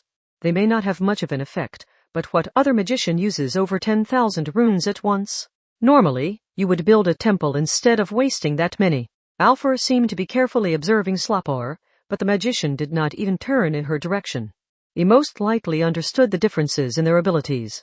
He then began speaking again in a joking manner. It would have been simple to just kill her to stop her, but she was simply too valuable. As I said, I would not necessarily get the same thing if I made another following the same plans. Meanwhile, she had messed with Brick Wharf's interception magic, so I had no choice but to report it to Necessarius. So I could spread false information at the same time. I fled from Brick Wharf and met up with you. Kanzaki glared back at Slapar. That meant his goal in creating Alpha was not just as something to help with his magical calculations. I don't have any grand aspirations or anything. I don't intend to distort all living things in the world, and I don't intend to take over the world with an army of battle chimeras. Those things just sound like a pain in the ass. My goal is quite simple, the magician said, sounding bored. I want to evolve. His words would have sounded vague if Alpha had not been there. As I told you before, I cannot construct magic with complexity above a certain level. No matter what methods are used or how much work is put into developing a cure, nothing can be done about that. That is why I started working on Alpha. If my very base as a living being is changed, I might be able to overcome my weakness. Even if you lose your humanity and destroy the balance of living things as a result? Of course. Even though this does not just affect the present but affects the ecosystem for hundreds, if not thousands of years to come? Why even think about that? Hearing that response, Kanzaki naturally reached for the handle of her sword. At that distance, she only needed an instant. The puddles of acid on the floor around him were the main issue, but as a saint, she could jump about 20 meters if she wanted to. It was perfectly possible for her to attack him while practically flying. Excellent. However, Slapar's expression did not change, and he was most likely well aware what a saint was. Well, I should warn you that it is useless. Do you really think I would attack without making any preparations? As he spoke, the magician pointed toward the melted wall. Kanzaki could not see from her position. With a movement of her fingertips, she used her wires to slice a rectangular hole in the passageway wall and finally realized what Slapar was talking about. White mist was spreading across the area, as if snow had fallen and accumulated within Brick Wharf's grounds. The ground, the building walls, and the ceilings had changed color slightly. Most likely, all of it contained the artificially created microscopic runes. They had to number in the millions, billions, no, possibly even trillions. She could not even imagine how many runes there had to be in all. I had to call in a tanker truck, used to carry liquid oxygen in order to prepare enough supercooled water. Even then, it took a lot of effort to disseminate it across such a large facility. Each individual one was exceedingly weak and had no more strength than a push of a finger. But when they numbered in the thousands, millions, billions, or trillions, they could hold a great power. Even a saint like Kanzaki, who had overwhelming power on her own, could easily be worn down by numbers that great. She sensed danger in the situation before her, and had the following thought at the same time. He can produce this much power even with his inability to construct complex magic. Just how powerful a magician would he be if he truly managed to use Alpha to overcome that weakness? After going that far for his goal, it seemed unlikely Slapar would stop after obtaining his first goal of evolution. Once he accomplished one goal, he would move on to the next. Once he accomplished that next one, he would move on to yet another. If the damages would expand seemingly infinitely in the process, Kanzaki truly had to stop that magician. Kanzaki glanced over at Alpha. That magical life form had once rebelled against her creator in order to protect him. She had been acting in order to protect Slapar. If that magician gave her an order, it was highly likely she would become an enemy too. But Saint, while I'm free, let me say one thing, Alpha said while looking Kanzaki straight in the eye. The way to stop him is very simple. Kill. The magician's mouth reflexively formed a smile upon hearing the girl's beautiful voice. It may have been because the words were coming from the magical life form he had worked so hard to create. That magician only used Alpha as a tool. However, Alpha may have wanted to only be used as a tool. Kanzaki said nothing. While saying nothing, she clearly gripped her sword. However, Slapar's body relaxed. He was of course still on guard, but he was confident that he would not be easily defeated. He felt he could counter any attack coming his way and then take Kanzaki out, and the dull sound of something being sliced exploded out within Brick Wharf. Part 10. A distance of 20 meters lay between Kanzaki Kaori and Slapar. However, that did not matter. Instead of wielding her sword, she manipulated the wires in her hand in order to hide what she was doing. The 7 almost invisibly thin and sharp wires followed the motions of Kanzaki's fingertips and accurately attacked her target. A light scrape ran along Slapar's cheek. A few drops of blood spilled out, but his expression did not change. However, Kanzaki's target had not been Slapar. It had been the Alpha girl who stood behind him. The Alpha girl looked down at her body. A large wound ran diagonally along her upper body.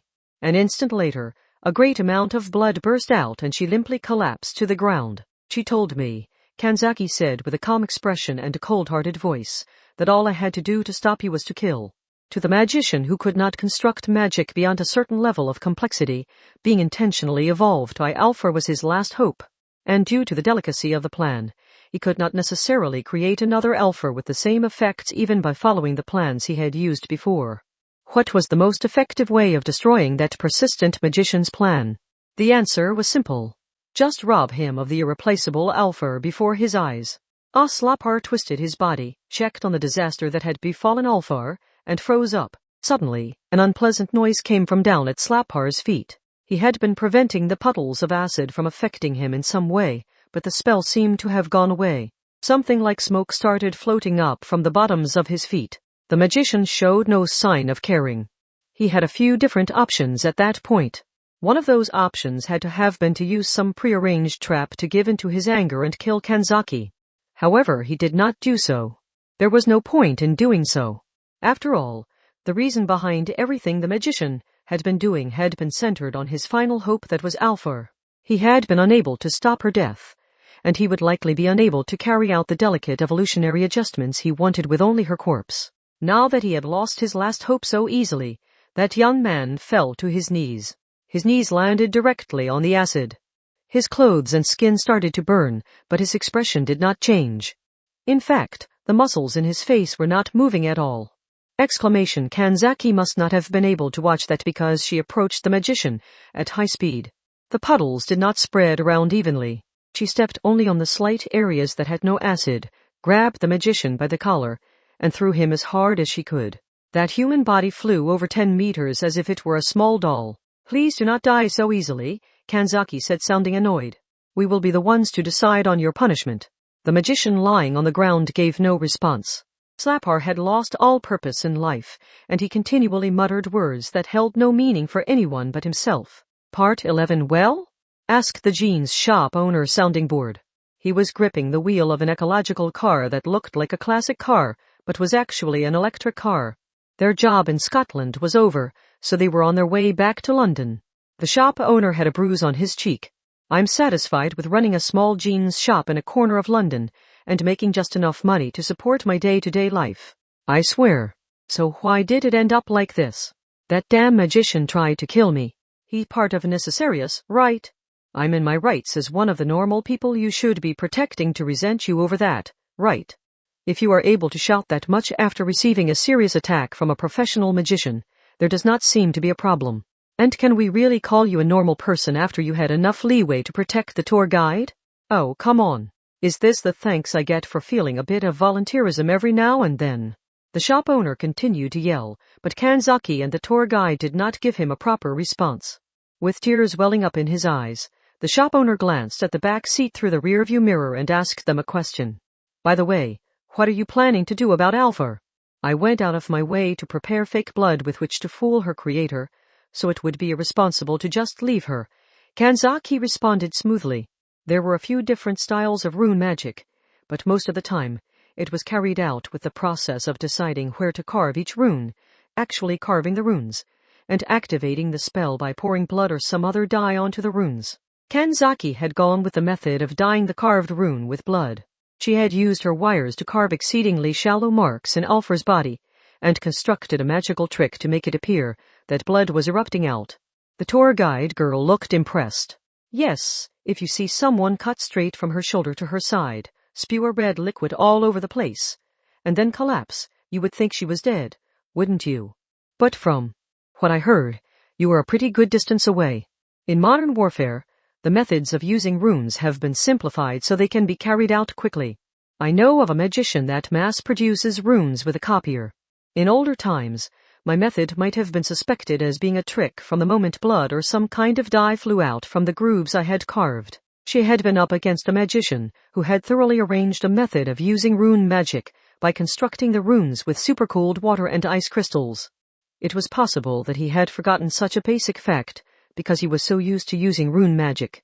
However, even after hearing the results, the shop owner still seemed in a bit of a bad mood. And where did you get this dye? Well, it was your own blood, wasn't it?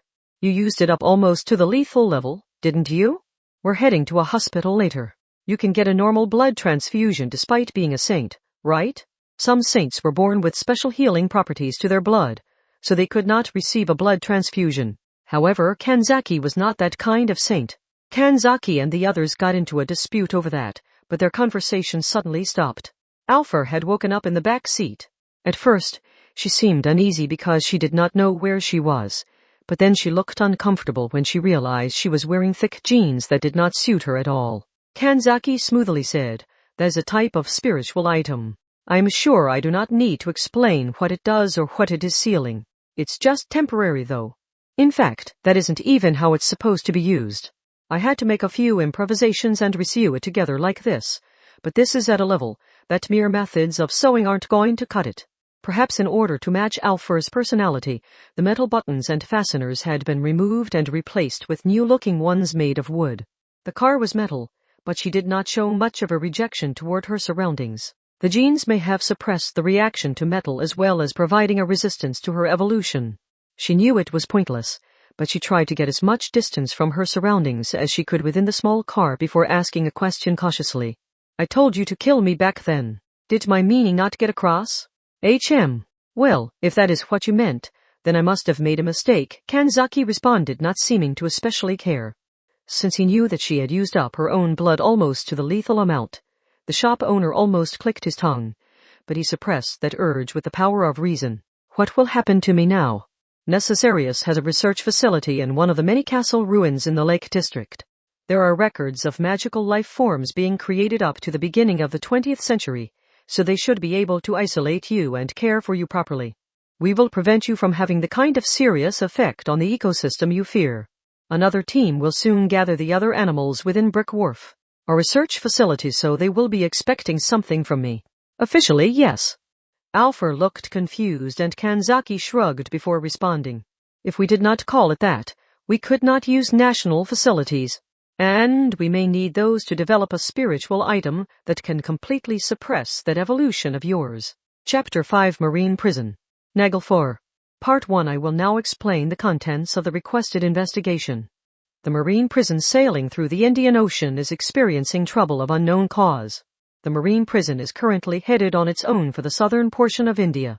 Around 500 enemy magicians that Necessarius captured around the world are held within the marine prison, and the prison landing or running aground in India would mean those dangerous criminals would be free once more. In order to prevent the escape of the magicians, please sink the marine prison as quickly as possible. Also, after sinking the marine prison, please kill any magicians attempting to swim to shore. Not even a single one can be allowed to survive. There is no need to put aside time to rescue the jailers, so please give suppressing the magicians top priority. Diamond sued. Well, I'm sure you're just going to ignore this ridiculous genocidal order, said the jeans shop owner on the coast in the southern Indian city of Nagercoil. How are you going to deal with this one? If that out-of-control marine prison lands here, tons of terrible magicians will be free. And these magicians are at the very least at the level of someone who would chop 50 children to pieces and cook them in a giant pot until the pieces fell apart. It does not look like we will be able to find a way of resolving this until we know why the marine prison has gone out of control. Kanzaki was fed up with her superior's orders to just let her colleagues die, and it showed in her displeased voice. She then turned toward the tour guide girl. What kind of craft is the marine prison anyway? The tour guide girl opened her memo pad. Are you familiar with the luxurious aqua tunnel ships? Well, they are technically submarines, not ships. Those are the glass submarines, right? The shop owner said with a grin on his face. Aquariums have those clear tunnels heading through the bottom of a giant tank to make it look like you're heading through the ocean, right? The aqua tunnel submarines are just an escalated version of that. By making a submarine out of thick bulletproof resin, they say you can enjoy the ocean in all sorts of ways, from seeing colorful tropical fish to deep sea fish who live where the light of the sun never reaches. I've heard they occasionally do trips around the world, but apparently the race for tickets is so harsh no normal person can hope to get one. I've heard 12 aqua tunnel subs have been created. Those are actually the marine prisons, said the tour guide suddenly before flipping to a different page in her memo pad. One of the aqua tunnels is a real luxurious ship prepared as a dummy, and it actually makes trips around the world. However, the other 11 function as prisons. Why did they go to all that effort? Asked Kanzaki. The tour guide girl flipped through her memo pad. Originally, the marine prisons were created to prevent bad magicians captured around the world from escaping before being brought to England. For that purpose, 11 marine prisons pass through the 7 seas at set intervals. However, constantly fooling the science side's radar and sonar would be too costly, and it is not guaranteed to always work. The tour guide answered Kanzaki's question while glancing through her detailed notes.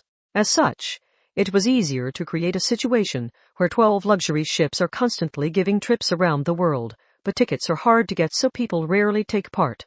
However, it would seem suspicious if no one ever took part in it. That is why one of them is open to the public as a dummy, while the other 11 carry out their role as prisons. I'm sure the prisons are nowhere near as nice to be on as the dummy. Apparently, it is better than being on the galleys that used to transport slaves. It does not seem that anyone aboard is likely to die. Then are you volunteering? The shop owner said, sounding annoyed before glancing around. So how are the marine prisons controlled? It does not seem that the prisoners took over the control room. In fact, it seems the marine prisons do not have anything like a control room. Kanzaki frowned and the tour guide girl explained. In order to prevent the prisoners from taking control, the marine prisons cannot be controlled from the inside. They can only be controlled remotely. Even if the prisoners rioted and took the jailers hostage, the marine prison would arrive at England with no issues. With the water pressure in the depths of the ocean acting as a natural barrier and the submarine being controlled externally, there was no way to escape by rioting within the prison. The security prepared by the Anglican Church was quite strict, but that showed just how cautious they were about those vile magicians. But then I know what the most suspicious place is, said Kanzaki. A marine prison holding many magical criminals was headed off course toward southern India, but her expression did not change. Something must have been done to the magic that remotely controls the prison. Isn't that the most likely possibility? Part 2. The marine prison was about 50 kilometers from reaching Nagercoil in southern India. The marine prison is controlled externally by a spiritual item known as the Cape of Good Hope. So it's located at the bottom of Africa? Said the jeans shop owner, sounding fed up with the situation already, but the tour guide girl frantically shook her head. She flipped through her memo pad and said, it is only a spiritual item with that name. As I said before, the marine prisons pass through the 7 seas at set intervals.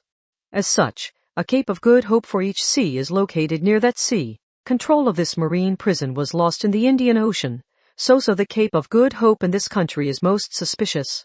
What Christian-related things are famous in India? Is there a church with Francis Xavier's tomb or something? That is famous, but the Jesuits are under the Roman Catholic Church's jurisdiction. That has no connection to the Anglican Church. Well, I'm just the virtuous owner of a jeans shop, said the shop owner as he bought a banana drink at a stand, seeming not to be very motivated anymore. The tour guide quickly flipped through her memo pad. The main connection between England and India is the East India Company. During the age of exploration, England one-sidedly set up trading bases here. Of course, those are long gone, but a few ruins still remain. So one of those had its magical security reactivated and the Cape of Good Hope was set there? Well, to this country, the East India Company is a blot on their history. Even if it was done completely in secret to normal people, it was apparently still quite difficult to get permission to use the place again. In the end, it was agreed that 30% of British-made satellites would be fired from Indian launch pads while the Cape of Good Hope is kept here. I had wondered why we used Indian ones in this age when most launches are done from Academy City launch pads. The EU launches their satellites from India quite a bit because they want to escape from NASA and Academy City's monopolization of GPS, but the market race between the top two is apparently quite harsh. Russia was also strong in the space industry, but the scale of their systems was different, so they could not receive similar services from surrounding countries. In the near future, it seemed China would be entering the field as well, and they feared the same thing would happen to them as to Russia. At any rate, we just have to head to these ruins of the East India Company and check on this Cape of Good Hope. But the Cape of Good Hope here has a maintenance staff. Won't they have been investigating the Cape of Good Hope ever since control of the marine prison was confirmed to be lost? We could leave this to them if it was just some normal issue, said Kanzaki without her expression changing. But if a magician is interfering, they may overlook it with their methods. It would be best if anti-magician specialists like us help check it over. Part 3. The three of them got a rental car and headed for the location of the Cape of Good Hope. The jeans shop owner drove and the tour guide girl navigated from the passenger seat. Kanzaki sat in the back seat. That was their usual arrangement. As usual, Kanzaki's ridiculously long sword was stored in a surfboard case on the roof of the car. Shit! This car has been bumping around like crazy. Does it even have any suspension? I am glad the cheap cars sell here, though. You're losing your temper again. What's the matter? Asked the tour guide from the passenger seat. The shop owner glared over at her. Don't act like you don't know. I thought I was finally headed back to England, but then I got dragged out to India without time to deal with any of the work that has piled up back at the shop. What am I supposed to do about middle school Satan-chan? Hey, could we swing by Japan on the way back? Oh, what should we do about dinner? I have checked on where the good Chinese restaurants on the outskirts are, so what about that? I know Chinese food is a safe bet in any country, but let's get some Indian food while we're here. Food does not really matter, so can we please focus on resolving the incident unfolding before our eyes? Despite what Kanzaki said, she would surely be disappointed if she was given a hamburger from a worldwide chain. That was not an issue of how it tasted, it was simply due to the fact that they had come all the way to a foreign country. The sounds and smells of the city entered through the car's open windows, and the pleasant smell of spices from a normal house made their way inside their sensors, as travelers started going off telling them that was what they wanted to eat rather than food at some unnecessarily expensive restaurant. Damn it, forget all this marine prison crap there. Turn left at that small street and head straight on through there. The shop owner drove the car as instructed and a brick wall came into view.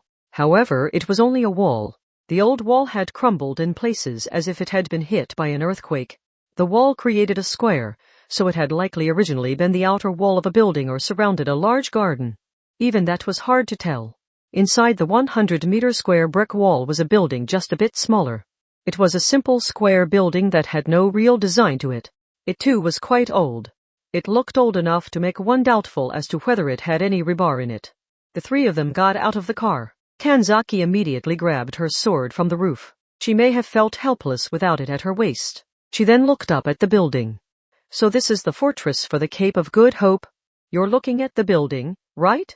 Well, the actual core of the facility is the brick wall. As she spoke, the tour guide girl walked ahead of the other two.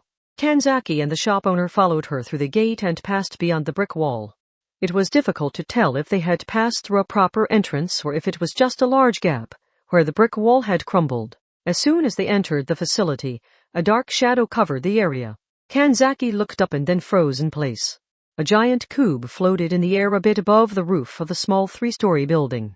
It seemed to be about 70 meters across on each side. It was made of a strange dull gray material that was different from simple stone or steel. Metal panels and pipes created scaffolding like ivy covering a building wall. The scaffolding unnaturally stretched past the roof of the building and up to the height of the floating cube. All of those things had not been there before. Kanzaki frowned and asked a blunt question. Is that the Cape of Good Hope? Yes. That is the giant spiritual item that controls any marine prisons heading through the Indian Ocean. It has to have an effective range of over 9,000 kilometers, so it had to be made quite large. And this one is actually much smaller than the one for the Pacific Ocean, the tour guide said, while flipping through her memo pad. Then a brown-skinned young man who was likely a local magician came running over. He was wearing unfashionable work clothes likely as camouflage, but they made the various religious accessories he wore stand out even more. I have already been notified. You are here about the marine prison, right? We do not have much time, so let's talk on the way. I hope you do not mind, but one of us is not an official member of Necessarius, Kanzaki said just to make sure, but the young man shook his head. I don't mind. Your organization is a gathering of people who only care about skill. Even I am sort of like a temporary worker for you. You take in people from different Christian denominations and even Hindus, so let's just be flexible about that kind of thing, said the young man in work clothes with a smile while he walked toward the building. Kanzaki and the others followed him. It looked like the young man would enter the building, but he instead headed for the metal pipe scaffolding surrounding the walls. The building has no real meaning. It's nothing more than a large framework for the scaffolding. Why is that ridiculously huge dice-like thing floating? Asked the shop owner. A proper method, materials, and fuel are needed to make something float. You wouldn't make something that large float for no reason. Or are you using this metal framework to hold back something that floats up on its own? No. It is nothing like that. It is like a lighthouse. This has to have an effective range of over 9,000 kilometers in order to cover the Indian Ocean. It would not be able to cover beyond the horizon if it was placed on the ground. In other words, this Cape of Good Hope floats up higher the farther away the marine prison is? Asked Kanzaki as she walked up the diagonally laid out metal pipes that acted as stairs. The young man nodded. It is rare for it to get this close to the ground. Normally, it is over 1,000 or 2,000 meters up, so we worry that some airplane that can't see it is going to hit it. It is located in a place with little air traffic, but bad weather could suddenly change an airplane's route or an unofficial fighter could pass by here. 2,000 meters, HM? It looks like the metal pipe scaffolding is made to automatically expand and contract to the height of the Cape of Good Hope, but the thought of working in an area with great gusts of wind makes me shudder. Yes, well, it is not exactly a pleasant job. Oh, and the scaffolding is changing bit by bit even now, so make sure you don't get your fingers caught in a joint. As they spoke, the four of them headed up and up and up beyond the height of the roof. They had probably reached a point about 20 meters above the surface. They had finally arrived at the Cape of Good Hope. They were close enough to the side of the cube to reach out and touch it. Kanzaki looked over it again and its heavy stone surface seemed to have narrow grooves carved into it. That may have been why the material it was made from had been hard to identify from a distance. Due to the slight crosswind, the tour guide was practically embracing Kanzaki in fear. Regardless, Kanzaki began speaking with the young man in the work clothes. Has there been anything odd about the functioning of the Cape of Good Hope? That's the thing, the young man said as he shook his head with a troubled look on his face. 30 of us here have investigated it, but we have not found the slightest trace of anything. Can you really thoroughly investigate a spiritual item this huge so easily? True. It would take 3 years for 10 expert magicians to carefully check through every little groove. The young man did not deny that fact, but it is made so that you can find any abnormalities by checking just a few important points. At the very least, a scan using that method found no problems. Currently, we have split into a group to do that scan again and one to check things over by hand, but we have no idea how many years it will take to find the cause at this rate. Kanzaki thought for a bit before looking back toward the young man. Wouldn't it be best to stop this Cape of Good Hope altogether? At the very least, wouldn't that prevent the out-of-control marine prison from approaching the land any further? I do not have the authority to do that, replied the young man with a sigh. And the 7 Cape of Good Hopes create a single system. If we stop this one, the others will not be able to function properly either. Currently, control of only one marine prison has been lost, but it is conceivable that control of all 11 could be lost. If it happens in the middle of a large ocean, that's fine, but one could drift ashore if it stops near land or an island. At any rate, we need to do something about this thing, said the shop owner as he stared at the side of the giant cube. The young man in the work clothes nodded. If an expert magician did something, he could have made sure a normal scan would not find it. If we can find that and eliminate it, we might then be able to locate any abnormal areas. The young man said that, but he sounded somehow unconfident. He likely did not think such a convenient loophole existed in the spiritual item they had been using for so long. Kanzaki pulled a looped bundle of wires seemingly from nowhere. Well, let's get started. Go for it, Kanzaki. When the shop owner half-heartedly cheered her on, Kanzaki looked coldly at him. Don't just sit there like you're only here to have fun. In fact, this is primarily your job. HM? Oh, are we going with that method? Without responding to his question, Kanzaki moved her fingers at high speed. The motions were similar to making a Japanese string figure, but her fingertips moved so quickly that it looked like someone had fused a loom and a sewing machine. In only about 10 seconds, she had created a steel ribbon 5 centimeters thick and 3 meters long. The tour guide looked confused and the shop owner explained as Kanzaki handed him the ribbon. Clothing has held religious meaning both in the East and the West since ancient times. You can see this in everything from ancient shrine maidens and priests to princesses' dresses and nuns' habits. But in most cases, purity was stressed with those clothes and the slightest stain was looked down on. The shop owner pulled something out of his pocket. It looked like a thick marker, but it was not. It held business use stain remover. It was meant to be rubbed on an especially bad stain, but it looked so powerful that it would ruin the clothes if it were put straight into the washing machine. He then drew a thick line at an arbitrary point along the steel ribbon. In other words, most clothes have a process with which they react to their own stains. It's similar to how it is difficult to see a drop of coffee spilled on the table, but it stands out on a piece of white clothing. A great noise rang out. As if the steel ribbon had become a runway, the clear stain remover slid unnaturally along it. It moved beyond the ribbon and into open air where it traveled in a large arc. It moved to the giant cube, that was the Cape of Good Hope, and traveled at high speed along it. It made a 90-degree turn and moved out of sight in no time at all. The shop owner put the cap back on the stain removal pen and put it back in his pocket, while he scratched at his head in annoyance. Now that we'll find any stains needing to be removed. If we investigate around any areas the chemical sticks to, we should find something. I see. That really is convenient. Yeah, but the situations it can be used in are pretty limited. You saw Kanzaki weaving together that ribbon, right? This only worked because she managed to weave the wires together in a way that corresponded to the patterns on the surface of the Cape of Good Hope. Suddenly, the stain remover reappeared around the opposite corner it had disappeared around. The clear chemical passed by Kanzaki and the others, and disappeared around the same corner it had the first time. It seemed to be rotating around the center of the Cape of Good Hope like the rings of Saturn. It showed no sign of landing anywhere. The shop owner looked confused over the fact that it seemed as if it would rotate forever if left alone. Odd. If it is not reacting to anything, does that mean the magician's concealment techniques were quite high level? The shop owner shook his head in response to the young man's question. With as nice a match as we got, this should find something. Even if something was concealed, that would just make this spell fail when I tried to activate it. Then no response means that nothing has been done to the Cape of Good Hope. Part 4. The marine prisons had many ways that they prevented the prisoners from escaping. One of those was the lack of a control room within the submarine.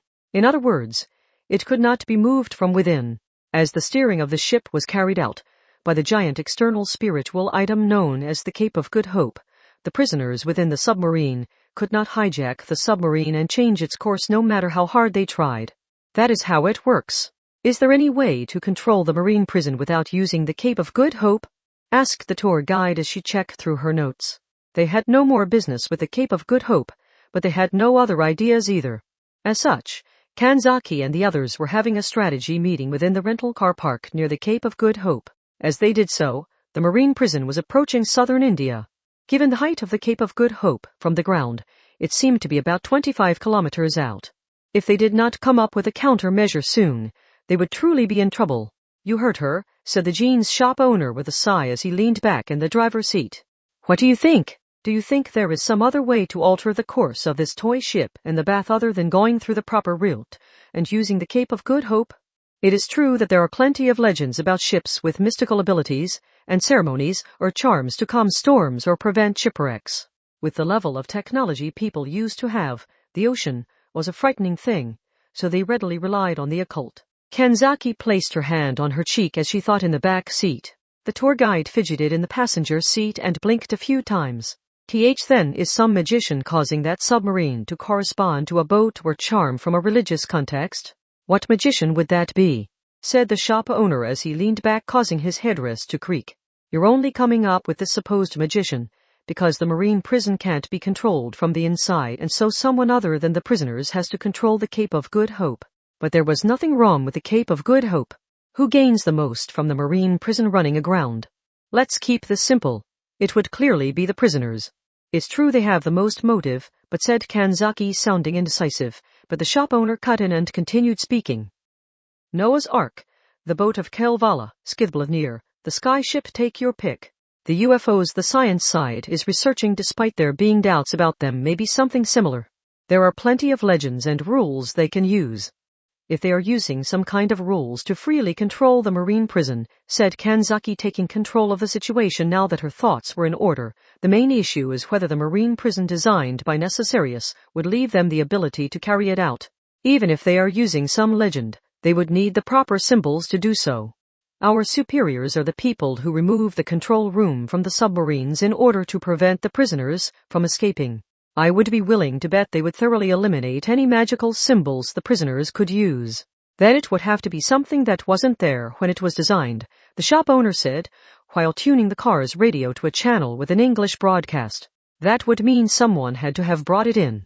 But they cannot do that so easily. No, wait. Kanzaki started to deny that possibility, but she stopped suddenly. The tour guide girl was still not convinced, so she spoke up with a frown. Can they really do that? The jailers in control of the prisoners are expert magicians. I'm sure they at least perform a body search before the prisoners board the marine prison. The tour guide flipped through her memo pad to check on something. Here we go. They are not allowed to bring any personal items aboard. They are forced to put on special prisoner uniforms, and all of their original clothing, including their underwear, is confiscated. Those personal items are transported on a different ship, so they would not be able to regain them within the marine prison. There are plenty of other ways they check as well. Even if the prisoner swallowed a piece of a tool, I am pretty sure it would be easily found. No. If it was something that was not recognized as a magical symbol, Kanzaki muttered. No, it is not even that. It is possible for the prisoners to hijack the submarine using something that had to be brought aboard given the purpose of the marine prison, even if it was known to be a magical symbol. Do you think they could pull it off if they had a large-scale spell that could be activated with a material that would make it through the jailer's body search? The shop owner and the tour guide seemed confused as they looked back toward the back seat. Have you heard of a ship called Naglfar? It appears in Norse mythology. You don't mean it is a giant ship that appears in opposition to Skidbladnir, the ship Odin and the other gods ride. Riding it are the Muspel, the enemies of the gods, and is controlled by Loki, who betrayed the gods. In other words, Kanzaki paused for a second. When she spoke again, she sounded as if she were checking with herself more than the others. A giant ship with criminals aboard it. That in and of itself is a magical symbol. If that were the case, the prisoners would not have to bring anything aboard, and the jailers could not eliminate the magical symbol despite knowing its danger. After all, the marine prison was a ship used to transport prisoners, so eliminating it would accomplish nothing. The legend says Naglfar was created from the fingernails and toenails of the dead. The prisoners likely placed their fingernails and toenails in various places on the ship in order to turn the marine prison into Naglfar. If they succeeded in that, the marine prison would change from being the jailer's ship to being the prisoner's ship. It would be completely natural for the right to control of the ship to transfer to them. Hearing Kanzaki speak from the back seat, the tour guide started flipping through her memo pad in the passenger seat. Her memo pad was not an encyclopedia. However, it seemed to be able to draw the needed information out of a giant database in London. The tour guide watched the cursive writing that appeared automatically on the blank page. I have a report here from an experiment related to Naglfar carried out in the harbor town of Tynemouth. Due to a certain process done to a wooden ship only 50 centimeters long, it was successfully controlled remotely. If the scale was increased, that process could possibly be used on the marine prison. What's with that memo pad? if you can always use it like that, how about you stop asking us so many questions about things? I can only call up news-like topics. I cannot just search for the details of a spell. At any rate, Kanzaki said, attempting to bring the conversation back on track. It seems the prisoners would be able to hijack the marine prison on their own using Naglfar, the ship said to be made from the fingernails and toenails of the dead. That's easy enough to say, but yes, that of the dead is a problem. Kanzaki gritted her teeth. The tour guide girl had said the condition aboard the marine prisons was good enough that no one would die aboard it, but that had likely changed. In the process of hijacking the ship, at least a few of the prisoners would have had to die. It may have been the result of concentrated violence against the weakest of them, or some may have willingly ended their lives in order to carry out the plan. In either case, it was not a pleasant scene to imagine. But now that we know how they did it, we can take action, Kanzaki said. I will head directly to the marine prison. Basically, I will carry out a simple siege-jacking. If I defeat the prisoners, who have taken a leading role on the ship, and eliminate the fingernails and toenails of the dead, the marine prison should return to its original course. You're talking about going up against a sub. I'm not quite sure how you plan to travel across the ocean, but more importantly, do saints like you have the ability to withstand that kind of water pressure? Our enemy is not the marine prison. It is Naglfar, Kanzaki replied calmly to the shop owner. The ship in the Norse myth could not dive. If the prisoners truly had it to imitate Naglfar, the ship had to have come up to the surface. If not, it would not properly function as the needed magical symbol. Then let's head back to the Nagercoil beach, the shop owner said while he manipulated the gear stick of the automatic car. His tone was different from before. I know I have no right to say something this self-important after leaving all the fighting to you, but don't let your guard down. If the marine prison really has been turned into Naglfar, the prisoners aboard may have been turned into the Muspel, the enemies of the gods. In Norse mythology, the gods were about evenly matched with their enemies. In the climax of the mythology, most of the gods are taken out by their enemies, while also defeating those enemies. I don't know if it will carry over and work on a Christian saint, but the prisoners may have some ability to weaken any kind of holy power. And even if they did not, there were still around 500 prisoners aboard, and they were all expert magicians, who had carried out heinous crimes across the world. It was clear to anyone that she could not be optimistic about taking on all of them at once aboard the ship. I will be fine, Kanzaki immediately responded. She was not overestimating her abilities as a saint. Her words were intended to comfort those that were worried for her safety. There is a method for fighting on top of a ship and a method for fighting within a narrow passageway. You cannot win something like this simply by having more people. TCH, the shop owner clicked his tongue while looking at Kanzaki's thin smile through the rear-view mirror. He then spoke quietly while holding the steering wheel. The marine prison is 25 kilometers from land. If things start looking bad, contact us. I'll draw a magic circle on the beach so I can strengthen your abilities remotely. You casually say some amazing things sometimes. Just what level would you be within Necessarius? Shut up. I'm just the owner of a jeans shop, the shop owner responded to the tour guide's out-of-place question. Suddenly, they heard a great roar. It was an odd sound, a bit like bursting electricity, but was clearly different in some way. Kanzaki covered her ears and felt a mirage-like distortion in the nearby scenery. The brick wall used to hide the giant Cape of Good Hope spiritual item shook briefly. The brick wall quickly regained its functionality and the mirage-like illusion disappeared. But Kanzaki's expression stiffened. That had been caused by a barrier of similar strength striking the brick wall's barrier. In other words, someone who was completely hiding their body and presence with a barrier had passed by nearby at high speed. The fact that the person was using a barrier on the same level as the Cape of Good Hopes proved that they must have had some powerful spiritual item. Immediately afterwards, Kanzaki's cell phone started to vibrate. No, technically it was the small charm stuck to the phone that vibrated. It was a spiritual item used for communications. Whoever it had been had determined the workings of Kanzaki's spiritual item in the instant he or she passed by, and had precisely cut in. Kanzaki did not need to put the phone to her ear. A female voice came from the small device in her pocket and filled the car as if the phone was on speakerphone. You're out of time, you fool. You need to take out your target faster than that. I'll go take out that sturgeon guarding its disgusting caviar. Are you from Necessarius, too? Kanzaki's expression turned bitter. Kanzaki was pretty sure that was the first time she had met the girl, but her words were enough to tell Kanzaki she was likely a belligerent person. There is no need to sink it and kill all of them. Control was lost because the marine prison was turned into Nagafar. If the fingernails and toenails of the dead are removed from various places within the ship, control will return to the Cape of Good Hope and the jailers and prisoners will not need to be killed. HM? Oh, good work, good work. I was wondering why you spent so much time on land, but I guess you were investigating all that boring stuff. The girl likely understood the situation to a certain extent. Kanzaki doubted she would have passed by and contacted her otherwise, but she still responded mockingly like that. But that doesn't matter. What, we already have our orders. Kill all of them. So we just have to kill them. What good will giving it so much thought do? Will you get some kind of bonus out of it? If not, it's pointless. We just have to do what needs to be done and then return to England. We are given all sorts of authority and paid from the people's tax money because they expect that of us. You may be trying to be a philanthropist, but all you're doing is betraying your superiors. That marine prison is one of only 11 large transport ships. Surely our superiors would prefer to have this problem resolved with as little loss as possible. Ha ha. A logical excuse, HM? It's obvious you came up with that afterwards. Not to mention that it's meaningless. The higher-ups have already calculated out what cost will be needed to resolve this, and they still ordered us to sink it. There is no reason to think so hard about this. Your superiors are not expecting to receive a bonus from you. They look down on you when they pay you. The jailers are part of Necessarius, too. Do you plan on killing your colleagues?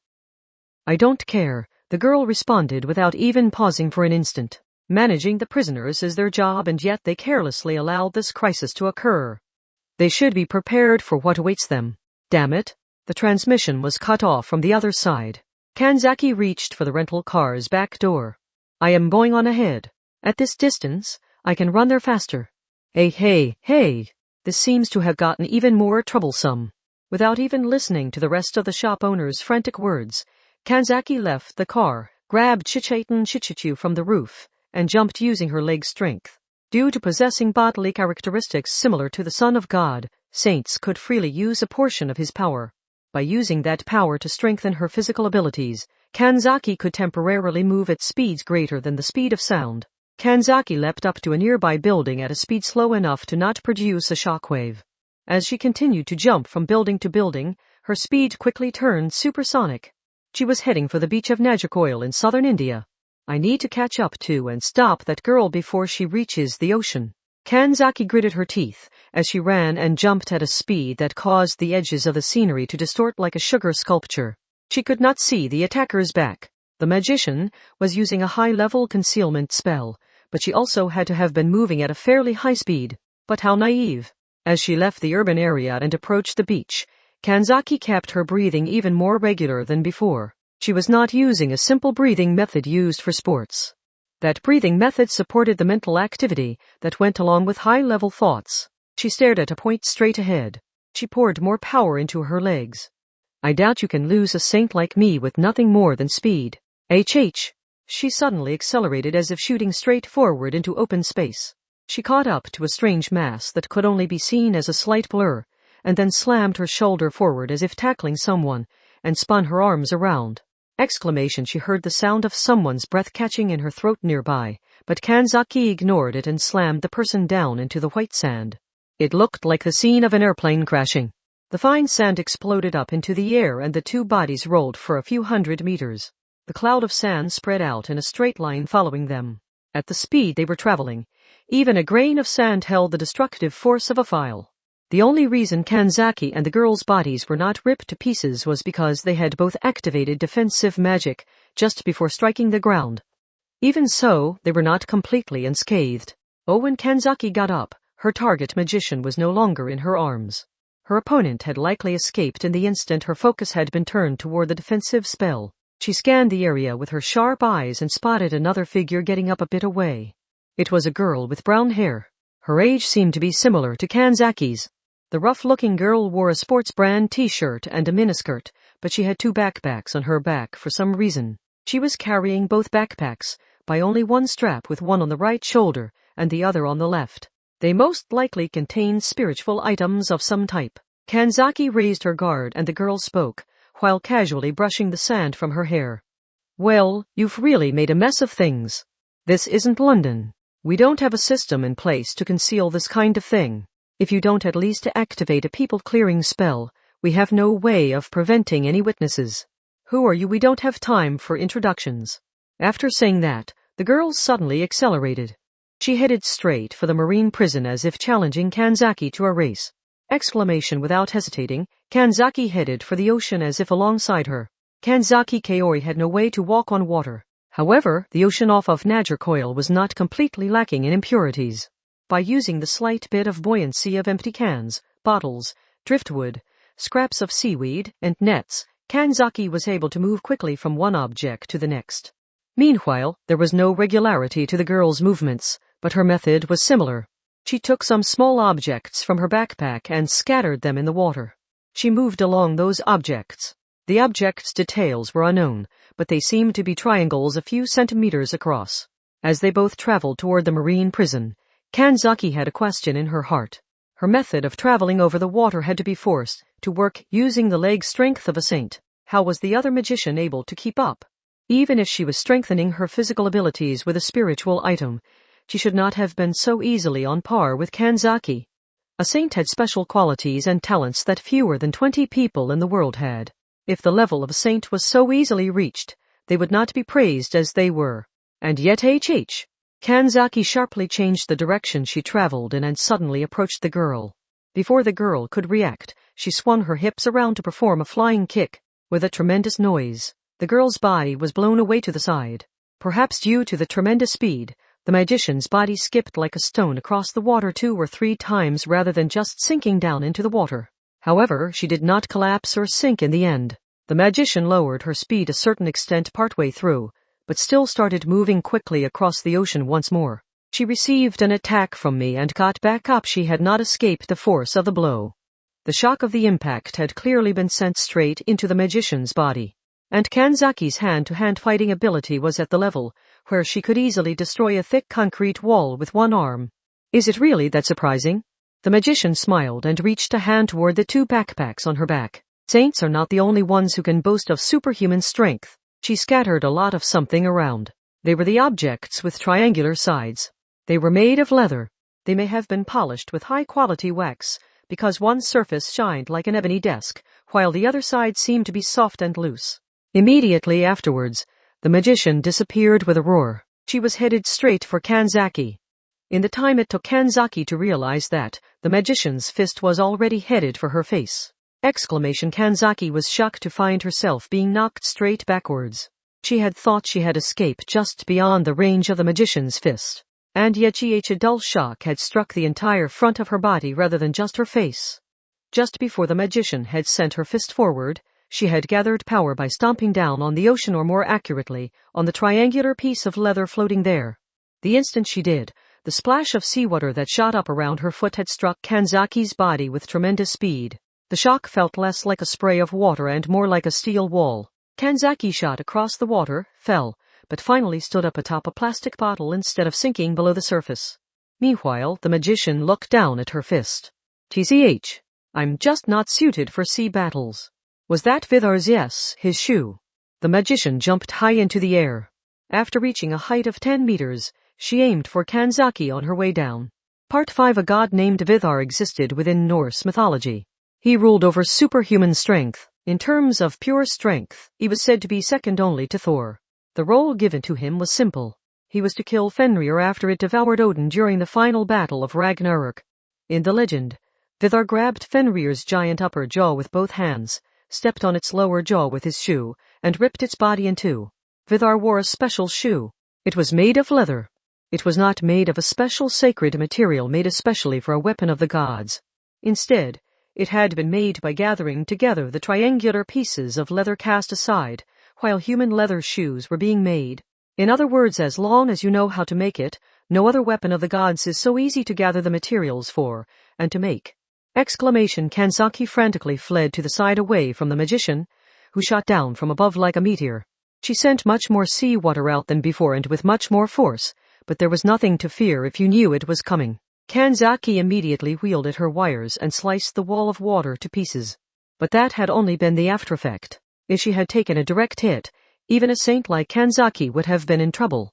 The spiritual item the magician used was clearly not complete as Vidhar's shoe.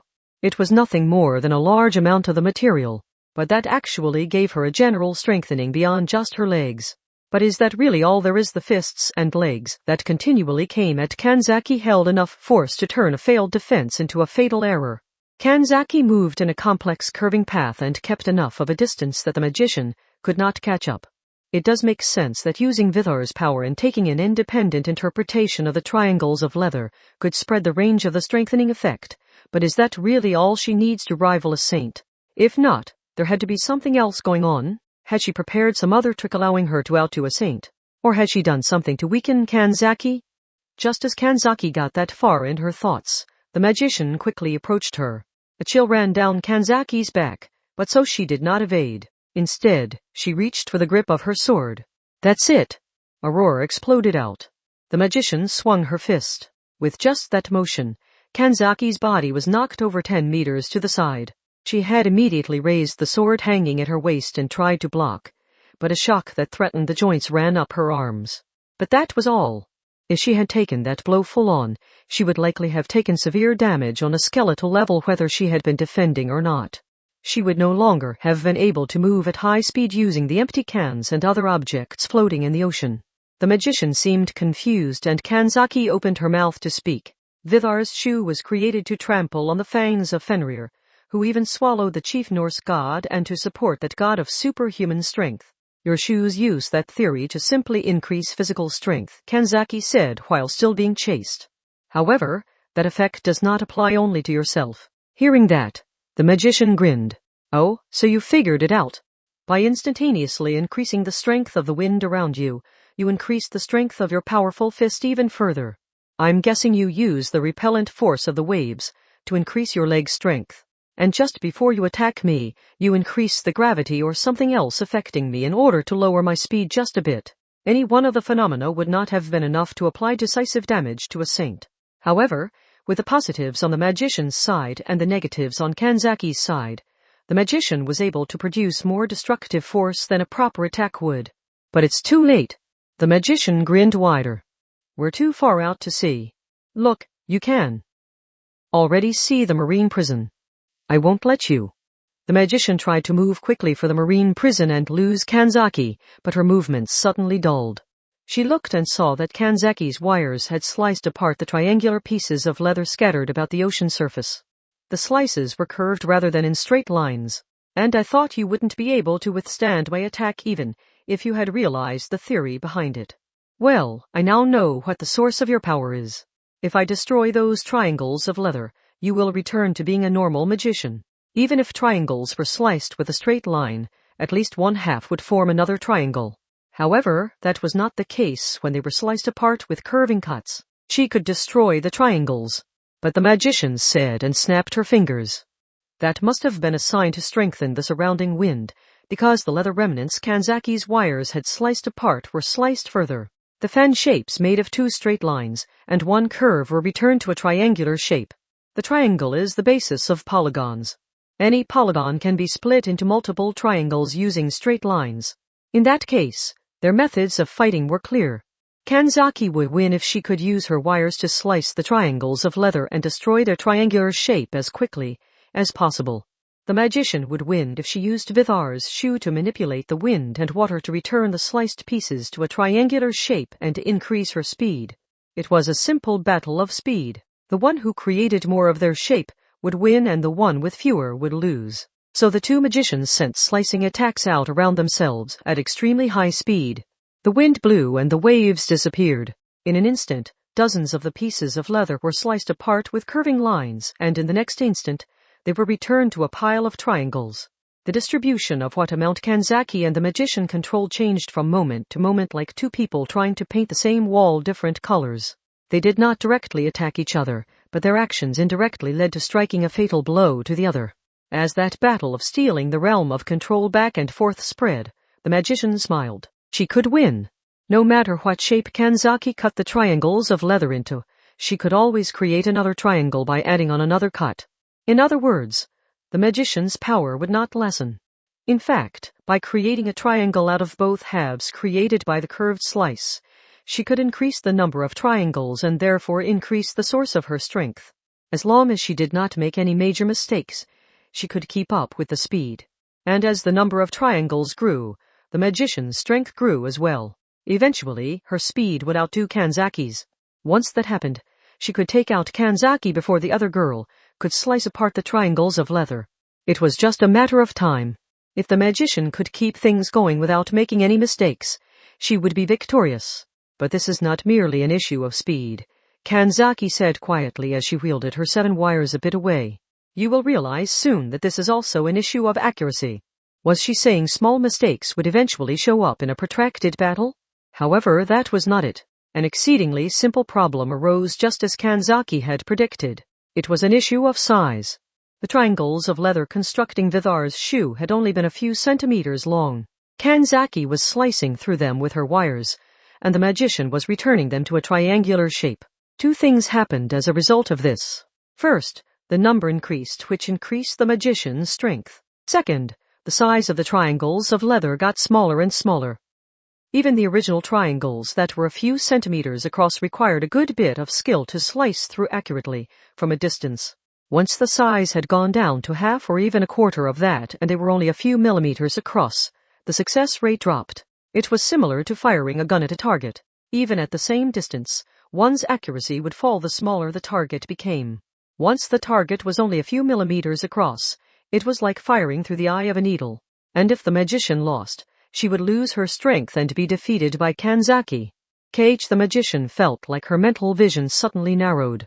It was like a game of chicken heading straight for the edge of a cliff. She had to slam on the brakes because she was getting to the point where she was not sure if she could handle it, but her opponent continued heading on, so she had no choice but to go on herself.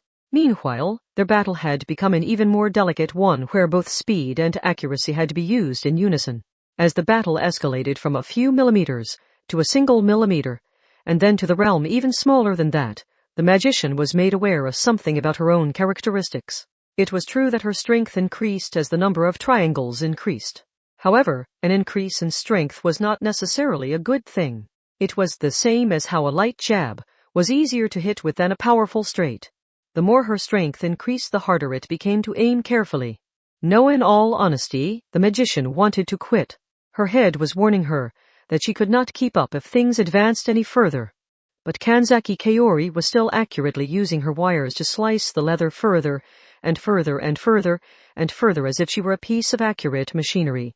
The spiritual items were smaller than a millimeter, putting them at about the size of a grain of sand, but she was still swiftly and surely slicing them. It was not just an issue of superhuman strength and speed. One also needed the precision to accurately wield one's power in that realm. Saints were said to have such rare talent because they had the precise control needed to fully wield their power. So this is the magician gritted her teeth and felt a sensation escape her. She had sliced through air. That showed that she could no longer keep up with the accuracy needed at that scale. And Kanzaki Kaori was still swinging her wires. The triangles that were smaller than a millimeter were sliced to pieces in an instant. So this is a saint. The magician's speed suddenly dropped. She could feel the assistance from Vithar's shoe quickly leaving her. Kanzaki charged straight for the magician. With a roar, the magician was blown away by a blow from Kanzaki's scabbard. The magician flew over 100 meters before landing, and she skipped off the surface 2 or 3 times when she did. It looked similar to when someone failed in an attempt at water skiing. The magician flew right past the giant submarine they had been approaching, and then finally sank down. Kanzaki created a magic circle with her wires to activate a communication spell allowing her voice to be heard within the ship. Kanzaki moved to a point blocking the submarine's path and spoke. I do not know who your leader is, so I will address all of you. You saw what just occurred, did you not?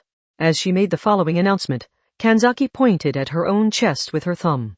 If you still wish to fight me after seeing that, feel free to come at me. Part 6. The marine prison was returned from being Nagafar and control returned to the Cape of Good Hope. The danger of the prisoners escaping to land had been eliminated. Apparently, the prison was back on its normal course and headed for England. You've convinced me and you that saints are monsters, muttered the jeans shop owner. Stopping 500 heinous criminals with nothing but words is not normal. Kanzaki had returned from the ocean and had an awkward look on her face.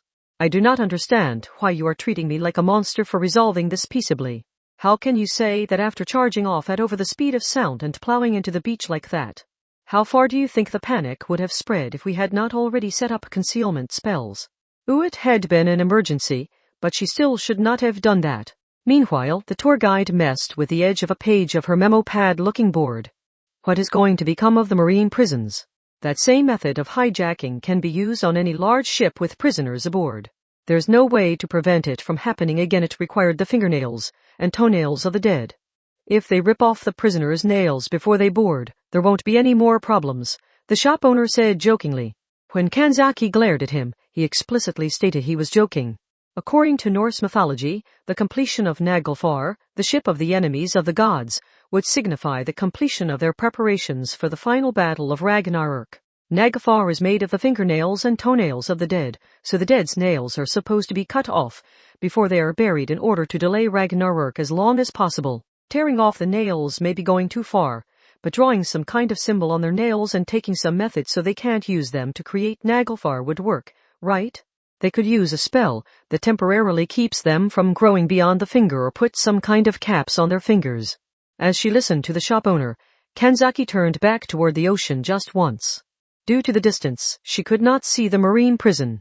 As she thought of the prison that had disappeared beyond the horizon, she spoke. Ideally, we would create a society that does not need those submarines at all. Chapter 6: The Best Moment. Bifrost. Part 1. I will now explain the contents of the requested investigation.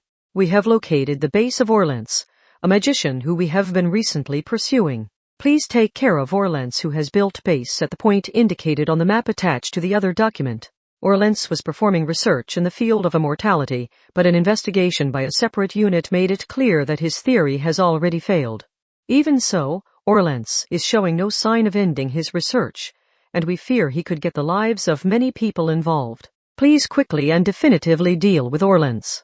As we know that his theory has failed, Orlance's equipment and documents need not be preserved. Give Orlance top priority and do not worry if the equipment or documents are destroyed in the process. Diamond suit. That was the situation, but Kanzaki Kaori was sitting in a seat rather than swinging her drawn sword around. Her long legs and her arms were crossed, and she did not have her usual atmosphere of calm. To put it bluntly, she was clearly in a bad mood. The jeans shop owner and the tour guide girl were not with her. Kanzaki was the only one participating in the current mission. The shop owner had rejoiced that he was finally free to pack up and ship out the jeans for online orders, but he was likely magically monitoring Kanzaki's actions in order to provide backup, if necessary. Kanzaki did not particularly care. She was in a small space. It was something like a larger version of a Ferris wheel car. It was made of a cold black stone, but a geologist would probably frown upon seeing it. Or he may rejoice at having discovered a new material. She was in Orlance's base. Or more accurately, she was in one portion of it. It could be thought of as something like a ship and a port. Orlance hated having others get near his base, so he had constructed a long passage that had to be traversed to reach it. Kanzaki was hiding aboard the ship that traveled down it. Hey! Kanzaki suddenly heard a girl speaking. A girl of about 12 was sitting in the opposite seat. She had shoulder-length blonde hair and an intimidating look in her eyes. She wore a white blouse and skirt, and her slender legs were covered in black stockings, so she somehow gave a grand piano-like impression. She was not even 140 centimeters tall, but she was quite an arrogant child.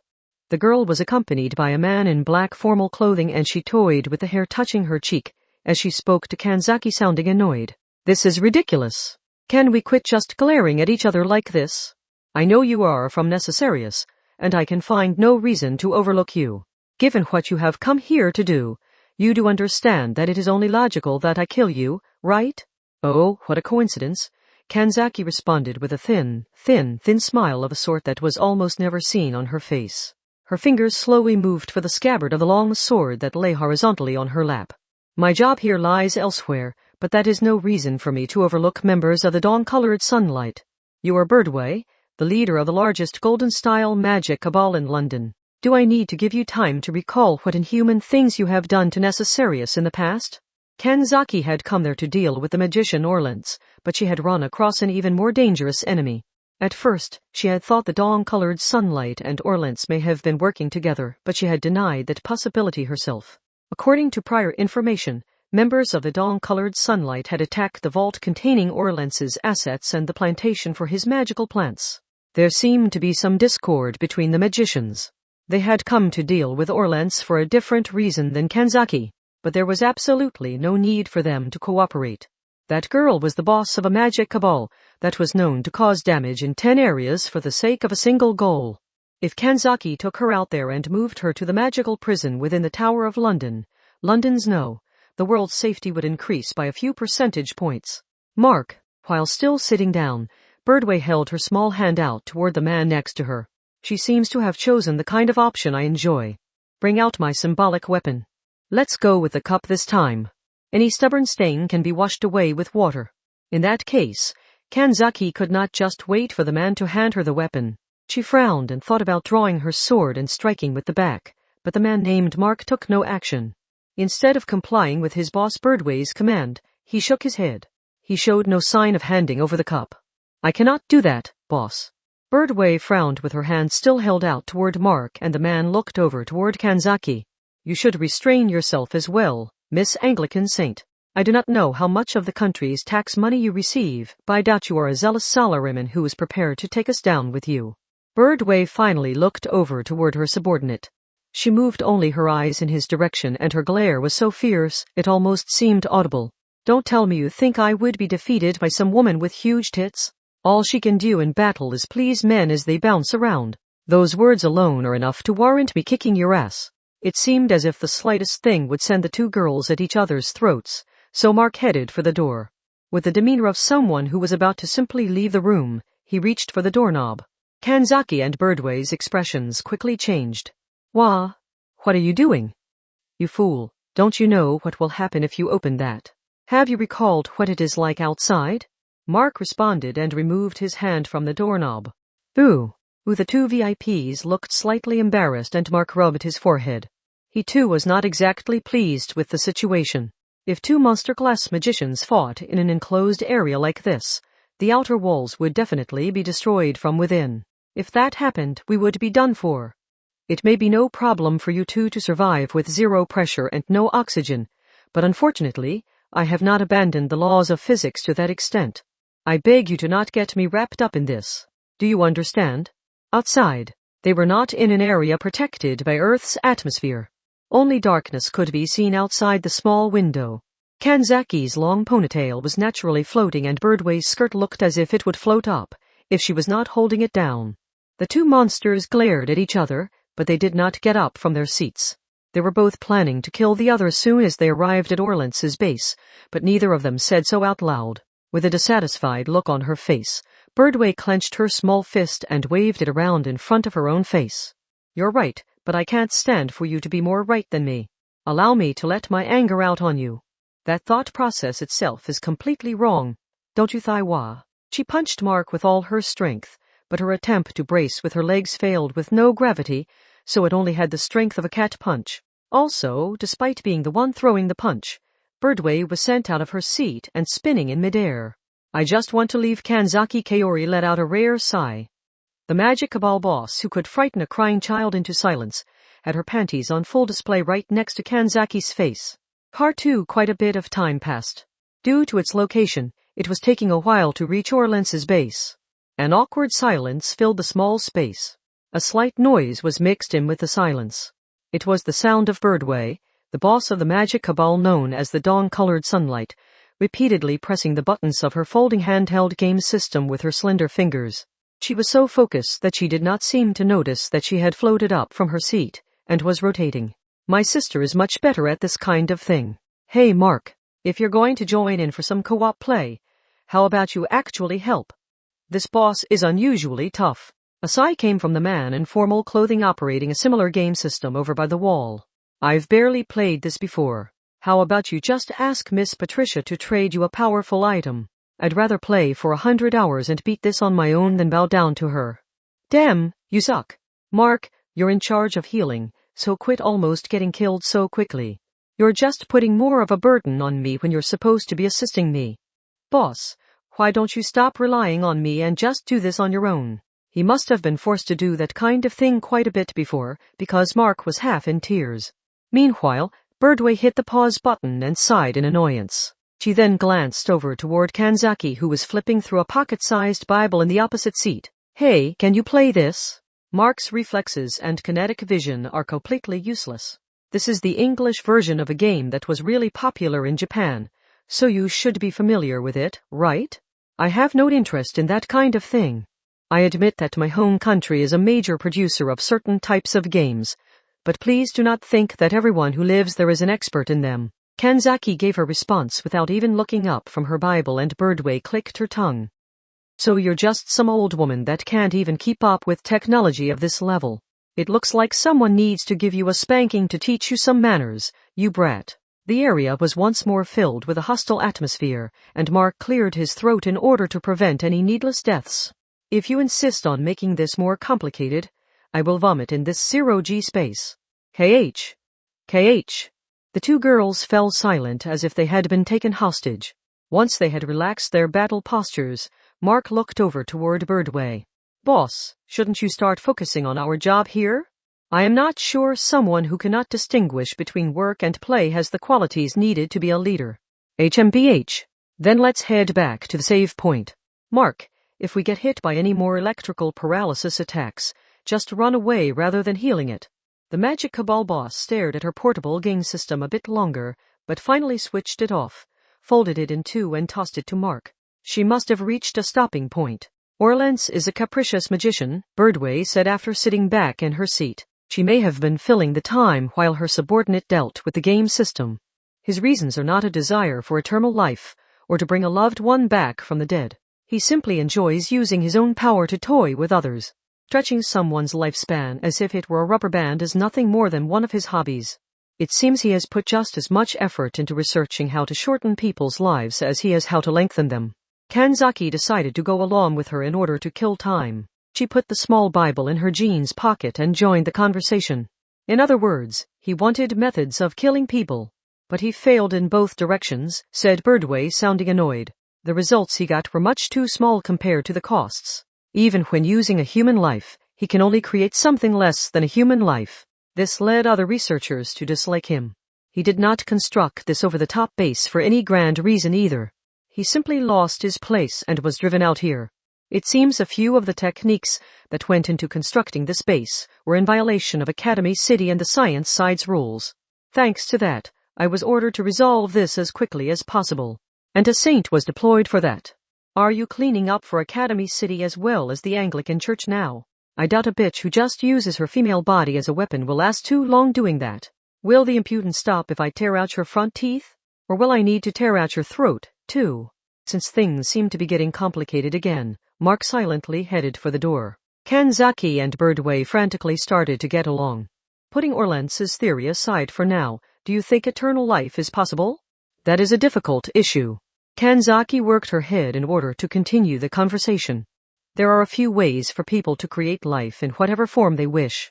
Similar to clone technology, a physical body that contains life can be created without understanding what exactly life is. I actually recently met a magician who had created a special alpha.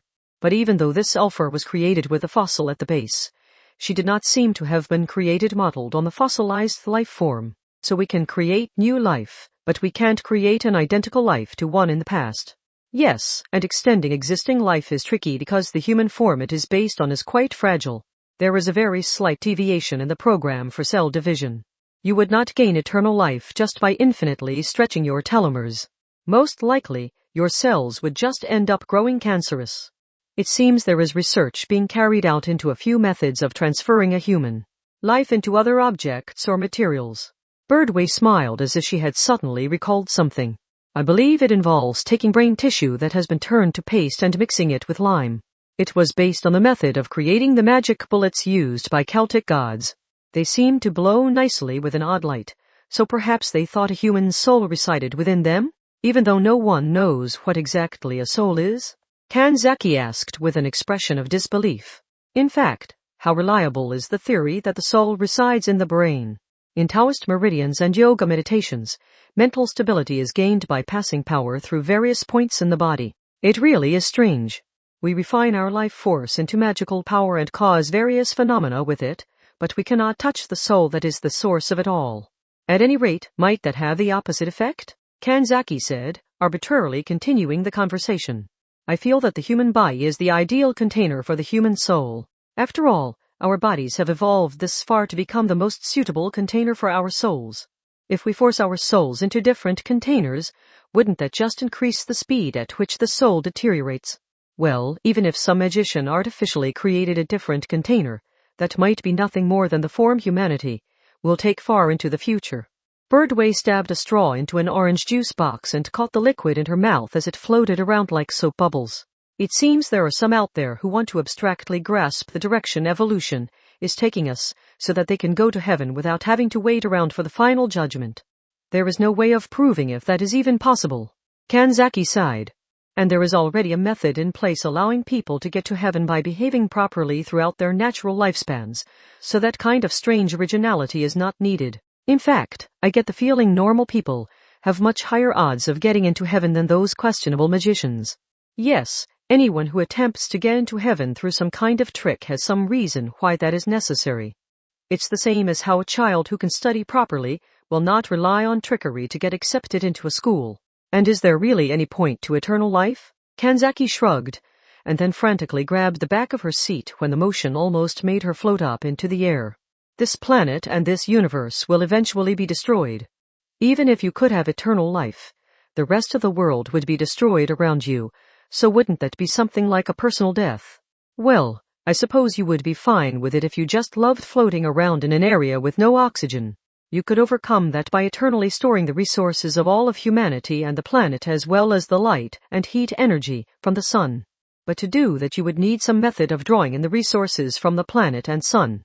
Well, you could probably manage it if you gathered as many resources as 100 Earths, Birdway arbitrarily calculated. Of course, it would be easier for humanity to just leave the Earth than to gather that much in resources. Come to think of it, what was Orlentz's theory? Oh, come on. You didn't even look into the specialty of the man you were coming to kill? I was only told his theory had already failed.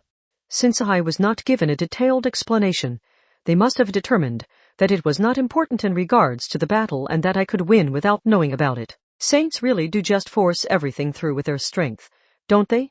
Birdway squeezed her juice box, sending an orange liquid flying from the straw and into Mark's mouth next to her. Before, you said that this planet and this universe will eventually be destroyed.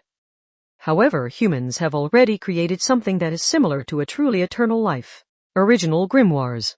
Part 3. Birdway must have gotten tired of talking, because she took a break there, giving no concern for the pace Kanzaki wanted. She may have been fairly selfish due to constantly being surrounded by subordinates as the boss of a magic cabal. I'm hungry. I think I'll eat the emergency rations. Didn't you just drink some juice? Kanzaki looked suspicious, but Birdway showed no sign of caring. That isn't going to fill me up. Hey, Mark, bring out the emergency rations. I feel like the caramel ones. Okay, Mark said as he reached into his pocket. He pulled out a type of snack that was sold even in Japan. Subordinate work for a cabal seemed to be difficult in many different ways. Boss, as we are currently in zero gravity, please make sure you do not scatter them around. Be careful when you open the bag. If the bag bursts, this area will be filled with these snacks. Give it a rest. It'll be fine. Who do you think I am? Birdway accepted the bag of snacks with a sigh. She used her small hands to forcefully rip open the top of the bag. However, they were in zero gravity. The force she had exerted somehow caused the bag to spin around her hands like a back hip circle. In no time at all, the contents of the bag were set free and spread out throughout the narrow space. Kanzaki could not remain silent. So who am I supposed to think you are now? You just scattered them everywhere. This is my farewell gift to you. Be thankful while you eat them. I cannot take this anymore. You in the formal clothes, Mark, was it? You are fine with me kicking this brat's ass now, right? It is true that I would like to give her a slap right now, but if I leave this to you and a large battle breaks out, I have a feeling we will all be sent out into an area with no oxygen or pressure. I beg you to restrain yourself. As he spoke, Mark was quickly and accurately grabbing the floating snacks and returning them to the bag he had confiscated from Birdway. He seemed to be treating any that had not touched the floor as safe. Meanwhile, Birdway puffed her cheeks out with dissatisfaction.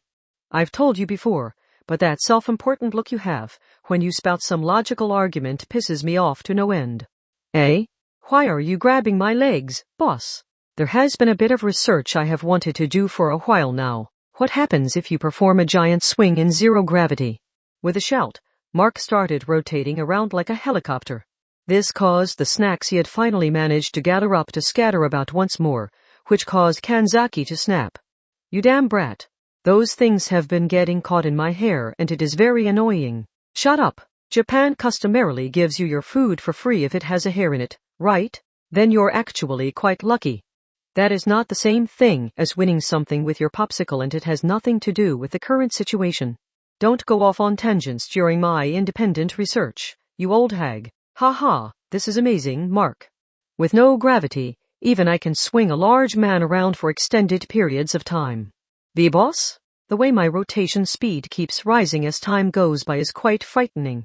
Could you please forgive me now? My feet have actually left the ground. I can't brace myself on the ground while in midair, so I actually can't stop. Naya. After that cat-like scream, Mark's upper body collided with the wall of the small area. Birdway seemed to be satisfied with having played around with him, and she grabbed a few snacks floating about and tossed them into her mouth before heading back to her seat. Kanzaki was dangerously close to reaching for Shichitan Shichitu, but she stopped herself just in time. She would fight that girl once they arrived at Orlance's base. You said that Orlance was using original grimoires, yes. It is true that, of all the objects in the world, those are the ones that currently seem as if they will last the longest. Birdway responded cheerfully to Kanzaki's question. Grimoires. A grimoire was a book filled with magical knowledge. The ones known as originals were especially dangerous. They held such high-quality foreign knowledge that they were said to contaminate the brain of anyone who read them. In all seriousness, they were able to forcibly demolish a human's personality. Normally, the majority of grimoires used for studying were copies. A copy was a grimoire where the purity of its knowledge had been lowered from the original. Depending on their purpose, there were countless variations in how much of the original grimoire was used within a copy, so there were many different subtypes scattered about like they were some type rogue computer virus. Come to think of it, that's pretty risky too, said Birdway lightly. Despite the fact that reading an original grimoire is said to destroy your personality, there are people who go out of their way to create copies. Do you know what happens when they do? Towards the end, they seem to faint while they foam at the mouth, but their fingertips continue to move like some kind of machine. Yes, but it seems certain people with a special disposition have a natural mechanism in their brain that defends against the contamination from an original grimoire. Like the Index Librorum Prohibitorum. That too is pretty risky. Just how many defensive mechanisms does she have put inside her? You can call them religious defensive walls all you want, but one wrong step could modify her mind to the point that she loses all her functionality as a human dozens of times over. That's true. Kanzaki Kaori fell silent for a second. But I'm asking you what that has to do with Orlance's theory. No one can destroy an original grimoire. Birdway grabbed a juice box from out of the air and tossed it away again once she realized it was already empty. An original grimoire is a collection of high-purity magical knowledge, and each page, topic, and diagram acts like a high-level magic circle. You could say it is an autonomous magical device. They gather up the faint power leaking from ley lines, amplify it hundreds of times, and create thorough defenses and counterattacks in order to ensure that not even a tiny bit of the knowledge held within itself is destroyed. This effect does not allow any natural weathering of the parchment and prevents it from being destroyed even if all sorts of magicians work together in a group. What would happen to them if they were brought away from the planet? If they were brought well away from the Earth, where the ley lines they draw power from are, that theory could possibly be overturned. I don't know, but if an original grimoire would lose its power from that, I doubt the defensive functions of the original grimoire would allow you to take it from the Earth. So why are you bringing up the original grimoires anyway? Was a description of eternal life found in one of them? No. Birdway lightly shook her index finger. Orlance turned toward original grimoires for a much deeper reason than that. He was wondering if the defensive functions of an original grimoire could be applied to the human body. That's suicide, Kanzaki said in a half-groan. Birdway sighed and said, it seems there was a method of creating armor in ancient China using bundles of paper. They were made in the same way that cheap bulletproof vests are, but it's said that they may have been heavier than an actual metal suit of armor. It's perfect, don't you think? You just have to switch out the random leaflets with something else and you have the dream come true of original grimoire armor. What was he going to do about the contamination due to the high-purity magical knowledge? Don't ask me. Even expert magicians will get headaches, so bad they almost pass out from just a glance at one page. If you had those things surrounding you at all times, you would be destroyed from within long before any outside factor could do anything to you. Did you forget what you were told in your mission description? Birdway tapped at her temple with her index finger. Orlance's theory has already failed and is of no use. And that's exactly what it is. His theory was destroyed. In a way, he may have overcome the fear of death and is living in a utopia, but it isn't a way of living I want to think about. I was told Orlance was continuing his failed research and that there was a danger of him getting many civilians involved. I haven't heard anything about that. All we know is that this Orlance went a bit crazy while trying to create his original grimoire armor and started planning to make original grimoire equipment on an even larger scale. He seems to claim that paintings on the walls of ruins being based on religious legends rather than simple designs is proof that they tried to interfere with the king's body somehow by turning his tomb into an original grimoire.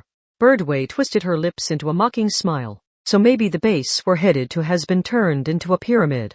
I believe there was a custom of burying many commoners alive in the king's tomb in order to serve him in the afterlife. He may have named it Bifrost or something like that. That's the rainbow bridge connecting to Valhalla in Norse mythology. Kanzaki Kaori's eyes narrowed slightly. Just how much had his theory failed? However, writing the contents of a grimoire on an even larger object would coincide with the original grimoire's drive to spread its knowledge to as many people as possible.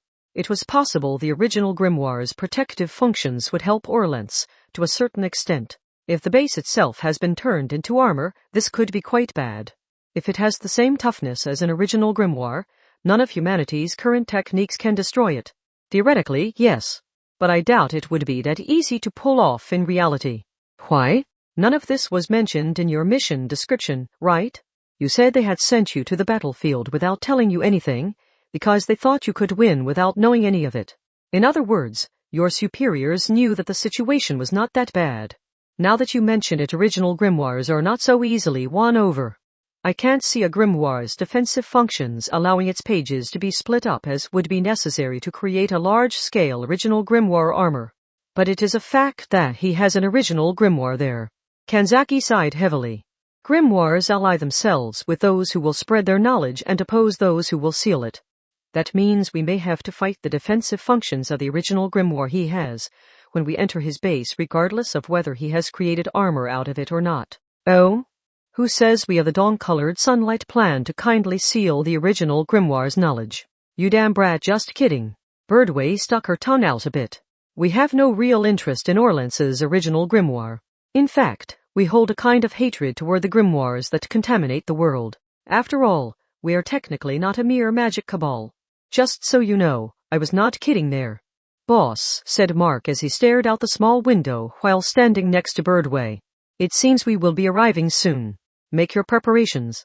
Well, do. The magic cabal boss started to stand up from her seat and ended up spinning around in midair the instant she kicked off the ground. She appeared to be enjoying the zero-gravity environment, but Mark unassumingly grabbed the edge of her skirt and advised her to not let it spread out. Hey, Mark, bring out my symbolic weapon already. The cup. I need to finish things with that giant-chested saint when we arrive. Kids just say whatever they want, don't they?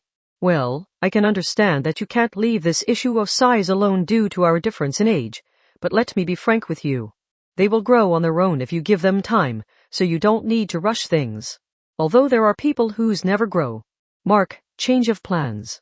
Not only is she treating me like a child, but she's implicitly declaring her tits the winners, so she must be executed for her crimes.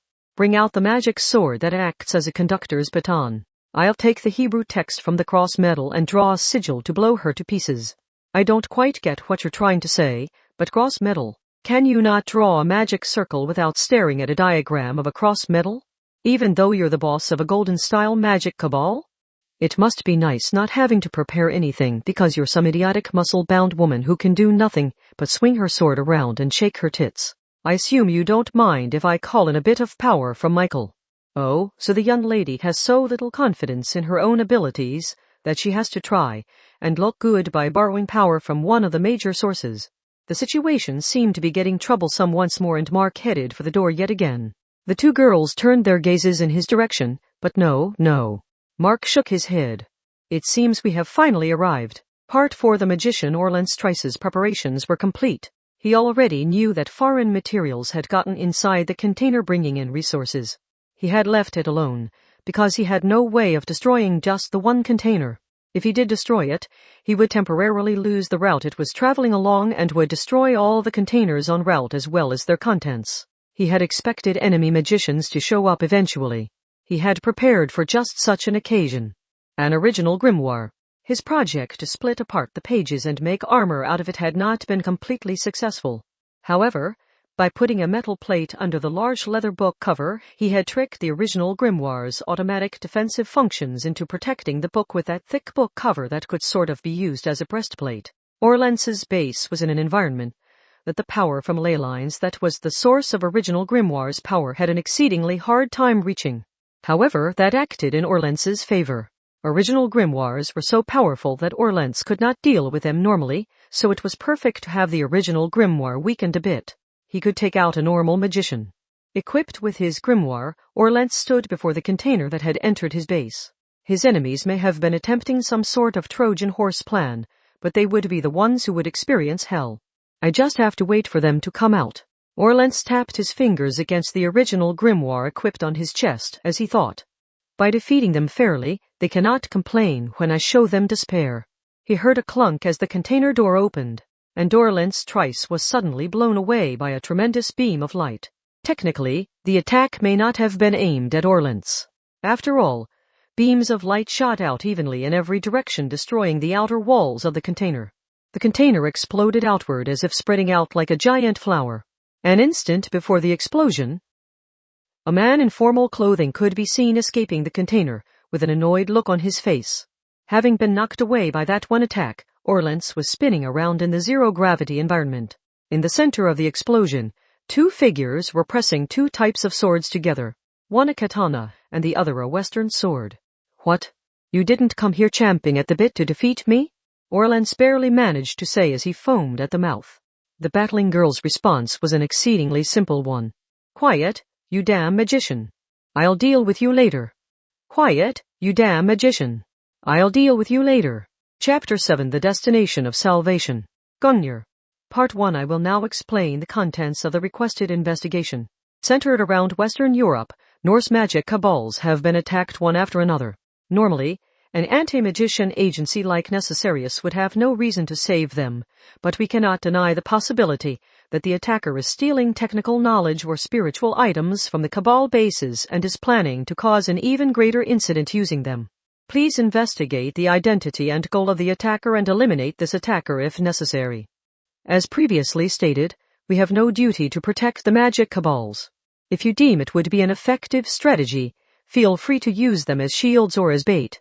Diamond suit I see, said Kanzaki Kaori as she glanced around. The air smelled of salt water. The ocean ran up against thick concrete rather than grainy sand. The wind seemed almost sticky, as if it had oil mixed in as it oddly coiled about her black hair. She was in the Belgian harbor area of Ostend. The tour guide girl's duty was to quickly get the combat magicians to the site and supply them hideouts and the like. According to her, the ocean there was comparatively clean. The crude oil constantly leaking from the paths tankers took and offshore oil platforms had dirtied Europe's oceans. The area Kanzaki was in was not an industrial area or a fishing harbor. It was a materials storage area for oil drilling. It was currently empty, but as new areas were drilled and as other areas dried up, that large area was filled with materials and used as a relay point. However, no other buildings had been built even after that role had ended. Rusted metal frames and pipes were piled up that were likely remnants from the process of building the oil platform. Also, a prefab office still remained. Some people had borrowed the area for their own use. The reason the past tense had to be used was incredibly simple. Hiya. The transportation is complete, said the tour guide as she jogged over toward Kanzaki. She wiped sweat from her forehead with the expression of someone who had completed a job and flipped through her memo pad. All 1,302 members of the Magic Cabal champions from the sea seem to have been taken out by this attacker. There are piles of bodies. This goes beyond the category of a crime scene. The witnesses were not very willing to talk about what happened. Well, I don't think any magician would want to speak of the details of such a crushing defeat. Kanzaki sighed. A stickier smell struck her nose, mixed in with the smell of seawater. It was the smell of blood. How much damage was done? Each arm and leg was broken in 2 places, 5 ribs were smashed, the right eye was gouged out, and a quarter of the liver was ruptured. It was the same for all 1,302 of them. The method was very thorough. Someone who could pull this off would have been able to just decapitate them much more easily. I get the feeling whoever it was went to the effort of keeping them alive like this so they would suffer longer. The tour guide started to sit down on one of the piles of metal beams, but she stopped when she realized it was covered in rust. Champions from the Sea is a famous Norse cabal. Apparently, plenty of other cabals or magicians would either gain from this or have reason to hold a grudge against them. However, that is a bridge any organization has to cross once they get above a certain size. Normally, a magic cabal would form techniques of avoiding that kind of thing. The cabals that did not think of countermeasures tended to get taken out before they got that large. The tour guide girl bent the edge of a page in her memo pad. Did you figure anything out, Kanzaki-san? I was checking the direction of the blood splatter, she said as she pointed back along the route she had just come along. The blood flies out in every direction centered on a single line. And that means the attacker was likely a lone individual rather than a group.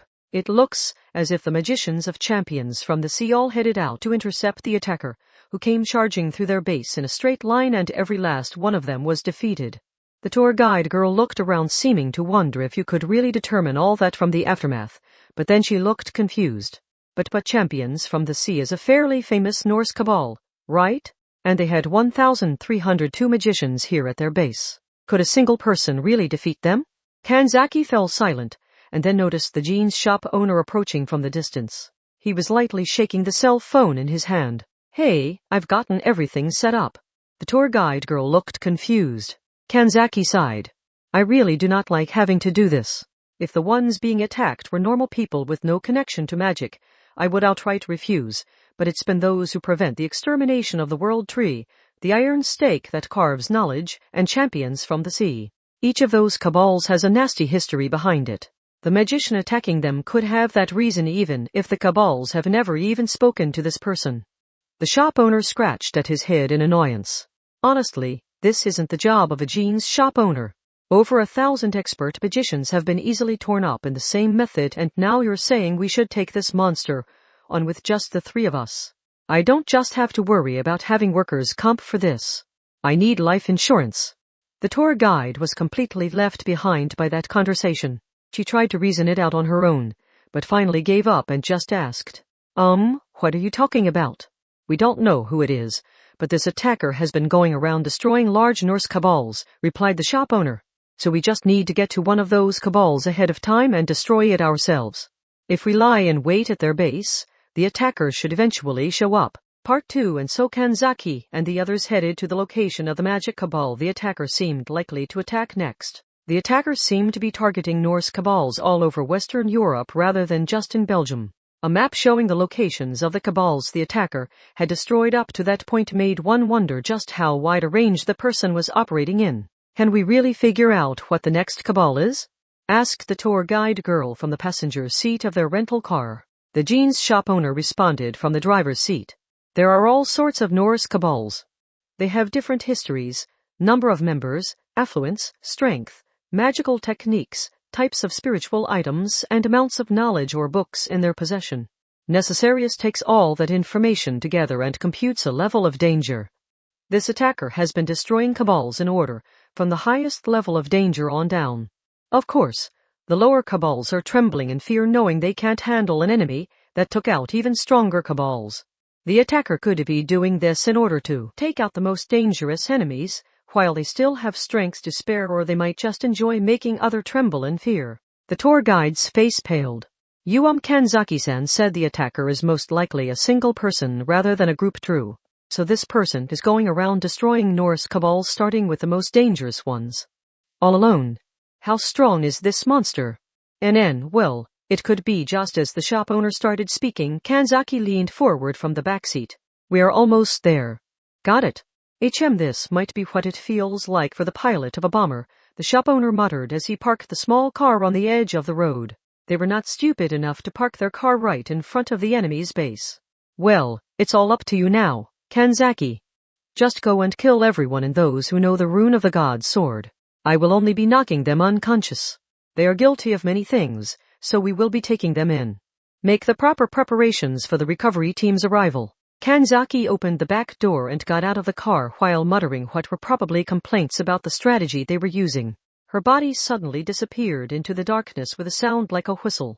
The tour guide looked off after Kanzaki for a bit despite not knowing which direction she had disappeared into before removing her seatbelt and pulling a sandwich out of the paper carton on her lap. Will she really be okay?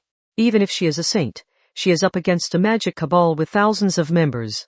Back with the Marine prison, U2 said 500 prisoners was dangerous. This cabal specializes in large-scale spiritual items, so she'll be fine if she can attack them before they can make any preparations.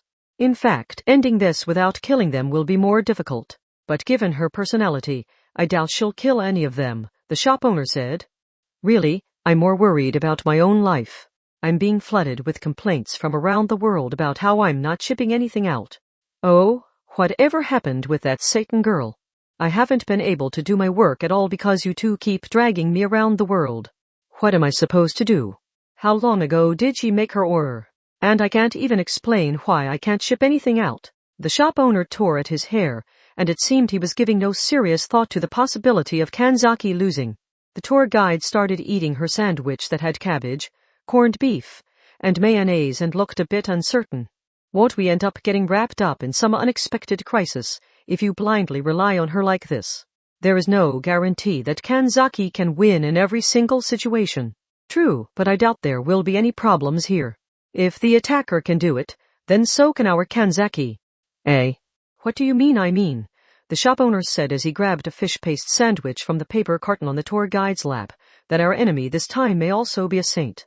At that exact moment, a tremendous explosion could be heard. The car rattled, the tour guide panicked, and the shop owner grabbed the carton of sandwiches that almost fell from her lap. His expression did not change. That's a cabal base for you. That probably neutralized the people clearing field. I hope they can manage to play it off as a gas explosion. Was that Kanzaki? The tour guide's face stiffened and she heard Kanzaki's voice. It was coming from a communication spiritual item. I have completed the negotiations for the eviction. I held back, but you should send the recovery team here just in case. That was easier than expected, don't you think? But I guess it really isn't too surprising, said the shop owner with a grin. If this hadn't happened, a mysterious attacker would have come and mercilessly crushed them. Since you were offering only a moderate defeat, some of them probably happily let you beat them. I asked a few of them if they had any idea who the attacker might be, but I did not get any good answers. However, it did not seem that they truly did not know anything. So I guess we really have no choice but to lie and wait and find out when this attacker actually shows up, said the shop owner. However, Kanzaki seemed hesitant to mention something. Also, when I first entered their base, they seemed to mistake me for someone else. When they first saw me, they thought that she had come. They called me Brunhild, the mixed one. So who did they mistake me for? Part 3. The Magic Cabal. Those who know the rune of the god sword's base was a giant wooden ship. However, it was not floating in any water. A harbor was located on an artificial waterway that cut deeply into the land. The over 30-meter-long sailing ship located in that flat asphalt area was the cabal's base. The bottom of the boat curved up in a half-circle shape, so the gap between it and the ground was filled with dozens of wooden pillars. This is the old style of doing things, muttered the jeans shop owner upon seeing it. So this is like a fancy castle filled with tradition? With such a showy base, they'll lose all their assets at once if the place gets searched. The tour guide frowned as she followed him. You mean as opposed to the modern magic cabals that split their assets up among apartments and RVs in order to minimize the losses if any one place is searched? But that way just has no spectacle.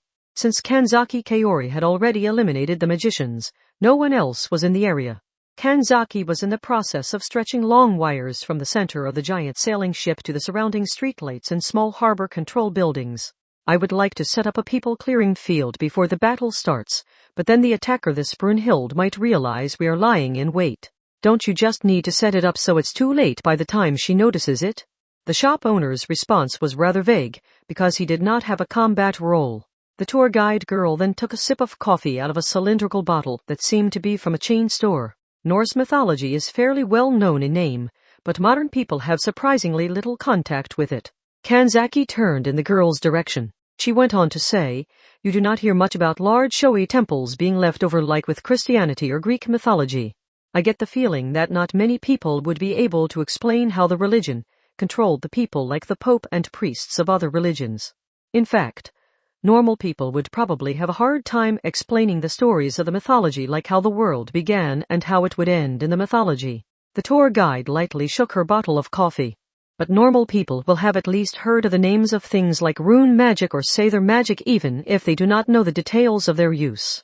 People that never open any religious texts will naturally learn the names of at least Odin and Thor. It did not have the same sense of being foreign as Mayan or Aztec culture. Yet it was not so familiar that the symbols of the religion could be easily brought to mind like with Christianity. I don't know quite how to explain it. The general impression of Norse mythology seems somehow inconsistent. It is hard to tell even if it is seen as major or minor.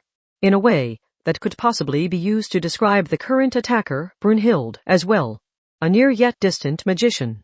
They could imagine some of the broad details which made her seem very real, but they could not see the specifics which made her seem even more ominous. Regardless of what it was in the past, Norse mythology is currently one of the highest-ranking religions when it comes to slowly permeating cultures with its knowledge rather than directly ruling cultures, said the shop owner as he leaned up against a street light. Basically, no one is shouting at people telling them to believe in it. Instead, everyone ends up knowing about it without anyone doing anything in particular. Well, it is easy to use for fantasy settings, so I won't deny that it has spread through various types of entertainment. Historically, it seems most Norse cultures were overtaken by the spread of Christianity, said Kanzaki, joining in the conversation after having finished laying out the wires. The tour guide looked over at her. He said that this attacker, Brunhild, might be a saint like you. Yes, Kanzaki nodded. If you recall, I investigated the base of champions from the sea in that Belgian harbor city. While I did, I naturally ended up thinking that I would cut through an enemy base in the same way. You groaned, the tour guide. Since Kanzaki had actually succeeded in an attack using the same method, it seemed likely that Brunhild had a similar level of physical strength. But that meant we do not know who will win this time. It is not just this time, Kanzaki replied immediately. There is never any guarantee of victory. Bringing the fight to a situation you specialize in is more important than who your enemy is. In fact, changing what you are doing to match your enemy will increase the danger. No one can perfectly wield their power in a true battle. There doesn't seem to be all that much I can use, said the shop owner as he checked on the wires spread out through the area. I've added in some of my sewing to prevent the side effects of the people clearing field from being detected, but that's all I can do. This is going to be Saint vs. Saint. We can't do much to provide backup in a battle between two monsters running around faster than the speed of sound. Yes, this will be enough. You two should head back to the car. Eh? The tour guide girl looked confused and the shop owner waved at her. She's saying we need to leave before Brunhild, this rumored genocidal attacker, gets here. If we stay, we'll just end up being blown away by the after effects of some attack or another.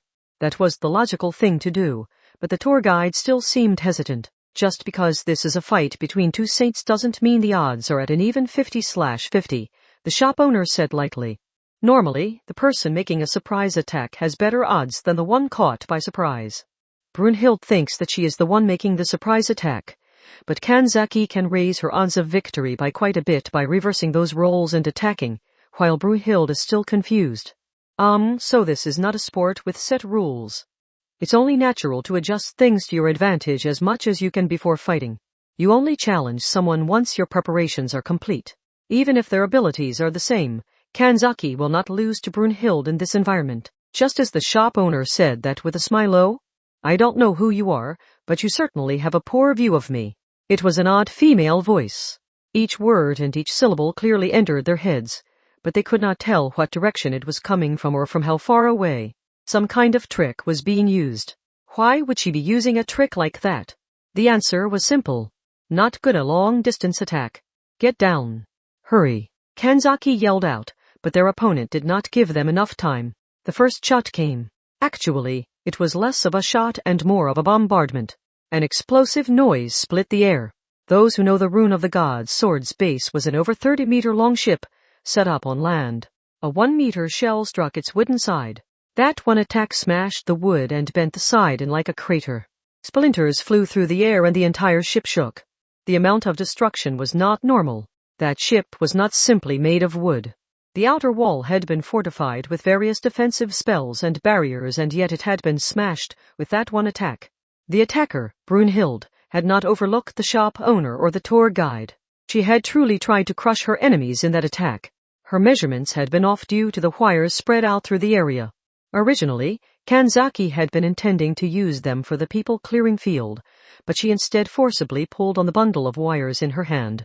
As a result, the wires sliced straight through the streetlights they were connected to, so they would block the trajectory of the shell. The shell hit one of the streetlights, which slightly altered its trajectory. This prevented any of them from being turned into a pile of flesh. But that, said the directionless female voice, will not work again. Another giant shell came flying toward Kanzaki and the others. It was likely simply being thrown with brute force. But Kanzaki's eyes had grown used to it. By making it past the first shot, she had gained the important information of which direction Brunhild was firing from. She also knew how quickly the shells flew. With that much information, she could deal with them as long as she focused. Kanzaki's right hand naturally reached for the sword hanging at her waist. The 2-meter sword was named Shichitan Shichitu. With her strength as a saint and her magic skill, it was perfectly possible for her to slice the shells in two as they headed her way. However, just before she pulled the blade from its scabbard, Kanzaki's body stiffened. If she had not stopped herself, she might have sliced the shell in two and then guarded against a possible counterattack. She had seen what the shell actually was. It was the body of those who know the rune of the god's sword magician, who she had defeated and the recovery team had supposedly taken away. The man had his arms and legs broken, one eye gouged out, and a severely bruised side. The shell that came flying toward her was a partially balled-up human body. According to the tour guide girl's reports, all the past victims had been defeated in the exact same way. She could not slice that in two. Kanzaki just barely managed to stop the movement of the hand reaching for her sword, and she avoided it by bending backward. Wow! It slightly grazed her as it passed. That was enough to knock her body back quite a bit, and cause an unpleasant groaning sound to come from within her body. Having missed its target, the shell once more struck the giant ship. It held just as much destructive power as the previous one. Kanzaki looked over toward the jeans shop owner and the tour guide girl. You two need to get behind the ship.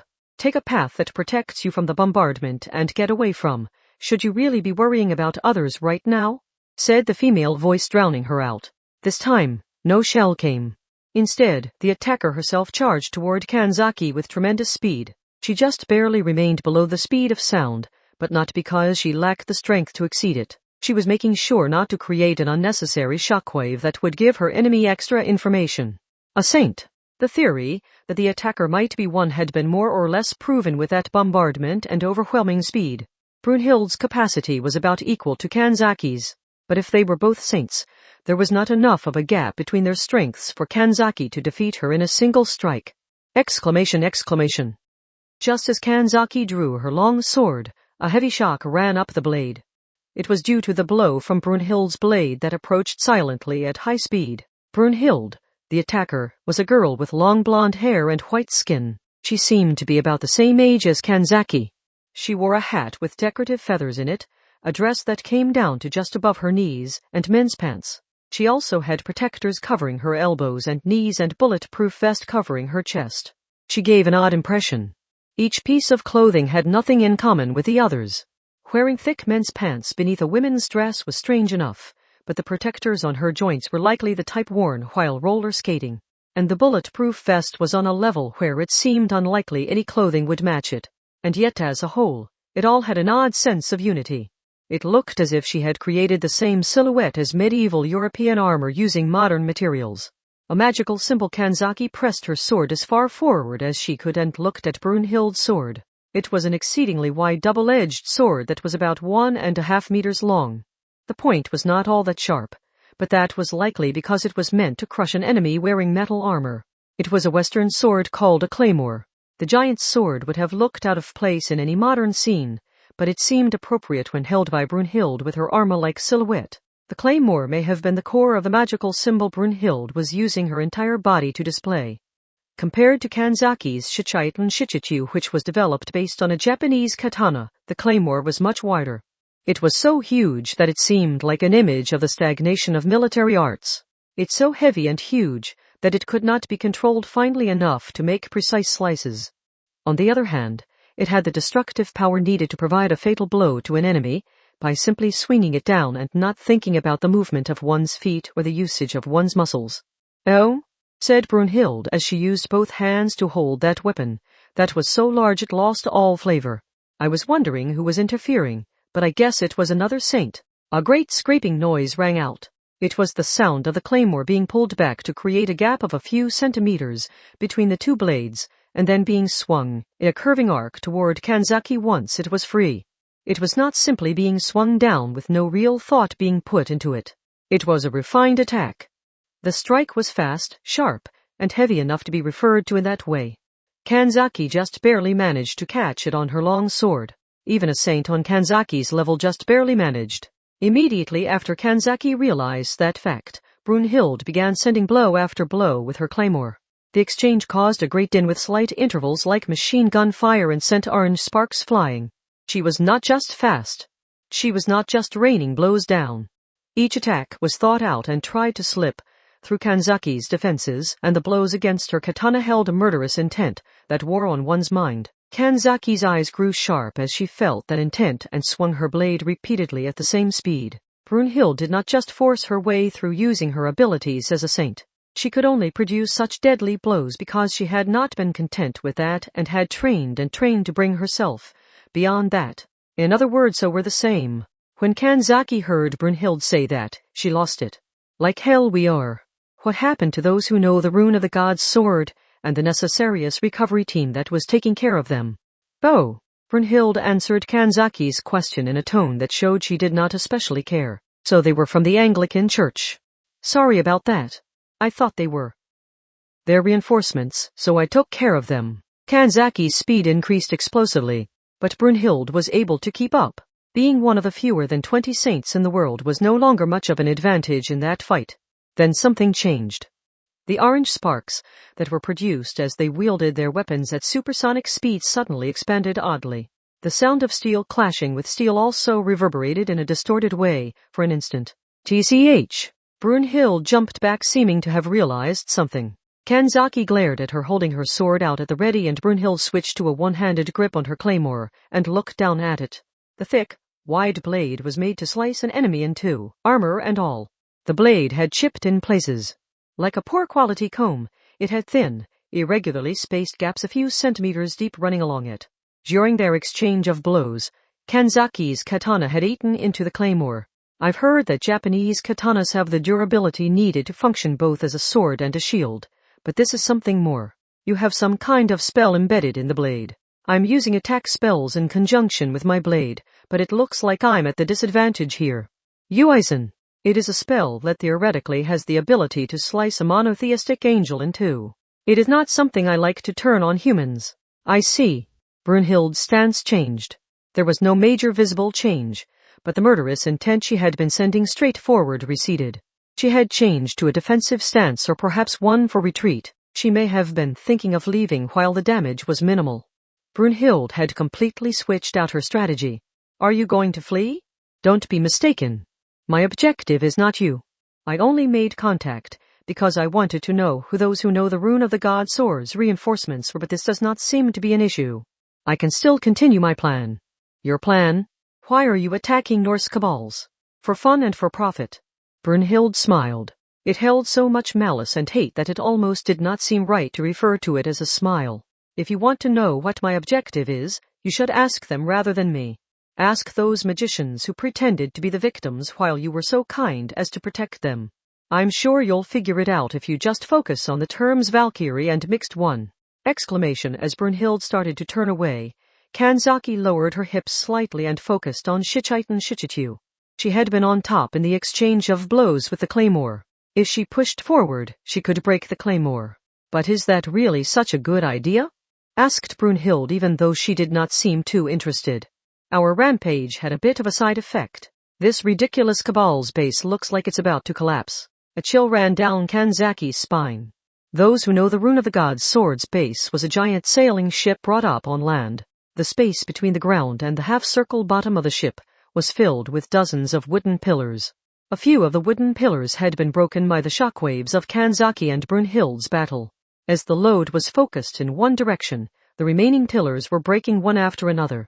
Once it passed a certain point, the over 30-meter-long ship would obey the law of gravity with nothing to support it. In other words, it would roll over, and the jeans shop owner and the tour guide girl were still hiding behind it. Damn it, Kanzaki cursed and ran toward her colleagues before the giant ship completely tilted over. As she made that move, she knew instinctually that Brunhild would now slip through her fingers. She would use that slight time lag to get the distance needed to flee. A conceited smile appeared on her face. I see no reason that we must fight, but I will have no choice if you get in the way of my plan, she said to Kanzaki before leaving. If you do, I will see you again upon the completion of Gungnir. Part 4. The attacker, Brunhild, had escaped. Fortunately, the jeans shop owner and the tour guide girl were safe, but the Cabal members who had been used as shells were in critical condition.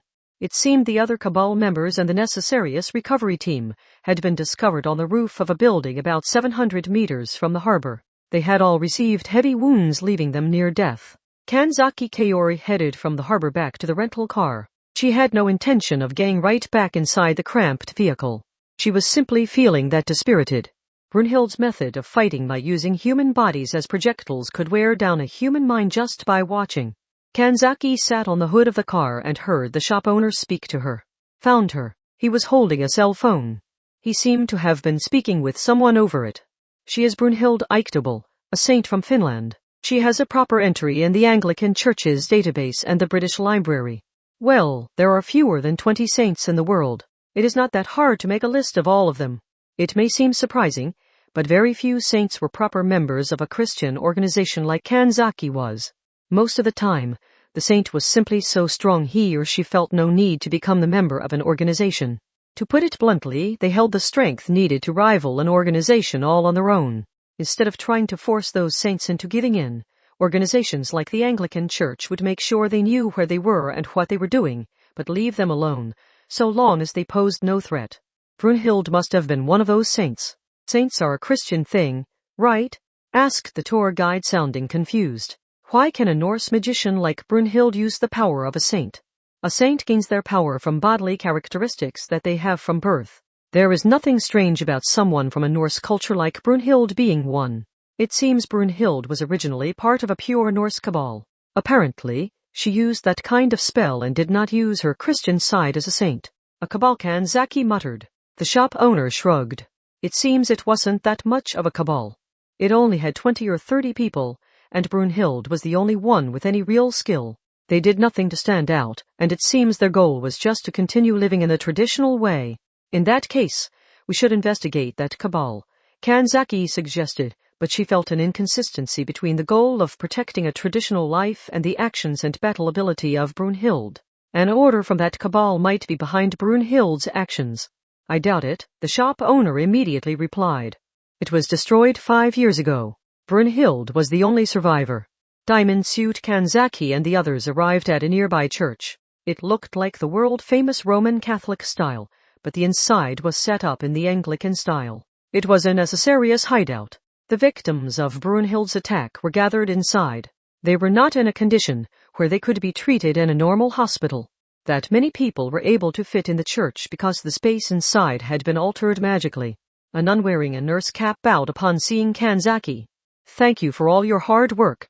Are you here to question them? Yes. If there is one who has relatively light injuries, none of them have injuries any lighter or heavier than any of the others. The nun shook her head.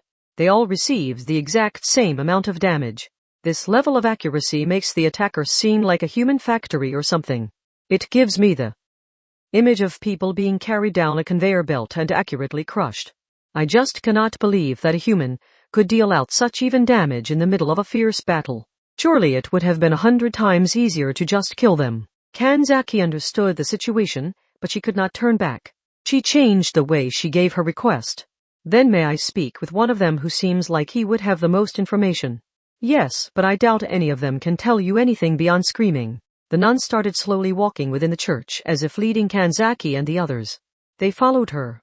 It seems Brunhilde added in a magical trick after crushing her targets' bodies with simple physical force. A trick their wounds will not heal. The nun sighed. Something has been set up which is interfering with their natural healing abilities, and with any recovery magic. In other words, their broken arms will remain broken until we either remove Brunhilde's spell or defeat her directly. Since she uses Norse magic, did she carve runes to do it? You might be able to eliminate the effects by eliminating them, said the shop owner, but the nun's expression did not change. They must have already thought of that. How are we supposed to eliminate runes that are carved inside their lungs? It might be possible to switch out the entire organ with someone else's, but you said the tour guide girl with an unpleasant expression. The nun in the nurse cap arrived before a door and moved to the side to let Kanzaki in. Go right in. Call me if you need anything else. Thank you. Kanzaki nodded and opened the door without knocking. She did not give even the slightest courtesy to the people within. It was unclear what the original purpose of the room was. The square room was large, but it had no furniture whatsoever. Mattresses were placed directly on the stone floor, and the magicians Brunhilde had attacked were lying atop them. About 10 such magicians were in that large room. Multiple eyes glared in Kanzaki's direction. However, those 10 magicians all had their arms, legs, one eye, and a portion of an organ crushed, so none of them actually drew back or charged at her. Kanzaki glanced around and settled her gaze on a young man. I'll be blunt. Tell me everything you know about Brunhilde Eichtobel. As expected, she received no answer. Silence continued for a while. The tour guide girl uneasily moved her gaze between Kanzaki and the young man, and the jeans shop owner sighed out of annoyance. The shop owner seemed to be saying they should just give up and use the man as bait for Brunhilde. Kanzaki remained silent. That silence applied more pressure than any shout could have. While still lying on the mattress, the young man spoke to Kanzaki as if the words were being forced out of him. Do you really think I have any obligation to tell you anything? His will alone was strong. His were words of refusal, but if he truly felt that way, he would not have needed to speak at all. Kanzaki noted that and continued the conversation. I am simply saying that taking you to the Tower of London to be tortured would be a lot of effort I would rather not be forced to take. Actually, it might be faster to just take you to the next cabal Brunhilde will attack. TCH, the young man clicked his tongue. You've got quite a way of putting things. Cough. I take it you understand the situation to a certain extent. Yes, we know that, as a group, you drove Brunhilde Eichtobel's small cabal to destruction 5 years ago. Kanzaki's manner of speaking was slightly different from before due to that information. The young man sighed. So I guess you've also investigated into the whole hell thing, no? Kanzaki shook her head. That is why I want you to tell me everything you know.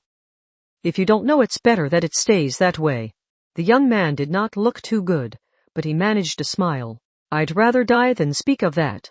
So you really have no intention of speaking, but is that really a good idea? Responded Kanzaki. Brunhilde said she would see me again when she had completed Gungnir. The young man's body stiffened, but Kanzaki continued regardless. That is Odin's spear in Norse mythology. I do not know to what Brunhilde was referring with that name, but it does not seem that her revenge will end with just a few broken bones. You may remain silent if you wish, but you will likely meet a much more painful fate if Brunhilde's plan continues. Damn it, how many times am I going to have to tell you? Tell me everything you know. Of course, you may remain silent if you do not mind having every Norse cabal in Western Europe slaughtered. The young man remained silent, but only for a few seconds. She is hell, a mixed one, the young man finally said. His tone held a bit of scorn toward Brunhilde. That means exactly what you think it would. Brunhilde Eichtobel is not a mere saint. She is not a mere saint, muttered Kanzaki, and the young man nodded slightly. She is a Valkyrie. His wounds must have been painful because he groaned as he spoke. The Christian Church has people with special characteristics who are known as saints. Cough. In the same way there are special existences in Norse mythology known as Valkyries. That term appeared in various places in the mythology. There were various theories as to the identity and origin of them, but one of those theories said a Valkyrie was not a pure god like Odin or Thor. If a human girl desired battle more than anything else and Odin answered that prayer, that girl would become a Valkyrie. In other words, an existence known as a Valkyrie that exceeded human knowledge existed at the extremes of humanity. As a being that connected a human to a god, A Valkyrie could possibly be seen as analogous to an angel or a saint. Due to this, there was plenty of magic dealing with Valkyries. There were methods of accurately calling in a Valkyrie and methods of having a Valkyrie take warriors' souls to Valhalla, the Hall of the Gods. There were methods of obtaining a portion of their power by creating the weapons and tools of a Valkyrie. And there were also methods of creating a Valkyrie by human means. In fact, rune magic was the representative magic of Norse mythology, and several methods of using runes were said to have been given to humanity by Valkyries. That was just how deeply related Norse magic was to the concept of Valkyries. Many different methods of creating a Valkyrie have been conceived of, but a process added on afterwards can only do so much. In the end, you need the proper bodily characteristics from the moment you were born. Similar to the proper skeletal structure needed to be a Chinese sign, you need the proper characteristics on the skeletal and organic level, and Brunhild matches those characteristics. Kanzaki frowned. So was the Brunhild she had fought at those who know the rune of the god's sword's base a Valkyrie, rather than a saint? Or had she been using the powers of both at the same time? The meaning of the term mixed one slowly grew clear to Kanzaki. What does this nature of Brunhild's have to do with all this? 5 years ago, the young man said, those who prevent the extermination of the world tree, the iron stake that carves knowledge, champions from the sea, those who know the rune of the god's sword, and the hammer that tempers gold within the earth attacked Brunhild Eiktable. There was a fear that hell could destroy the very format of Norse magic, destroy the format. Brunhild does not use pure Norse magic, he said, and she was just too powerful. People choose the most powerful and most efficient things while creating their knowledge and techniques. People would take Brunhild into account and aim to be a magician like her. If everyone headed in that direction, it was possible that pure Norse magic would go on the decline. It was true that Brunhild's magic would have an indelible tint of Christianity to it if she had the characteristics of both a saint and a Valkyrie. If everyone looked up to her and followed in her footsteps, the question of what would become of Norse magic was a valid one. Christian culture would begin to eat into Norse culture. Those 5 Norse cabals had refused to let that happen. They had refused to allow Brunhild to become a person other magicians would look up to. That was why they had attacked. It had been a fight to protect their own culture. Hel, the Mixed One. In Norse mythology, that was the name of the daughter born of Loki, a traitorous god, and a giantess who opposed the gods. Those 5 cabals had given Brunhild Eiktable the name of the ruler of the cold underworld, and then attacked her. However, in the end, Kanzaki Kaori's voice was even colder than it had been before. She had naturally clenched her fist, and that grip had grown tighter with time. In the end, wasn't that nothing more than jealousy? You could not stand the thought of everyone gathering around Brunhild rather than joining your cabals. Wasn't that all it was? No, we were protecting Norse culture. We were acting out of justice. Just like the family of Loki, she was a monster that would harm this world itself. Brunhild Eiktable was part of a small cabal with only 20 or 30 people. That cabal was not a group carrying out large magical activities. They just wanted to protect their traditional way of living. What you did was gather the power of the 5 largest cabals and attack them. You brought enough strength to start a true war against people who did not even have proper weapons. She is the repulsive Hel. Cough, cough. It's her fault for being a saint. If she truly didn't want to be attacked like that, she should not have been a saint in the first place. His words were completely selfish. One was a saint due to bodily characteristics one had from birth. It was an issue of having characteristics similar to the Christian Son of God or not. What that young man was saying was on the same level as justifying an attack because his opponent had a certain hair color, skin color, or congenital disease. How had Brunhild Eiktable felt? Because of something she had been forced to possess from birth, she had been completely alienated, hated, and envied by others. She had no plot or grand ambitions. She had simply wanted to protect her peaceful life in one corner of the world, but some complete strangers had decided she was dangerous and had taken that life from her. The shop owner had said her cabal had been destroyed, and that Brunhild had been the sole survivor. Why had she alone survived? Had it been because of her natural ability? If so, how much had that made her curse her own ability? Kanzaki Kaori had taken an especially heavy shock from the fact that merely being a saint had been seen as an issue that had destroyed people's lives. She was not completely overjoyed at the fact that she was a saint, but she was still Christian. A saint held a special position in the Christian church, so she had still viewed it as a blessing somewhere in her heart. But what if someone from a religion completely different from Christianity was given the qualities of a saint. That power would be nothing more than a foreign substance. No matter how much she said she was on their side, Brunhild would never truly be a part of them due to that foreign substance. Because those bodily characteristics had been a part of her from birth, she could not eliminate them easily. No matter how much she hated being hell and no matter what danger it brought the few people who would accept her, she could not get rid of what made her a saint. As a result, what Brunhild had was we did nothing wrong. We fought to protect our history, our culture, our way of life. Brunhild Eiktobal's mere existence distorted Norse mythology. It is wrong to let her name be known. It isn't right for her to belong to a cabal. If that hell rises up from the shadows of history again, we will strike her down as many times as it takes. We will destroy it all and shove her back into the depths of history. That is our duty. This fight is necessary to protect Norse mythology. The young man's shouts echoed vainly. None of his words got through to Kanzaki. In fact, the way he spoke made one think it was better to not have his words get through. And then is that all? Isn't there something you haven't told them yet, Setua? They suddenly heard a female voice. At the same time, the young man's mouth was suddenly blocked. The female voice was coming from his mouth. The man's mouth was being used to produce that female voice. It did not end with the attack 5 years ago. What happened afterwards? What about when you dug up the graves I made for those children and fed their bodies to wolves? What about when you attacked small Norse cabal after small Norse cabal to make sure they all felt so threatened that they would not help me? What about when you killed those children with no connection to magic just because they spoke to me as I lay collapsed on the ground? Brunhild Eiktobal. Kanzaki cried out. Each word she spoke must have put a great burden on the young man's body because his body convulsed and his eyes opened as wide as they could. Brunhild carved runes within their lungs to prevent the damage from being healed. A whistle-like sound leaked out and the young man's mouth was moved even more forcibly. You attacked that cabal in order to eliminate me, but I was the sole survivor. You did not achieve your goal, so of course the attacks did not end there. Right? Brunhild continued to ask him questions, but the man had no way of responding. Or perhaps they were in a situation where the two of them could exchange information within their brains.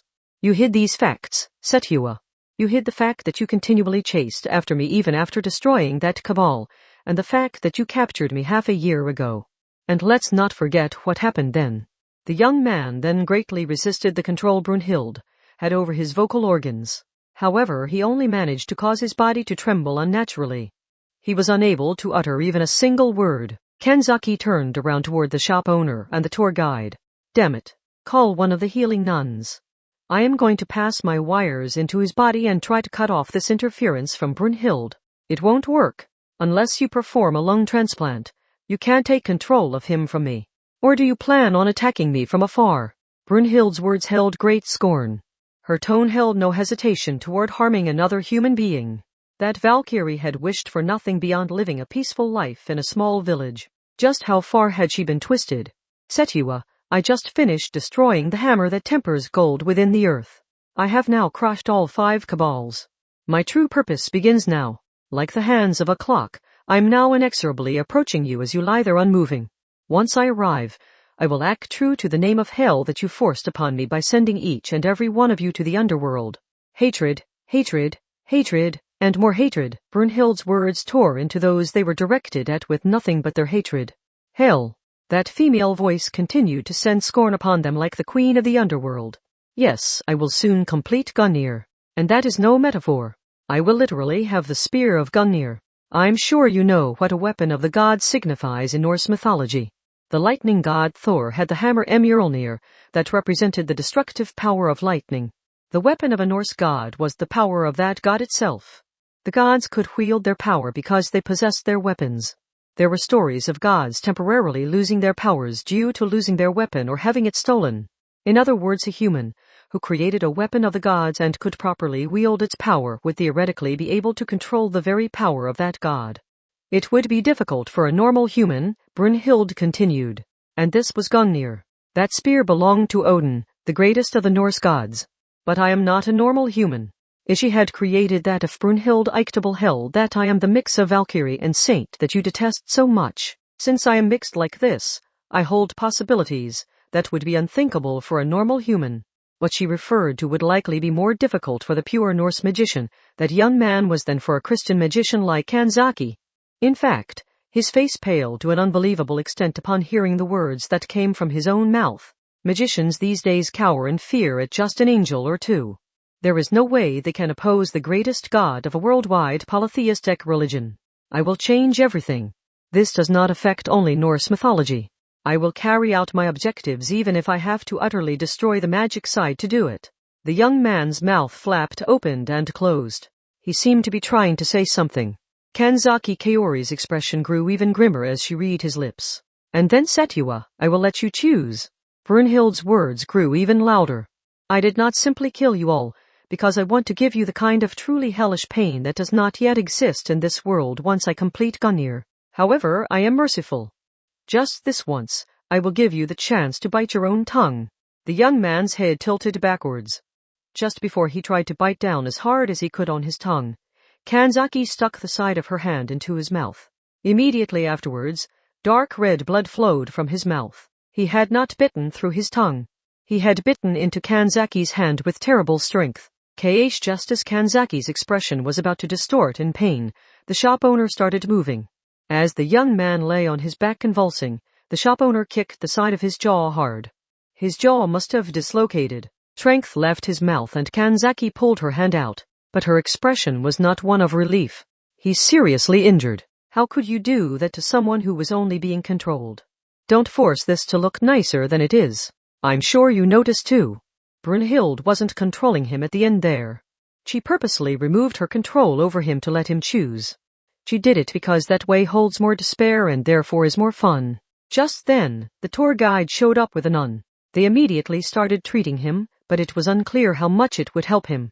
He was so completely overcome with fear that he had unhesitatingly tried to bite through his own tongue. His body was greatly injured, but his mind was in tatters.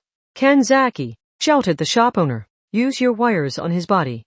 Do a trace on the construction of the spell. We might still be able to find Brunhild's location. That will get in the way of his treatment.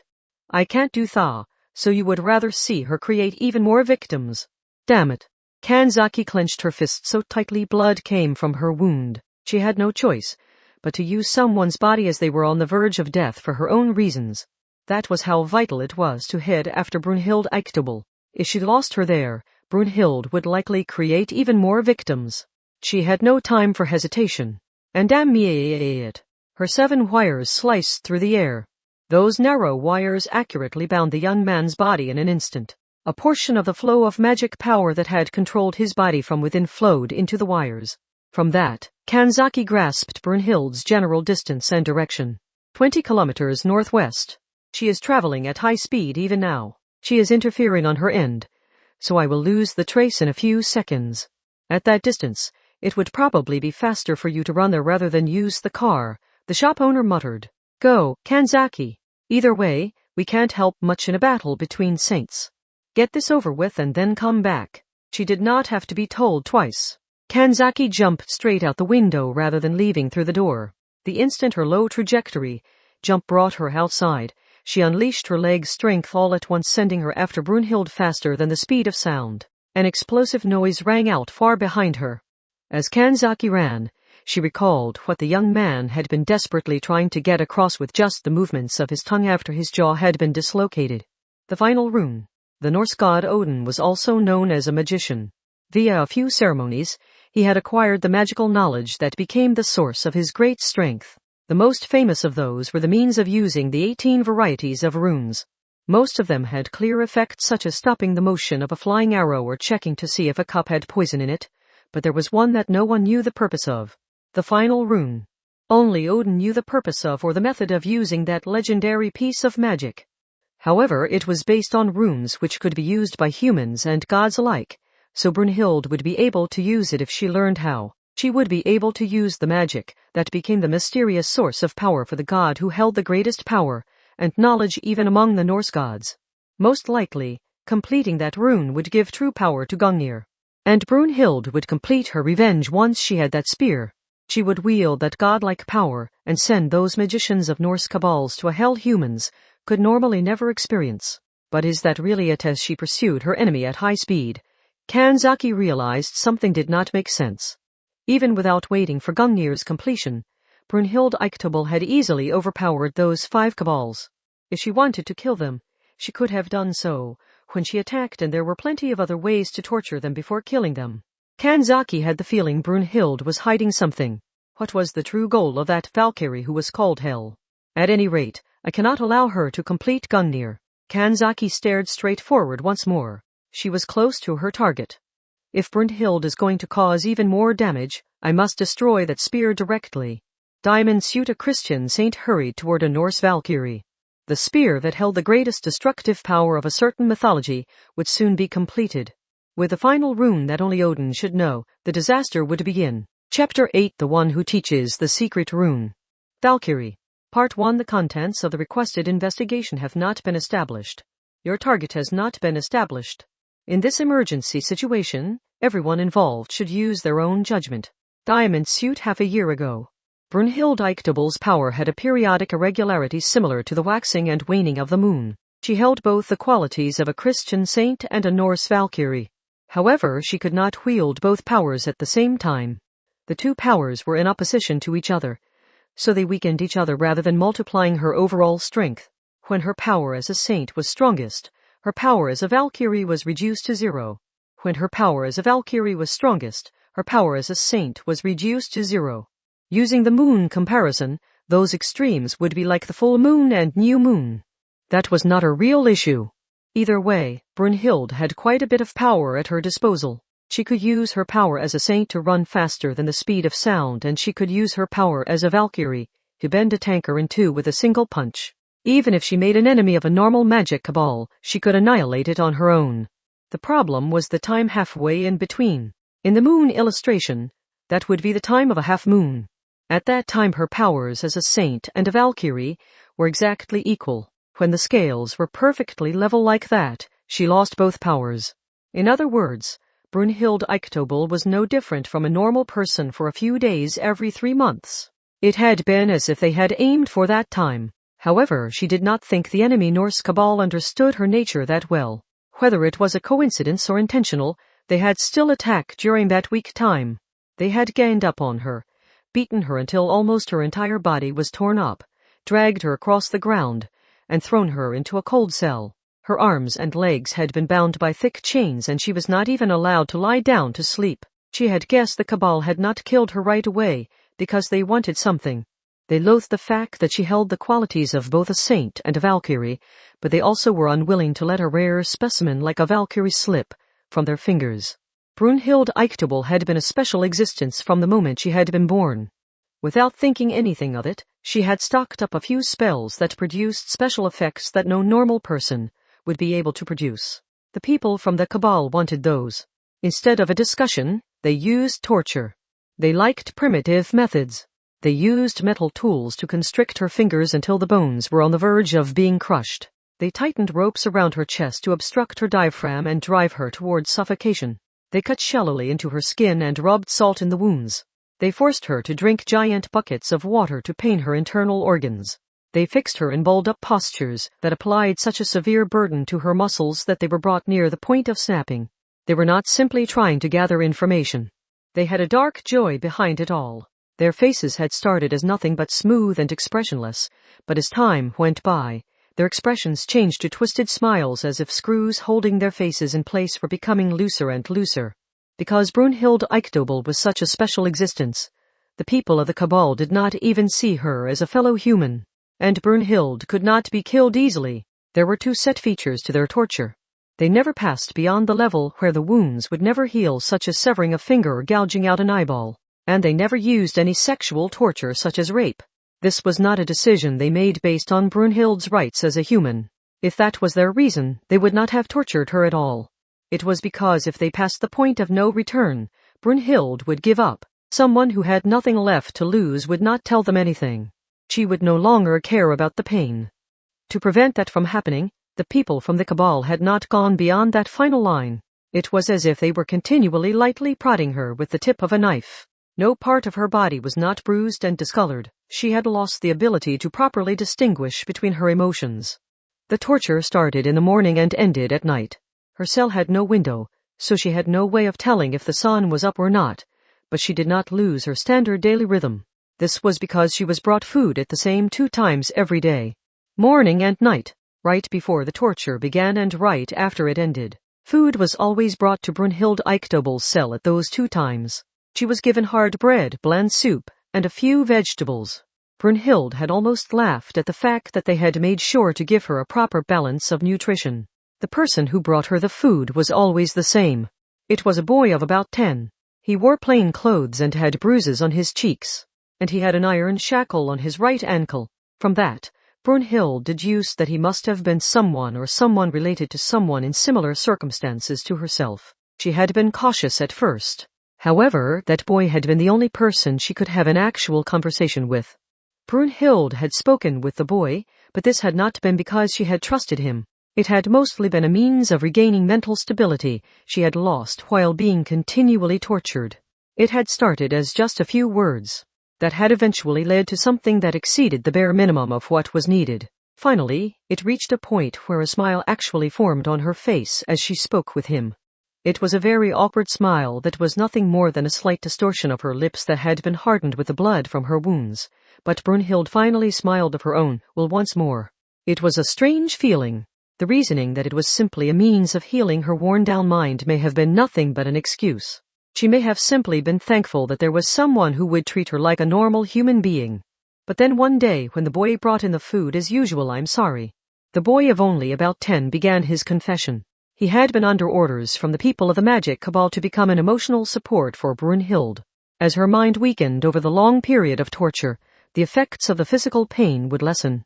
By having the boy periodically move Brunhild's heart, her heart would not grow numb. That way, their torture would be even more effective. Someone who has grown accustomed to the heat will not feel pain even when touching hot water. However, if someone sticks their hand into hot water after soaking it in ice water, it will feel even hotter than usual.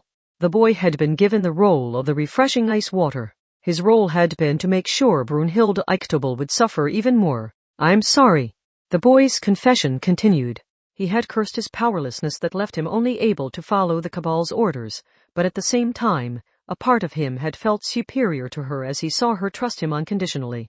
With each action he took and each thing he said, her heart had opened up as if following a flowchart. That had made him incredibly happy. She felt no hatred. In the end, hadn't that boy simply wanted to get along with Brunhild? Hadn't he just wanted to laugh with her? The ones at fault were the people from the magic cabal that had trampled on those feelings and made him follow their orders. Why was that boy the one who had to lower his head to her? She felt as if something deep in her heart moved. Up until then, she had given up on everything. The cabal, that had wished for nothing beyond a peaceful life, had been utterly destroyed 5 years before, and she had been constantly pursued afterwards. It was as if the gears of her heart had become oddly blocked, obstructing their movement. She felt as if the sand clogging them up had been cleared away. She would save that boy. She would fight once more for that reason. After that, Brunhild changed. Even as she was tortured, she worked to store as much power within her body as she could. She counted the days from the timing of her meals and waited for the power residing within her to reach its peak. Her power changed like the waxing and waning of the moon. In numbers, it was about a 3-month cycle. Over that time, the power balance between her saint and Valkyrie powers changed. Her power would tip to the Valkyrie side in just a few more days. If that power reached its absolute peak, she could break her chains, break out of the cell, and escape. She could reach out a saving hand toward that boy who had been suffering alone for so long and return him to a warm life. That clearly gave her a reason to live for. At that time, Brunhild had to have been stronger than anyone else in the world. But then the boy did not show up at the usual meal time. Instead, one of the magicians who harmed her day in and day out came. A very bad feeling welled up within her. The magician held a single letter in his hand. The tiny letter was stained with something dark red. That damn kid killed himself. The words did not properly enter her mind. She did not understand what he meant. She thought it was a bad joke. She thought they had to have distanced the boy from her, and then told her that lie in order to move her heart. But it seemed the magician had no such plan. He grinned and started opening the dark red-stained letter. It seems conversing with you to get your heart moving again left him with quite a bit of guilt. When we came to check on him this morning, he was collapsed on the floor.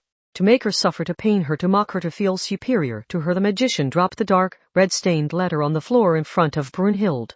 The letter floated down where she could read it. The messy, shakily written words made their way into her head. It said, "I'm sorry I couldn't save you." Something snapped inside Brunhild at that point. Literally. She had the superhuman power of a Valkyrie. Her rage sent that power erupting to the surface. The muscles of her face moved in distorted ways and ripped her skin in all directions. It was as if many different mouths were opening on that one face. It was not because she hated the magicians. It was not because she loathed the constant torture. What burned her heart the most was that the boy, who had been driven to suicide, had been more worried about her rather than himself in the end. She heard the magician scream. Brunhild Eichtable ignored him. She moved her arms. That was all it took to violently tear apart the thick chains that had been binding her body for so long. The metal rings making up the chains flew away as if they had been fired from a gun. Some became embedded in the walls and some slammed mercilessly into the magician's head.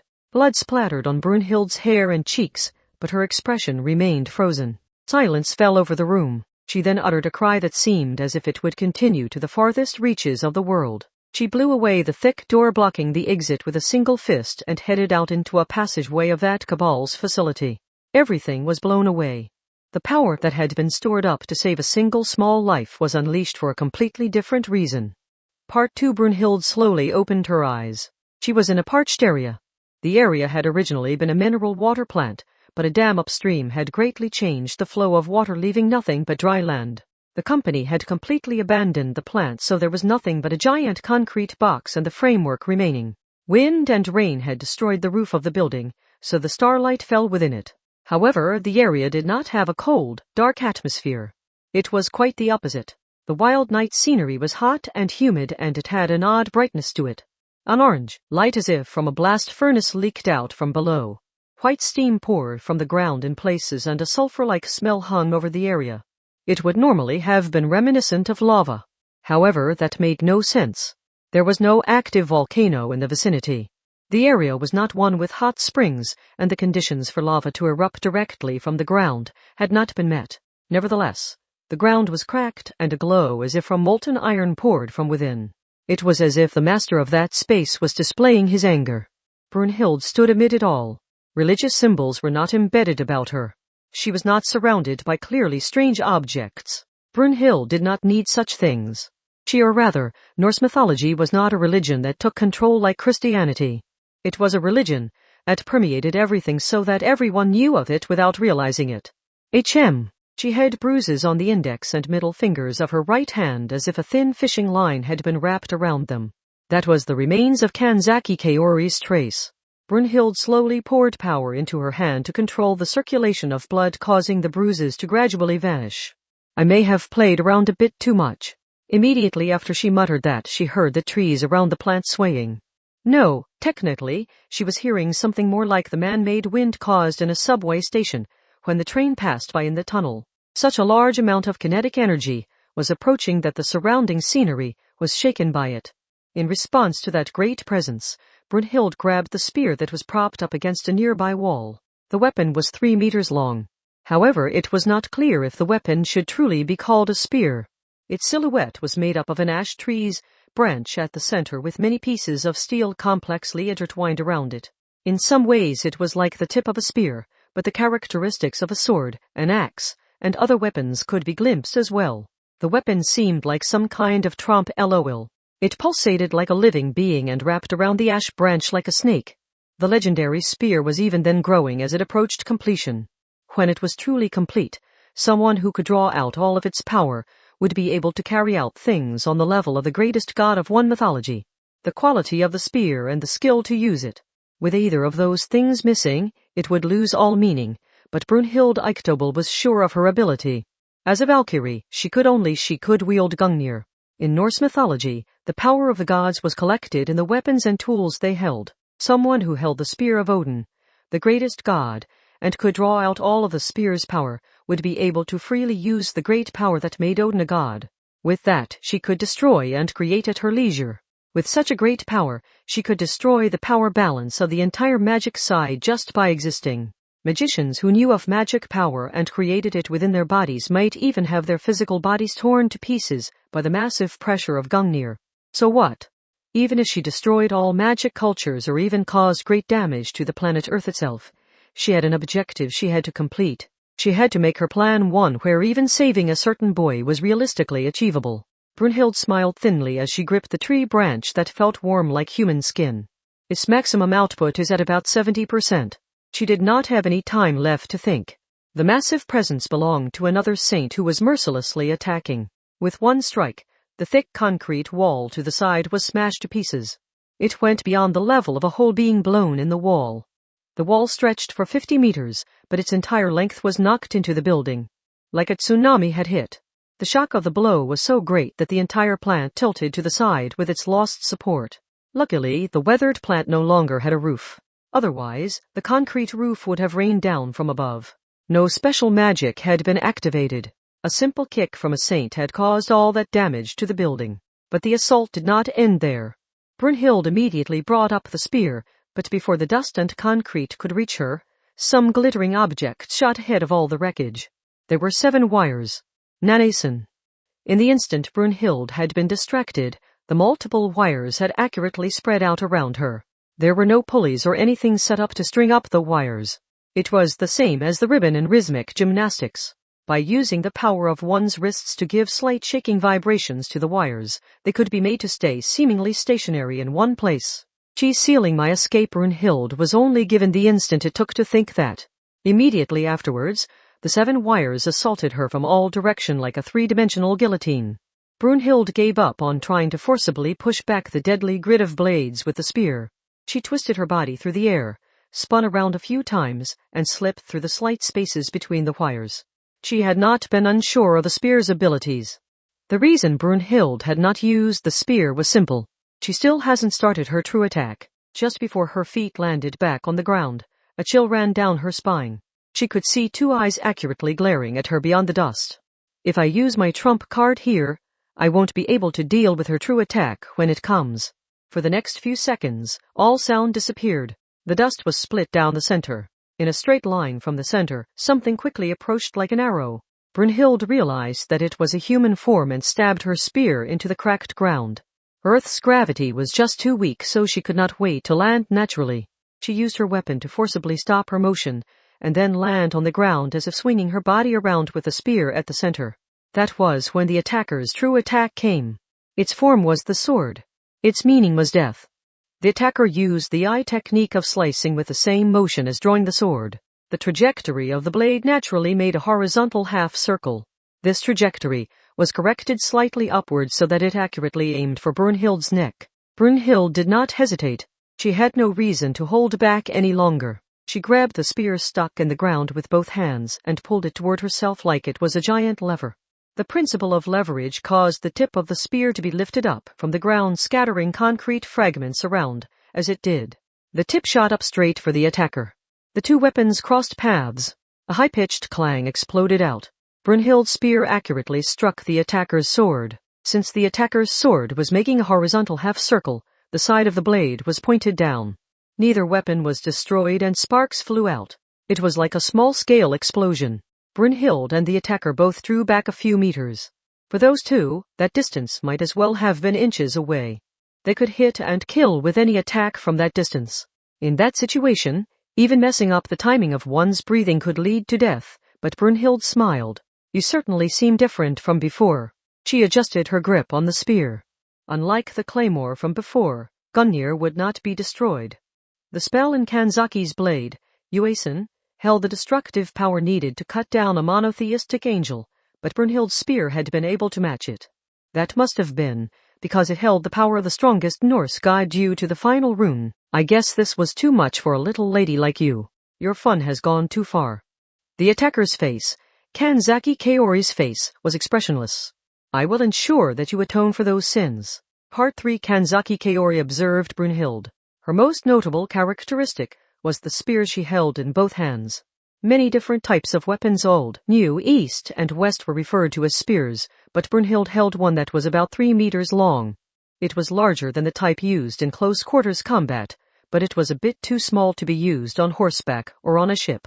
It was most likely made of ash wood and carefully heat-treated carbon steel. The metal blades complexly coiled around the wooden handle like snakes and had clearly been made so they could be used to stab, or even crush like a hammer using its weight. At first glance, it may have seemed as if it could do anything, but there was a risk of its advantages cancelling each other out. Simply put, it was not quite suited toward any one use. However, that also made it difficult to determine what its purpose was or what strategy she would use it for. If you were led astray by the apparent distance to her and the length of the weapon, you would be taken out in a single strike. That danger was hidden within that weapon. Brunhild had named that spiritual item Gungnir, and a battle-hardened magician from those who know the rune of the god's sword had tried to bite his own tongue upon hearing that name. It was a mystery what effects it held, but it was clearly bad news. Kanzaki could not decide if she should continue analyzing it in order to give herself as much of an advantage as possible, or if she should not analyze it at all so as not to be led astray. Brunhild spoke to her, sounding as if she had not put much thought into her own decision. If you had waited just a bit longer, I wouldn't have had to show you Gungnir in this awkward form. You didn't have to bother with that trace. I was headed there before long. The spear held by Odin, the greatest god of Norse mythology. The symbol of the power held by Odin, the strongest god of war in the mythology. Of course, a normal magician would not have been able to create something like that, and they would not have been able to completely draw out its power even if it had been dropped into their lap. However, Brunhild had something that completely overturned that expectation. Was it simply because she held the rare abilities of a Valkyrie? Or the final rune, muttered Kanzaki, and Brunhild's eyebrows moved slightly. The most secret of runes that only Odin knows how to write or what it does. Did you bring Gungnir into this world by carving that rune into it? I see. It seems the Anglican Church at least does its homework. Brunhild brushed her fingers along the ash handle. But you have that a bit wrong. I did not carve the final rune into the spear. That is not the place I needed to carve it. There were a few different processes for rune magic. You decided what effects you wanted. You chose the most suitable rune or runes for that. You chose the location that would best draw out the effects of the runes. You actually carved the runes. You offered a prayer to the gods that rolled over each rune or magic used. You checked on the effects, and you destroyed the runes you had carved in order to end the effects. As no one knew what the final rune did, no one knew where to carve it to have the greatest effect. But according to Brunhild, the final rune was not something to be carved on a weapon. But then where Kanzaki started looking around the plant, but she saw nothing. She had a feeling it was nearby, but she doubted Brunhild would start a battle if the rune could be easily destroyed as a result. Don't go all on the defensive like that. This might actually be a good opportunity for you, said Brunhild lightly to Kanzaki, who had taken a wary stance. Brunhild's expression made it clear she saw no chance of it actually being a good opportunity for her opponent. The final rune is much more complex than I thought it would be. Well, the rune itself is made up of straight lines just like the others, but the dyeing of the grooves in the carved rune is very complex. I've set it up to finish with automatic writing, but it'll still take a few more hours. Currently, its max output is only at about 70%, and my nature as a Christian saint is constantly interrupting. Haha, look at this. I'm trying to put together the spiritual item as Gungnir, but the next thing I know, the magical symbols for the Christian lance of Longinus are mixed in. Thanks to that, the purity has been diminished, and wielding the power as I wish is a bit difficult. As if in response, the 3-meter lance pulsated creepily. The complex metal blades twisted around, grinding like gears, causing the silhouette to be changing even then. That may have been Gungnir approaching its true form as the final rune approached completion. Or it may have been a sudden, unexpected change caused by the influence of the Christian lance of Longinus. Either way, it was not normal. Brunhild saw the lance of Longinus as an interference that lowered the Norse purity, but that would still be quite a threat were it to evolve further in that direction. What will you do? I may still be at a level where I can be killed by a human, she asked. Kanzaki responded to her question with a question of her own. Did you go to all this effort to obtain the power of Odin because you wished for revenge that greatly? If you wanted to kill them, you could have done so at any time. If you wanted to make them suffer, you had countless means at your disposal. Did you just want to carry out your revenge using the power of one of the gods they believed in? What ridiculous sentimentality. Brunhild slightly moved the tip of the spear. It was now pointed even more accurately at one of Kanzaki's vital points. I may have lost everything, but there is still one thing I want to carry through to the end." The conversation ended there. But Kanzaki Kaori's action had been decided from the beginning. Her body charged forward with a burst of energy. In that instant, Kanzaki Kaori's body disappeared from Brunhild's field of vision. It was not merely an issue of speed. With her weapon held forward, her arms and the weapon blocked a portion of her vision. Kanzaki had accurately used that blind spot in the front in order to charge straight toward her enemy. But Brunhild was not sliced in two. Her weapon moved as if it had naturally jumped up. Sword and spear. The two weapons clashed, a tremendous shockwave was produced, and the Saint and Valkyrie glared at extreme close range. "I'm not quite sure how to judge that decision," said Brunhild as they pushed their weapons together. "Were you aware that Gungnir is actually a throwing spear? I guess that would be why you are trying to bring this into a close-range battle." Suddenly, Kanzaki's hands holding the 2-meter Shichaitan Shichityu started to shake. No, it was not her hands that were shaking. Gungnir was vibrating as it pressed against the sword. Did you know that Bamung, the sword said to be one of the strongest items in human possession, was destroyed in a single strike from Gungnir? Weapon destruction. Kanzaki immediately created a diversion with her 7 wires and jumped back in the slight opening it created. Barely an instant after Kanzaki jumped back, Brunhild's spear pulsated. Steel panels intertwining around the center ashwood handle created the silhouette of the spear. As those steel panels complexly fit together like some strange kind of gears, the surface of the spear moved as if it were made of slithering snakes. If Shichaitan Shichityu had remained in contact with the spear for a bit longer, it would have been caught within the steel panel blades and crushed as if by a vise until it broke.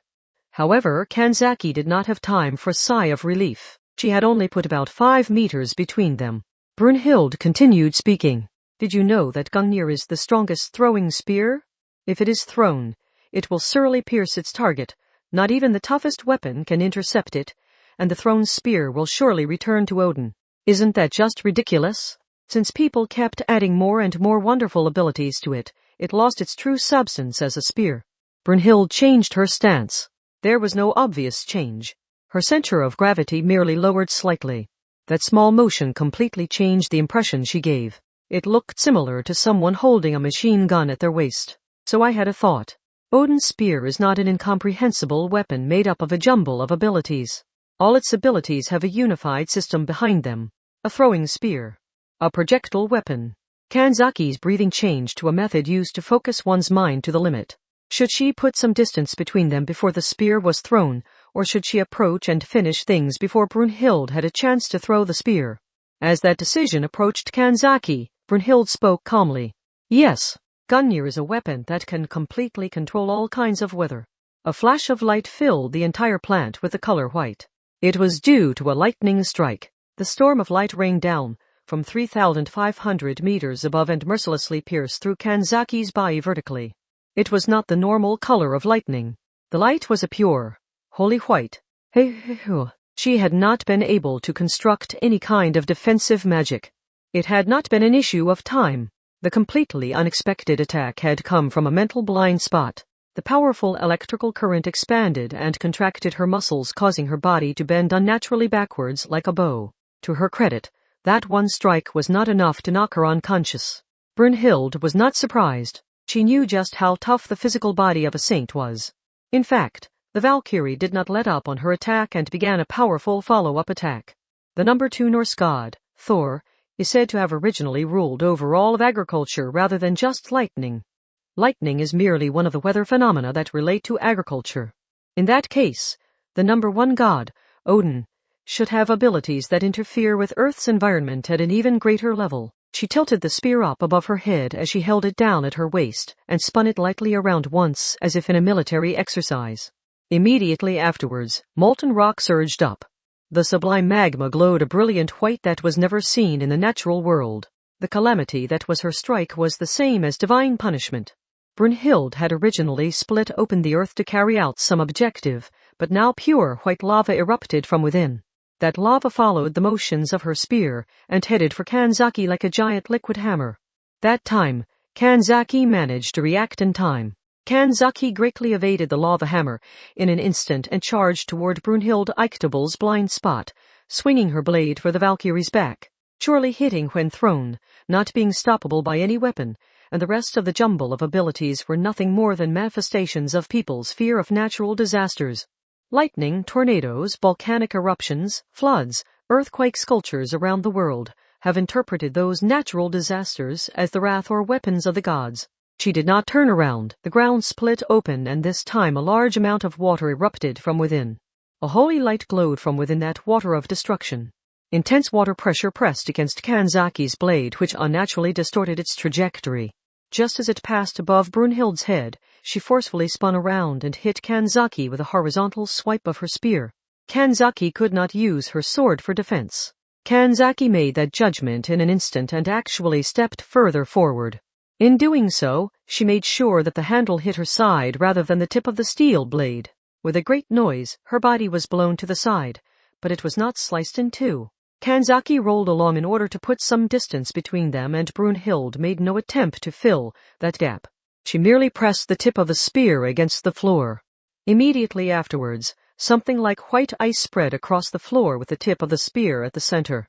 No, it was salt. The huge amount of salt covered the ground in no time at all, and altered the soil. Salt damage.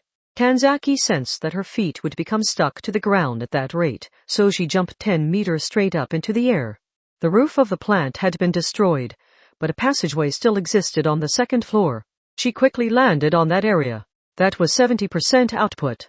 Due to the Christian symbols mixed in, the pure Norse power could not be used. How much power would it have if Gungnir was 100% complete and Brunhild Eiktobel managed to eliminate the impurities and become a perfect Valkyrie? The final rune that was the key. The power Brunhild was wielding greatly exceeded the amount a normal magician could. The legend of legends, that was the rune only Odin knew, had to be supporting that. Kanzaki had to destroy it. Once Brunhild completed Gungnir, it was likely that no one would be able to stop her. The massacre that she called revenge would continue eternally. If I only knew what form it had. Do you want to see it? Asked Brunhild as if she had read Kanzaki's mind. She removed one hand from the spear and pointed the palm toward Kanzaki. Something was there. It was a small wooden board, and something was carved into it. It seemed to be written in dark red blood. It leapt into Kanzaki Kaori's vision, and Part 4 Kanzaki heard a sound like the beating of huge drums. It was the sound of her own footsteps. She was not within the half-destroyed plant she had been in just before. The night wind caressed her cheek. She had left the building. She was still within the grounds of the mineral water building, but she had made it over 500 meters from where she had been fighting before. She had a headache. It was not a normal headache. The intense pain felt like a spike was being driven through her skull from the inside, and it simply would not go away. Kanzaki was supposed to be pursuing Brunhild. Carelessly leaving and allowing Brunhild to escape would be very bad. She knew that, but Kanzaki's entire body begged for at least a short break, if not a retreat. That was how bad the pain was. However, it could have been worse. Her defensive instincts had immediately kicked in. She had not chosen to flee as part of a plan or a strategy. Her flight was simply her instinct as an intelligent life form. If she had not fled, Kanzaki's mind might have been destroyed back in that plant. Brunhild Eiktobel had not unleashed any kind of special attack. It had been the rune. It had been that single rune displayed in a dark red liquid on the wooden board in the Valkyrie's palm. That headache had exploded into her head in the instant the rune had entered her vision. This headache, she recognized it.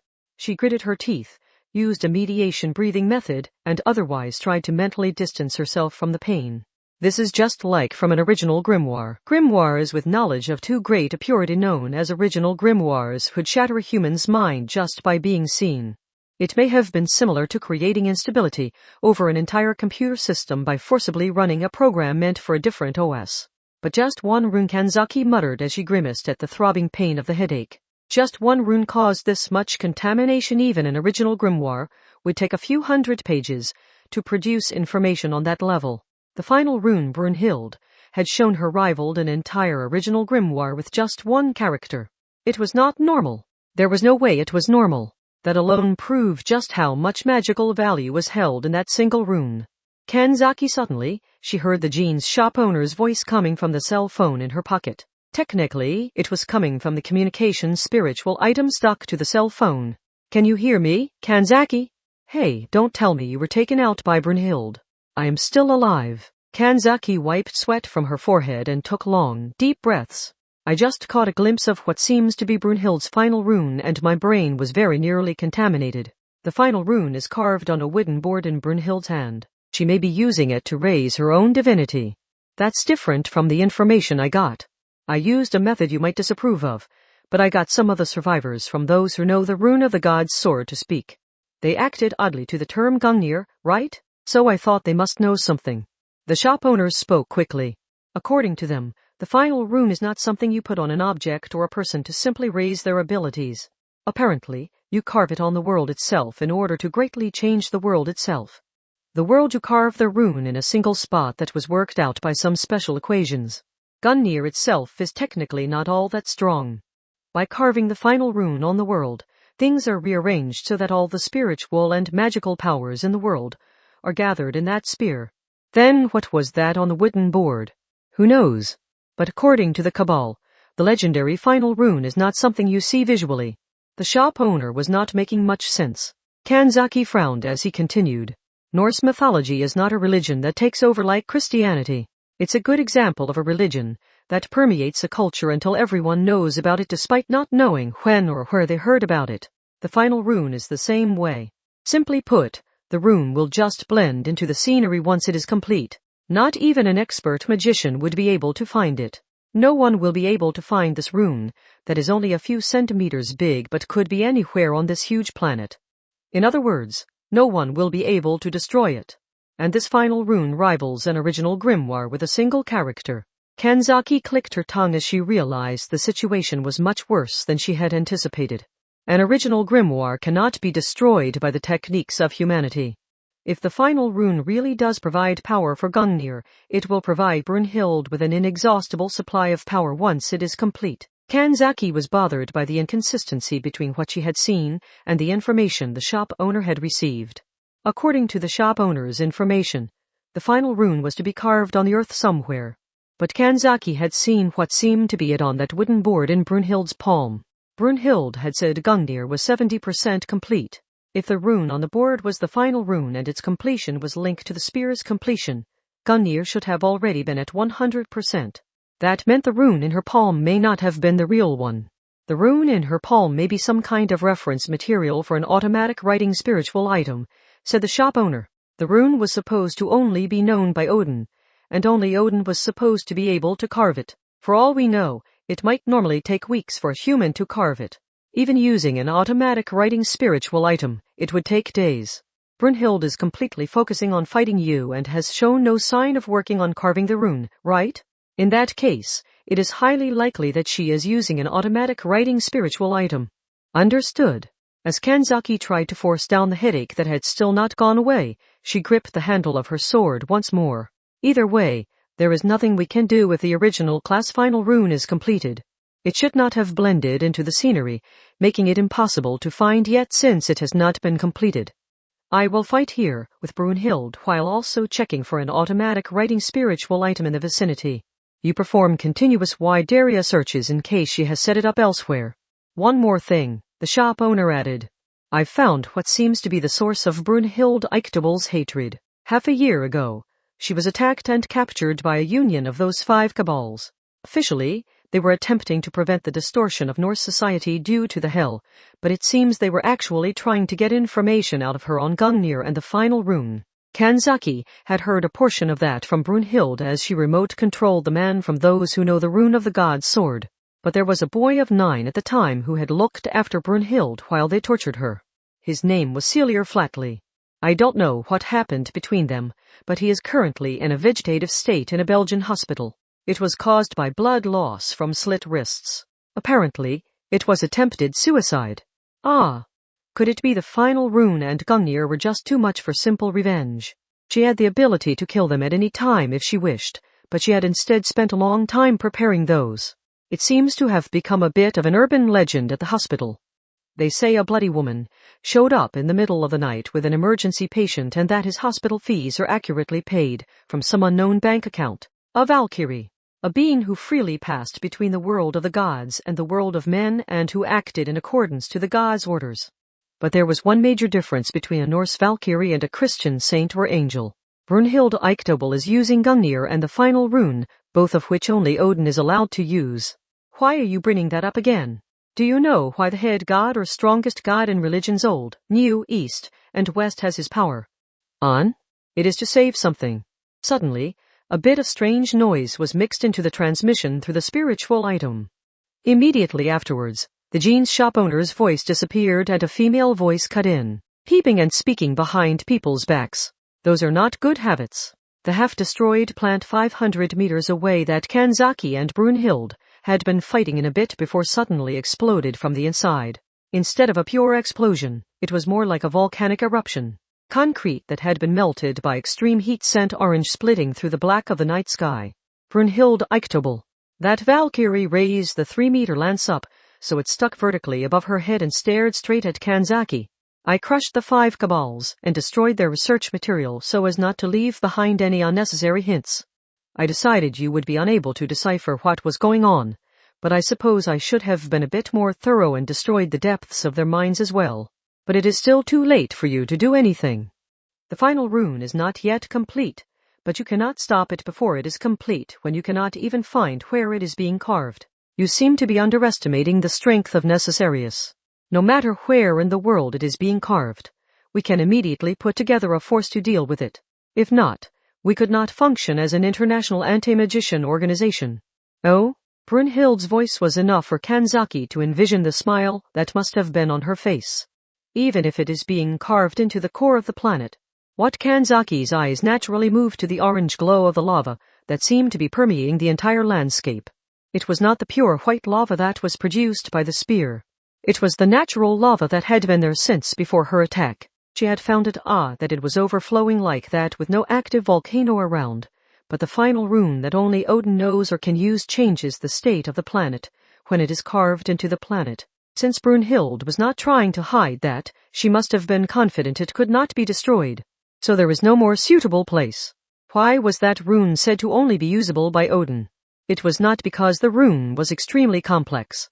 It was because the Norse people of the time could not come up with a way of interfering with the area that it had to be carved in.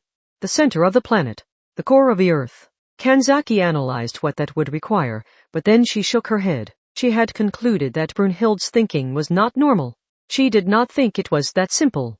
That is impossible. It is 35 kilometers from the surface of the earth to the mantle, and it is over 6,370 kilometers to the center. I doubt that any human can reach that far. People simply referred to the center of the earth as a whole, but that included many things from the liquid mantle to the iron and nickel that had been hardened by gravity. Even the core had a solid mass in the center of melted iron and nickel. Merely splitting open the surface of the earth and arriving at the surface of the mantle may have been possible, but the layer after that was simply too large and hot. Inside were the constantly moving flows of molten rock, and the masses of rock that had been condensed down and prevented from melting by the Earth's massive gravity. Those were not something that could be conquered by the humans who lived clinging to the surface of the planet Earth. Is that so? Necessarius is surprisingly blind. Do you not even know the effective range of your own spiritual items? You have boats called marine prisons that transport magical prisoners, right? Doesn't the spiritual item called the Cape of Good Hope that controls them externally have an effective range of 9,000 kilometers? You don't mean thinking back. The loss of control of the marine prison had involved a spell using a giant ship from Norse mythology called Naglfar. Could it be? Could Brunhilde have been involved in that incident behind the scenes? Had she used the loss of control of the marine prison as a chance to analyze the workings of the Cape of Good Hope from a distance? A range of 9,000 kilometers. With such a large range, she could carry out magical work 6,370 kilometers away at the center of the earth. But the Cape of Good Hope was protected by some of the strongest of Necessarius's security. Even if you were involved in the marine prison incident, it would be impossible for you to get the details of the Cape of Good Hope. Even the strongest security is not absolute. Everything has a way past it. That was why I contacted a restraint craftsman and taught myself the basics of his techniques without him noticing. Ellison, that restraint craftsman's objective had been to truly save a girl from the system of human trafficking. He had also used a Norse spell despite being a craftsman, who normally used all kinds of magical restraints. After Ellison had disappeared, Necessarius had been worried that information on his techniques could be used by a third party to get through all kinds of Necessarius security, including that in the Tower of London. In that case, the Cape of Good Hope would be no exception. With that, I obtained the range I needed, Brunhild Eichtable continued. The means of interfering with the Earth's core was simple. The outer core flowing around the true core is a high-temperature liquid made up of molten iron and nickel, and its flow is created by the Earth's magnetic field. In other words, by calculating back from the magnetic force leaking out to the surface, affecting that outer core is not too difficult. Of course, magical assistance was essential, she said. By creating a certain regularity to the flow of the liquid outer core, I can freely carve into the surface of the solid inner core just like a river wearing away the earth. By repeating that process, I can carve the rune I want. That was the final rune, the strongest rune that could be carved only by the god who had complete control over the earth's weather. However, something seemed off about that explanation to Kanzaki. The explanation seemed to have left the realm of magic. So something seems off to you? I felt the same way, said Brunhild, seeming to have read Kanzaki's mind. I wondered if using the scientific parameters of the geology would cause some kind of rejection reaction despite being used to optimize the use of our magic.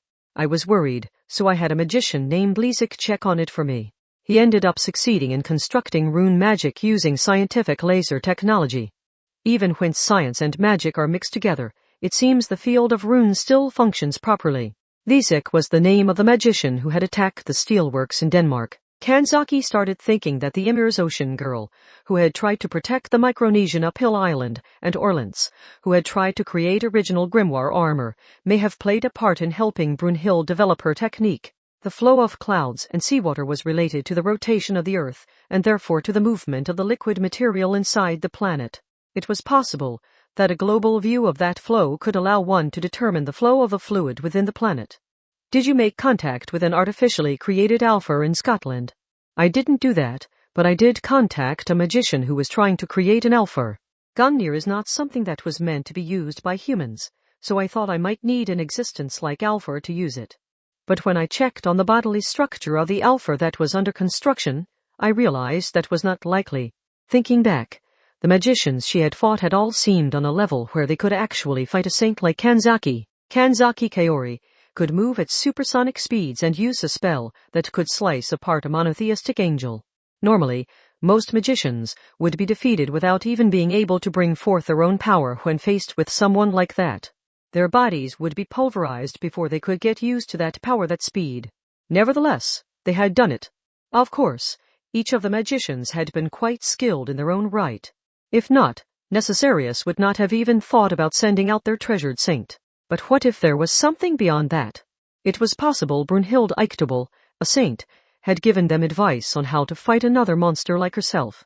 Or she might have shown off her overwhelming battle ability as a saint to ensure that the negotiations with the magicians went quickly. In any case, that meant the entire string of Norse incidents Kanzaki had been involved in had been connected. Brunhild had been involved in all of them in order to gather the data needed to put together her plan. No. Brunhild may have gone even farther than that with her preparations. Kanzaki and the others may have only gotten involved in and resolved a portion of the incidents she had used. It was best to assume that she had gathered 50 or even 100 different pieces of data and had only chosen the most useful ones to use in her plan. So what will you do? The final rune has not yet been completed. The actual carving of the rune may be occurring in the Earth's core, but the device doing it is located on the surface. If you can find it, you might still be able to stop it. Brunhild Eichtable's final rune was being carved using the same method as the Cape of Good Hope. However, even if Kanzaki contacted Necessarius and got permission to use the original Cape of Good Hope, she would not be able to interfere with the completion of the final rune in the core of the Earth. Brunhild was not just using the Cape of Good Hope. Brunhild had only been able to interfere with the Earth's core by putting together various other things as well. Kanzaki doubted that she and the rest of Necessarius could complete a similar spiritual item before the final rune was completed, even if they frantically started that very second. And once the final rune was completed, it was all over. Once that greatest and most powerful rune was carved, no one would be able to destroy it.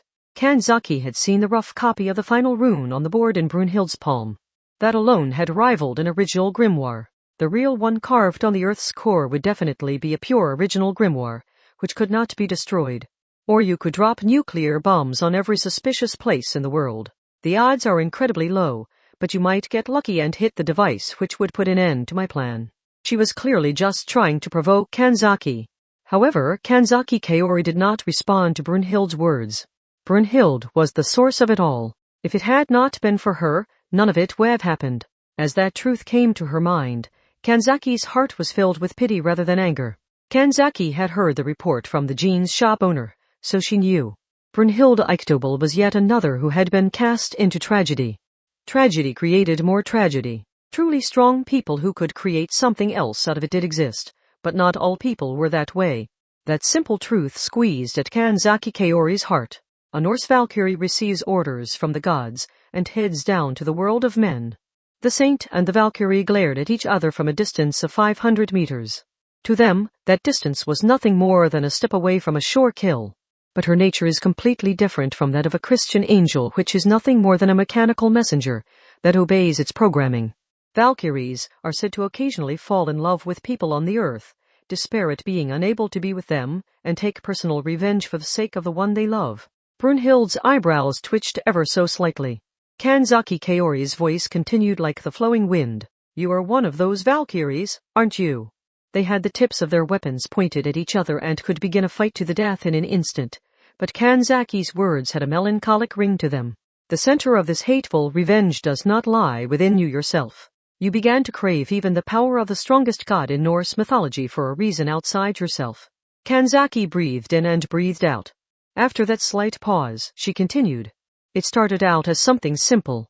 Brunhild remained silent. However, she could not lower her spear. You wanted to save the boy in the vegetative state, Celier flatly. To forcibly grant that wish which would normally be impossible, you went as far as attempting to obtain the power of Odin. That was all it was. A Valkyrie, H.M.? Brunhild muttered. Her mouth loosened weakly, but the expression it showed was definitely not a smile. Isn't that just great? All I am is a loser. I was supposedly chosen by the gods, but I'm just a fucking loser that cannot even protect the smile of a small child. A creaking sound could be heard. It was the sound of the spear being gripped with superhuman strength. The noise did not come through the communication spiritual item. It reached Kanzaki's ears directly across the 500-meter distance. But I am a stubborn loser. The target of her hatred was likely at herself. And Brunhild Eichtobel would continue on as far as it took, because she had the strength to not have just stopped there in the first place. I will complete Gungnir and use its power to awaken that boy. This is the power of the greatest god. It has to be enough to perform a miracle like that. She wished to save that boy who had been on the receiving end of such irrational violence. Her desire to see his smile just once more was great enough for her to bare her fangs against even the greatest of the gods she believed in. She was a Valkyrie. A Valkyrie was given special power by the gods. A Valkyrie wished to carry out that mission, but would also occasionally fight for the sake of humans, sometimes to the point of destroying herself. But it will not work. Kanzaki Kaori slowly shook her head. It pained her greatly to force out those words, but she had to say them. Kanzaki had her reasons why she had to. That method will likely fail. Once he has been put in a vegetative state by having his mind fatally shattered, Celier flatly cannot be completely healed even with Gungnir. How can you know that? A murderous aura expanded all at once because Kanzaki had touched on the core of Brunhild's driving force. How can someone like you say that? How can someone who does not know the irrational suffering that boy had to continually deal with say that? How can you claim to know that he will never smile again? Because I understand. In that instant, Kanzaki Kaori poured her power to the limit into the hand holding Shichitan Shichitu. A strange creaking noise reverberated through the plant. That is a path we all must go down. She resented that, saying that was all she could do. But Kanzaki knew that Brunhild Eichtobel would make a fall she could not recover from if she did not say them, so she continued. What you are trying to do is a path that all saints like us must go down. Part 5. Brunhild Eichtobel. She held the Christian talent of a saint which fewer than 20 in the world held, as well as the rare Norse talent of a Valkyrie. It was true that she may have been given a more unfortunate life than most anyone else, even most of the other saints. She had been the target of much jealousy, prejudice, hate, and fear. With all that pointed at her, she had been born into a much more negative life than a normal person. But what she was currently trying to do, heading down the wrong path to protect and save one she cared for, was not all that rare a thing. It had nothing to do with her talent as a Valkyrie. Even a mere saint had the same thought at least once. There were fewer than 20 of them. Since they were born with such rare qualities, saints were always on the receiving end of negative emotions to a certain extent. Most people revered them on the surface, but many of those people resented them in secret for having such an irregular position, and those people tried to eliminate them in various ways. That was just human nature. And oftentimes it was not just the saints themselves who got wrapped up in that ugly nature. For example, the few people that understood them were often affected. It could be a friend, a lover, a parent, a sibling, or a companion they fought alongside. Those people had managed to shake free of all the ridiculous prejudices and truly contacted the saint. In doing so, they proved to be much, much stronger people than the saints, but their physical bodies were still those of normal people. What would happen if a trap meant to kill a saint was sprung on one of those people? Most of the shallow strategies were not actually sufficient to kill a saint. If a saint could be killed by things of that level, they would not be as honored as they were. Saints were seen as such special existences because they could not be harmed by anything on a normal level. But the people around them were different. The saints would manage to just barely slip past the trap, and the few who understood them, who they were supposed to protect with their lives, would be dead. What would the saints think then? Would they just say it was fate and give up? Of course not. How could they give up?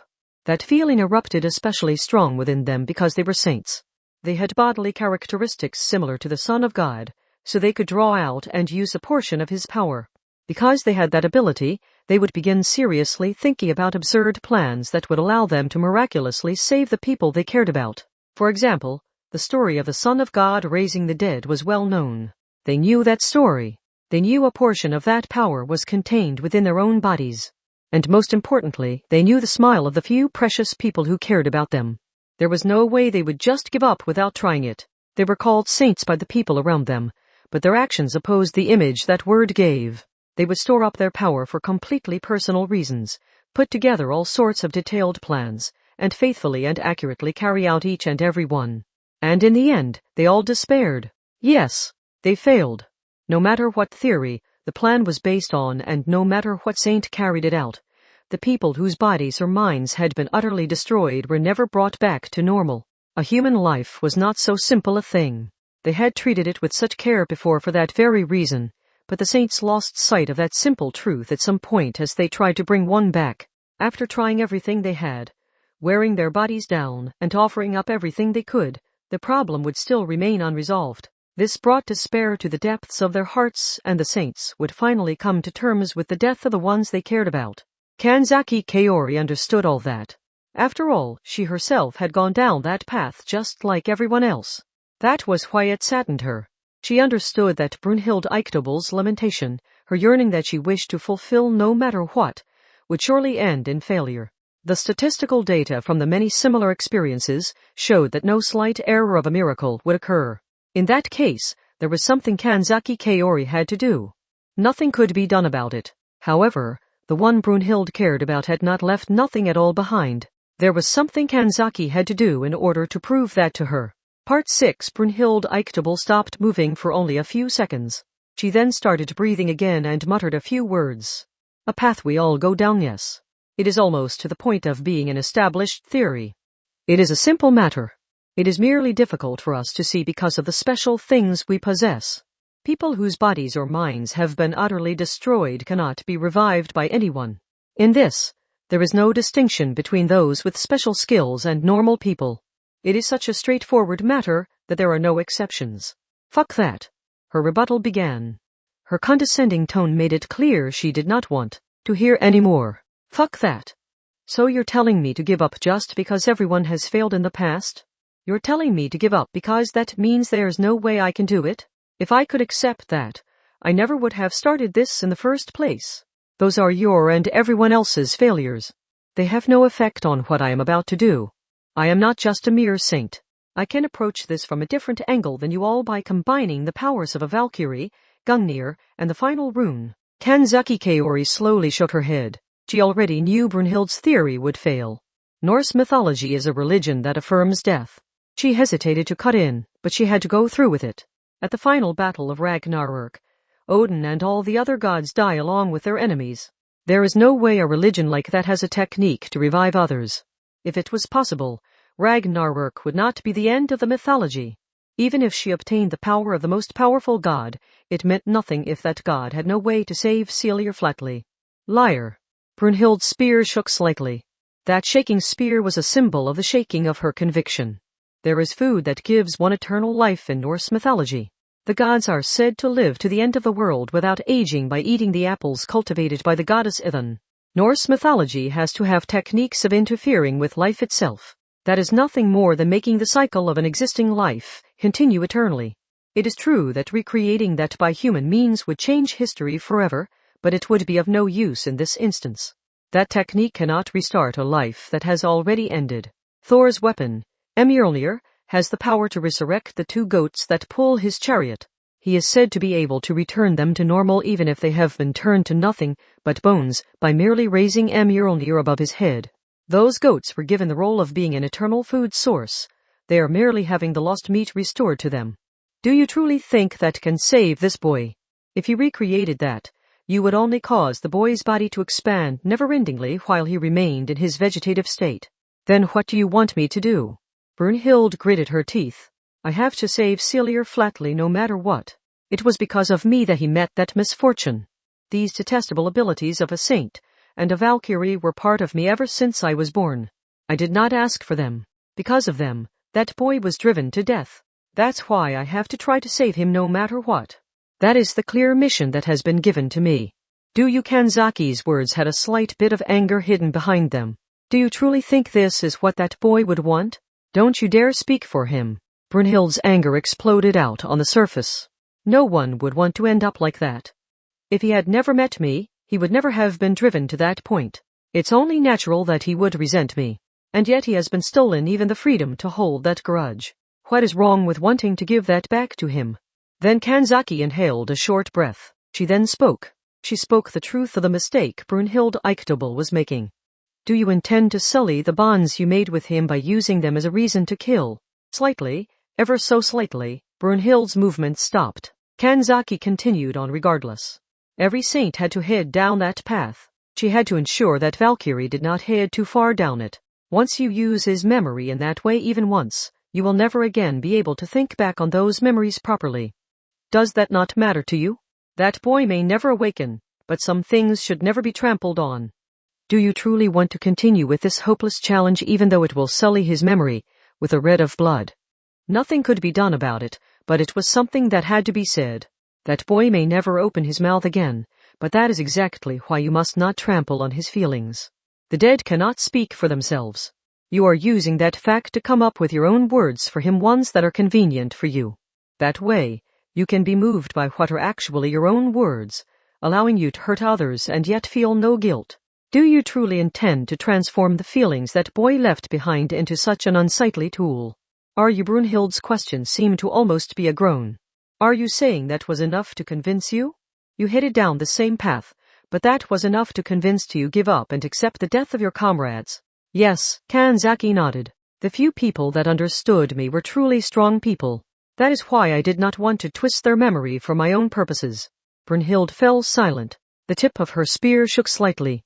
Brunhild held the qualities of both a saint and a Valkyrie, so there was no way she was having difficulty supporting the spear's weight. The shaking of the tip displayed her mental state. Kanzaki heard long, thin breaths being transmitted over the communication spiritual item. That breathing was a technique to calm one's mind. Kanzaki felt she might have succeeded in stopping her. She felt Brunhild Eiktobel might stop there before the battle had to come to a final conclusion. But I'm sorry. A certain boy's smile floated up in the back of Brunhild's mind. It was for just an instant. However, that instant was enough for that face that had been utterly lost to eat into her entire body. Something like a thick liquid filled her from the center of her brain to the tips of her fingers and toes. She should have been able to save that life. She should have saved that life. Stop. As Kanzaki Kaori had said, there was no more point in fighting any longer. It was already over. She truly knew that fact. She simply did not want to accept it. Such a kind boy would not want anyone else to be harmed in order to save him. But yet some kind of restraint had broken within her. The boy's voiceless voice seemed to explode from her skull and rip her mind to shreds. I'm sorry I couldn't save you. Brunhilde Eichtobel roared. At the same time, an unknown power was emitted in all directions with her at the center. It was the magic power that was supposed to be kept within her body. The invisible explosion spread out in a dome shape, past Kanzaki in an instant, and swallowed up everything as it headed farther and farther away. A prickling pain covered Kanzaki's skin. It felt like she had been struck by a shockwave. That pain was known only by a magician that could detect magic power. That strange situation caused a strange cold sweat to cover Kanzaki, one of the fewer than 20 saints in the world. As if in response, the ground split open even wider than before. The cracks split the ground open like a spider web and glowing orange lava spewed forth. It was not the pure white lava that had been produced by the spear. The lava had lost its divine light and now had the color of pure rage. The dark of the night was swept away and the distinctive smell of sulfur filled the area. The red burning night looked like the end of the world. During the final battle of Norse mythology, Ragnarök, the world tree which connected the 9 worlds was said to be burned away, which would burn away all that had been built up within that culture. The Valkyrie's rage had reached that level. Kanzaki had no choice but to feel that sorrow of hers that would destroy everything. He apologized, said Brunhilde's voice over the spiritual item. Fresh blood flowed from her body. However, it did not come from just one place. It came from her face, her arms, her legs, her chest, her stomach, and her side. Her skin tore all over her body and dark red liquid flowed out. A saint exceeded the upper limits of a normal human strength. By making a mistake in controlling that strength, they would harm their own bodies. It was quite a risk even for someone who was only a saint. Brunhilde was both a saint and a Valkyrie, so she had to control her mental state even more delicately. Brunhilde Eichtobel was now ignoring all of that. With her mind overcome with powerful emotion, the restraints protecting her body had been destroyed. At the very end, he left a note apologizing. Apologizing for failing to save me. That was what he was thinking up to the moment he slit his wrists. A bloody Valkyrie. That was who would appear when a warrior died and would bring his soul to Valhalla. Brunhilde Eichtobel's appearance now matched that role. I should have been able to save him. If my power had been perfect, I would have been able to. If I had not had the characteristics of a saint and was merely a Valkyrie, I could have. I should have been able to save him from those cabals. The stench of blood reached Kanzaki from the distance. The massive amount of magic power and the thick scent of blood transformed the air into a bloodthirsty atmosphere. It was a Norse stench. The atmosphere of the battlefield was colored by the religion ruled by Odin, a warrior god who ruled over death and war. But you idiot, Kanzaki Kaori gritted her back teeth. She gripped Chichitan Chichichu's handle so tightly she thought she would break it. A child who would say that at the very end would not want to see you like this. He must have felt so much self-condemnation because he was unable to save you from becoming like this. Do you intend to trample on his feelings yourself? Kanzaki shouted, but her words did not reach Brunhilde. No, the Valkyrie actually understood. She understood, but she could not stop. Valkyries were given special power in order to carry out the orders of the gods, but they held such strong emotion that they would fall in love and even turn their backs on the gods. Even if they had to drive a sharp sword through their own chest, they would unhesitatingly give up their life for the one they loved. That nature of hers would not allow her to stop. Brunhilde Eichtobel could not stop her desire to save a certain boy even, as she knew she would be burned by hellfire. Kanzaki would not let that happen. This was not a scenario someone had written. Kanzaki Kaori declared war on the terrible flow of events that had allowed a series of coincidences to pile up and give rise to the current situation. In response to her anger, massive power rose within Kanzaki's body. It was the power of a Christian saint. That overwhelming power flowed into her body because she had bodily characteristics similar to the Son of God. For a brief moment, both of them remained silent. It only lasted a few seconds. The calm amid the powerful emotions was similar to the strange area of still air created within the complex whirling winds of a storm. There was no physical sign of when it began. Because of that complete silence, the two of them could hear a ringing in their ears. That became the sign. An explosive noise exploded out. Kanzaki Kaori and Brunhilde Eichtobel exploded out from the asphalt at their feet in order to fill the 500 meters between them at their greatest speed. It did not take even 2 seconds for them to meet in the middle. However, Brunhild swung Gungnir through empty air before their blades actually clashed. It influenced the weather that was the symbol of Odin's power. That spear could control lightning, floods, earthquakes, tornadoes, volcanic eruptions, and any other natural disaster as a weapon.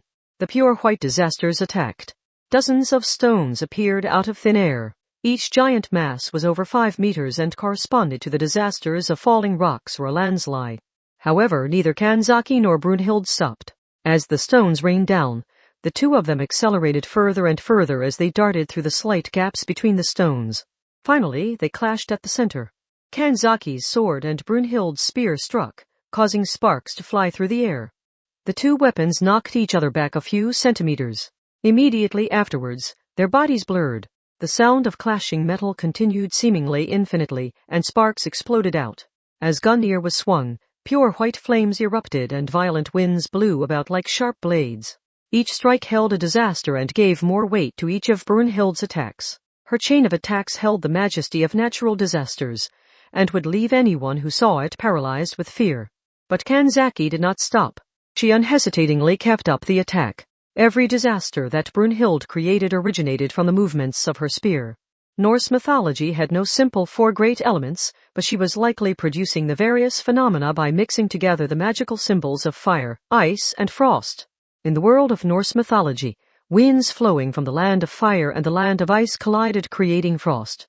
That frost gave birth to the frost giant known as Ymir, who became the material the current world was created from.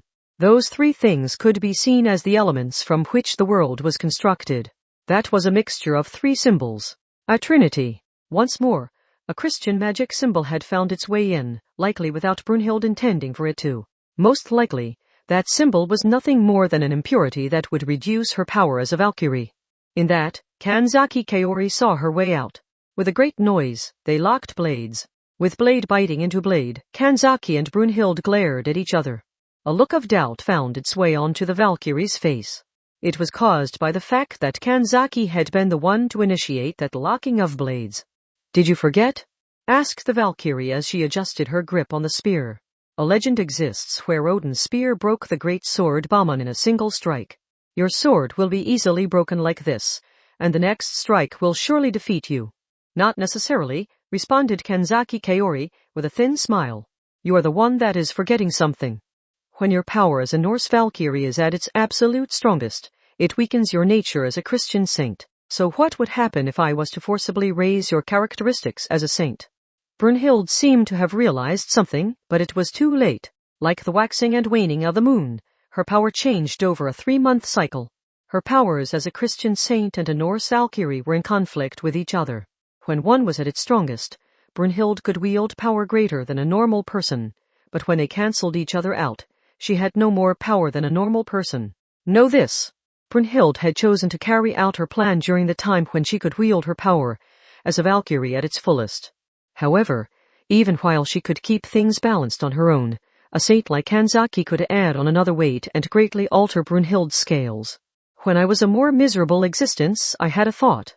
There are stories of the Son of God bringing the dead back to life, and the Son of God himself rose from the dead 3 days after he was executed.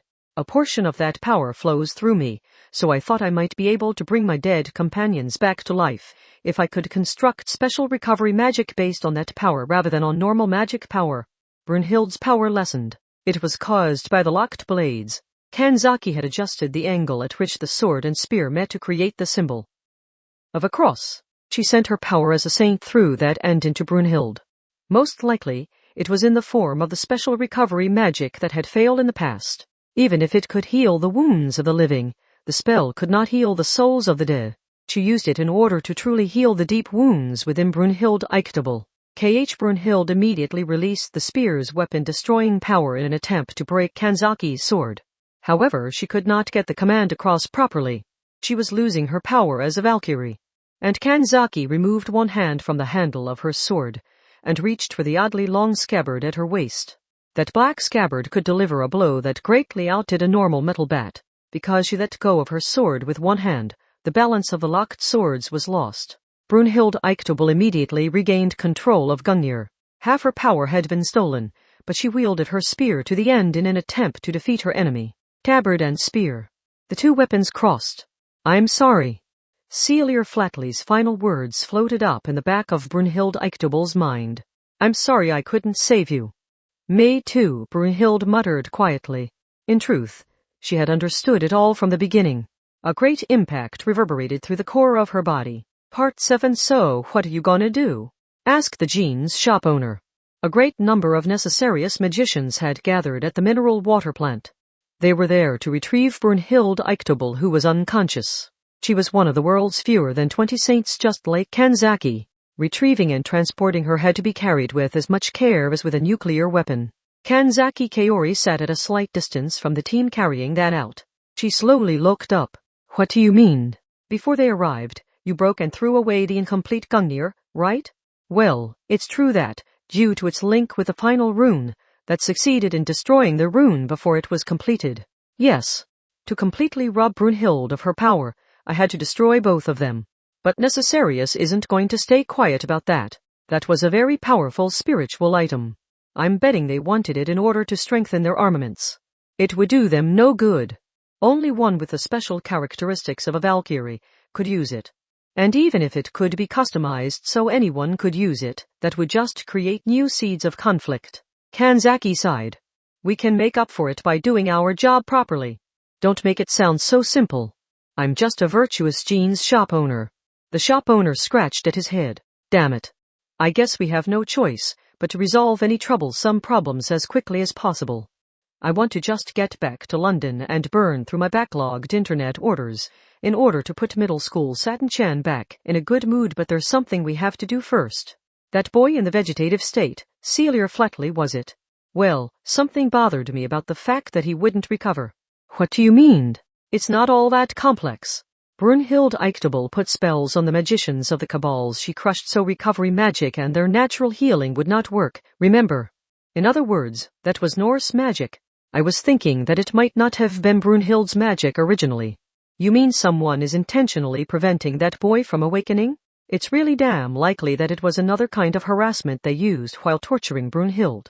And without knowing that magic had been used to make the kid suffer, Brunhild ironically used the same type of magic on the people from the cabals that had come up with it in the first place. But that would mean there is a way of saving him. Of course, if Celia Flatley was truly in a vegetative state, nothing could be done for. However, if it was merely due to magical interference, things were different. If the magic was eventually removed, the sleeping boy could possibly be healed. It may look like a happy end is coming, but the truly annoying part is yet to come, said the jeans shop owner with a sigh. Necessarius is thinking of getting Brunhild to tell them about Gungnir, the final rune, the method of interfering with the core of the earth, and the nature of a Valkyrie. But her time in captivity shows that simple methods like torture will not be enough to get information from her. You don't mean? Kanzaki's expression changed and she stood up. The shop owner merely shrugged and said, it seems a group of them want to retrieve the boy from the hospital so they can negotiate with her more effectively. It must have really pissed him off, because the shop owner practically spat out the answer to Kanzaki's question in a rare moment of seriousness. The head of that group is named Richard Brave. He specializes in defensive ocean battles. He's a suspicious-looking guy who uses Norse spells. That tour guide kid has already searched out the location of the hospital. Given when their mission is set to begin, we might be able to reach the hospital before they do if we head straight there. After hearing that, Kanzaki thought, what are you going to do? Asked the shop owner casually.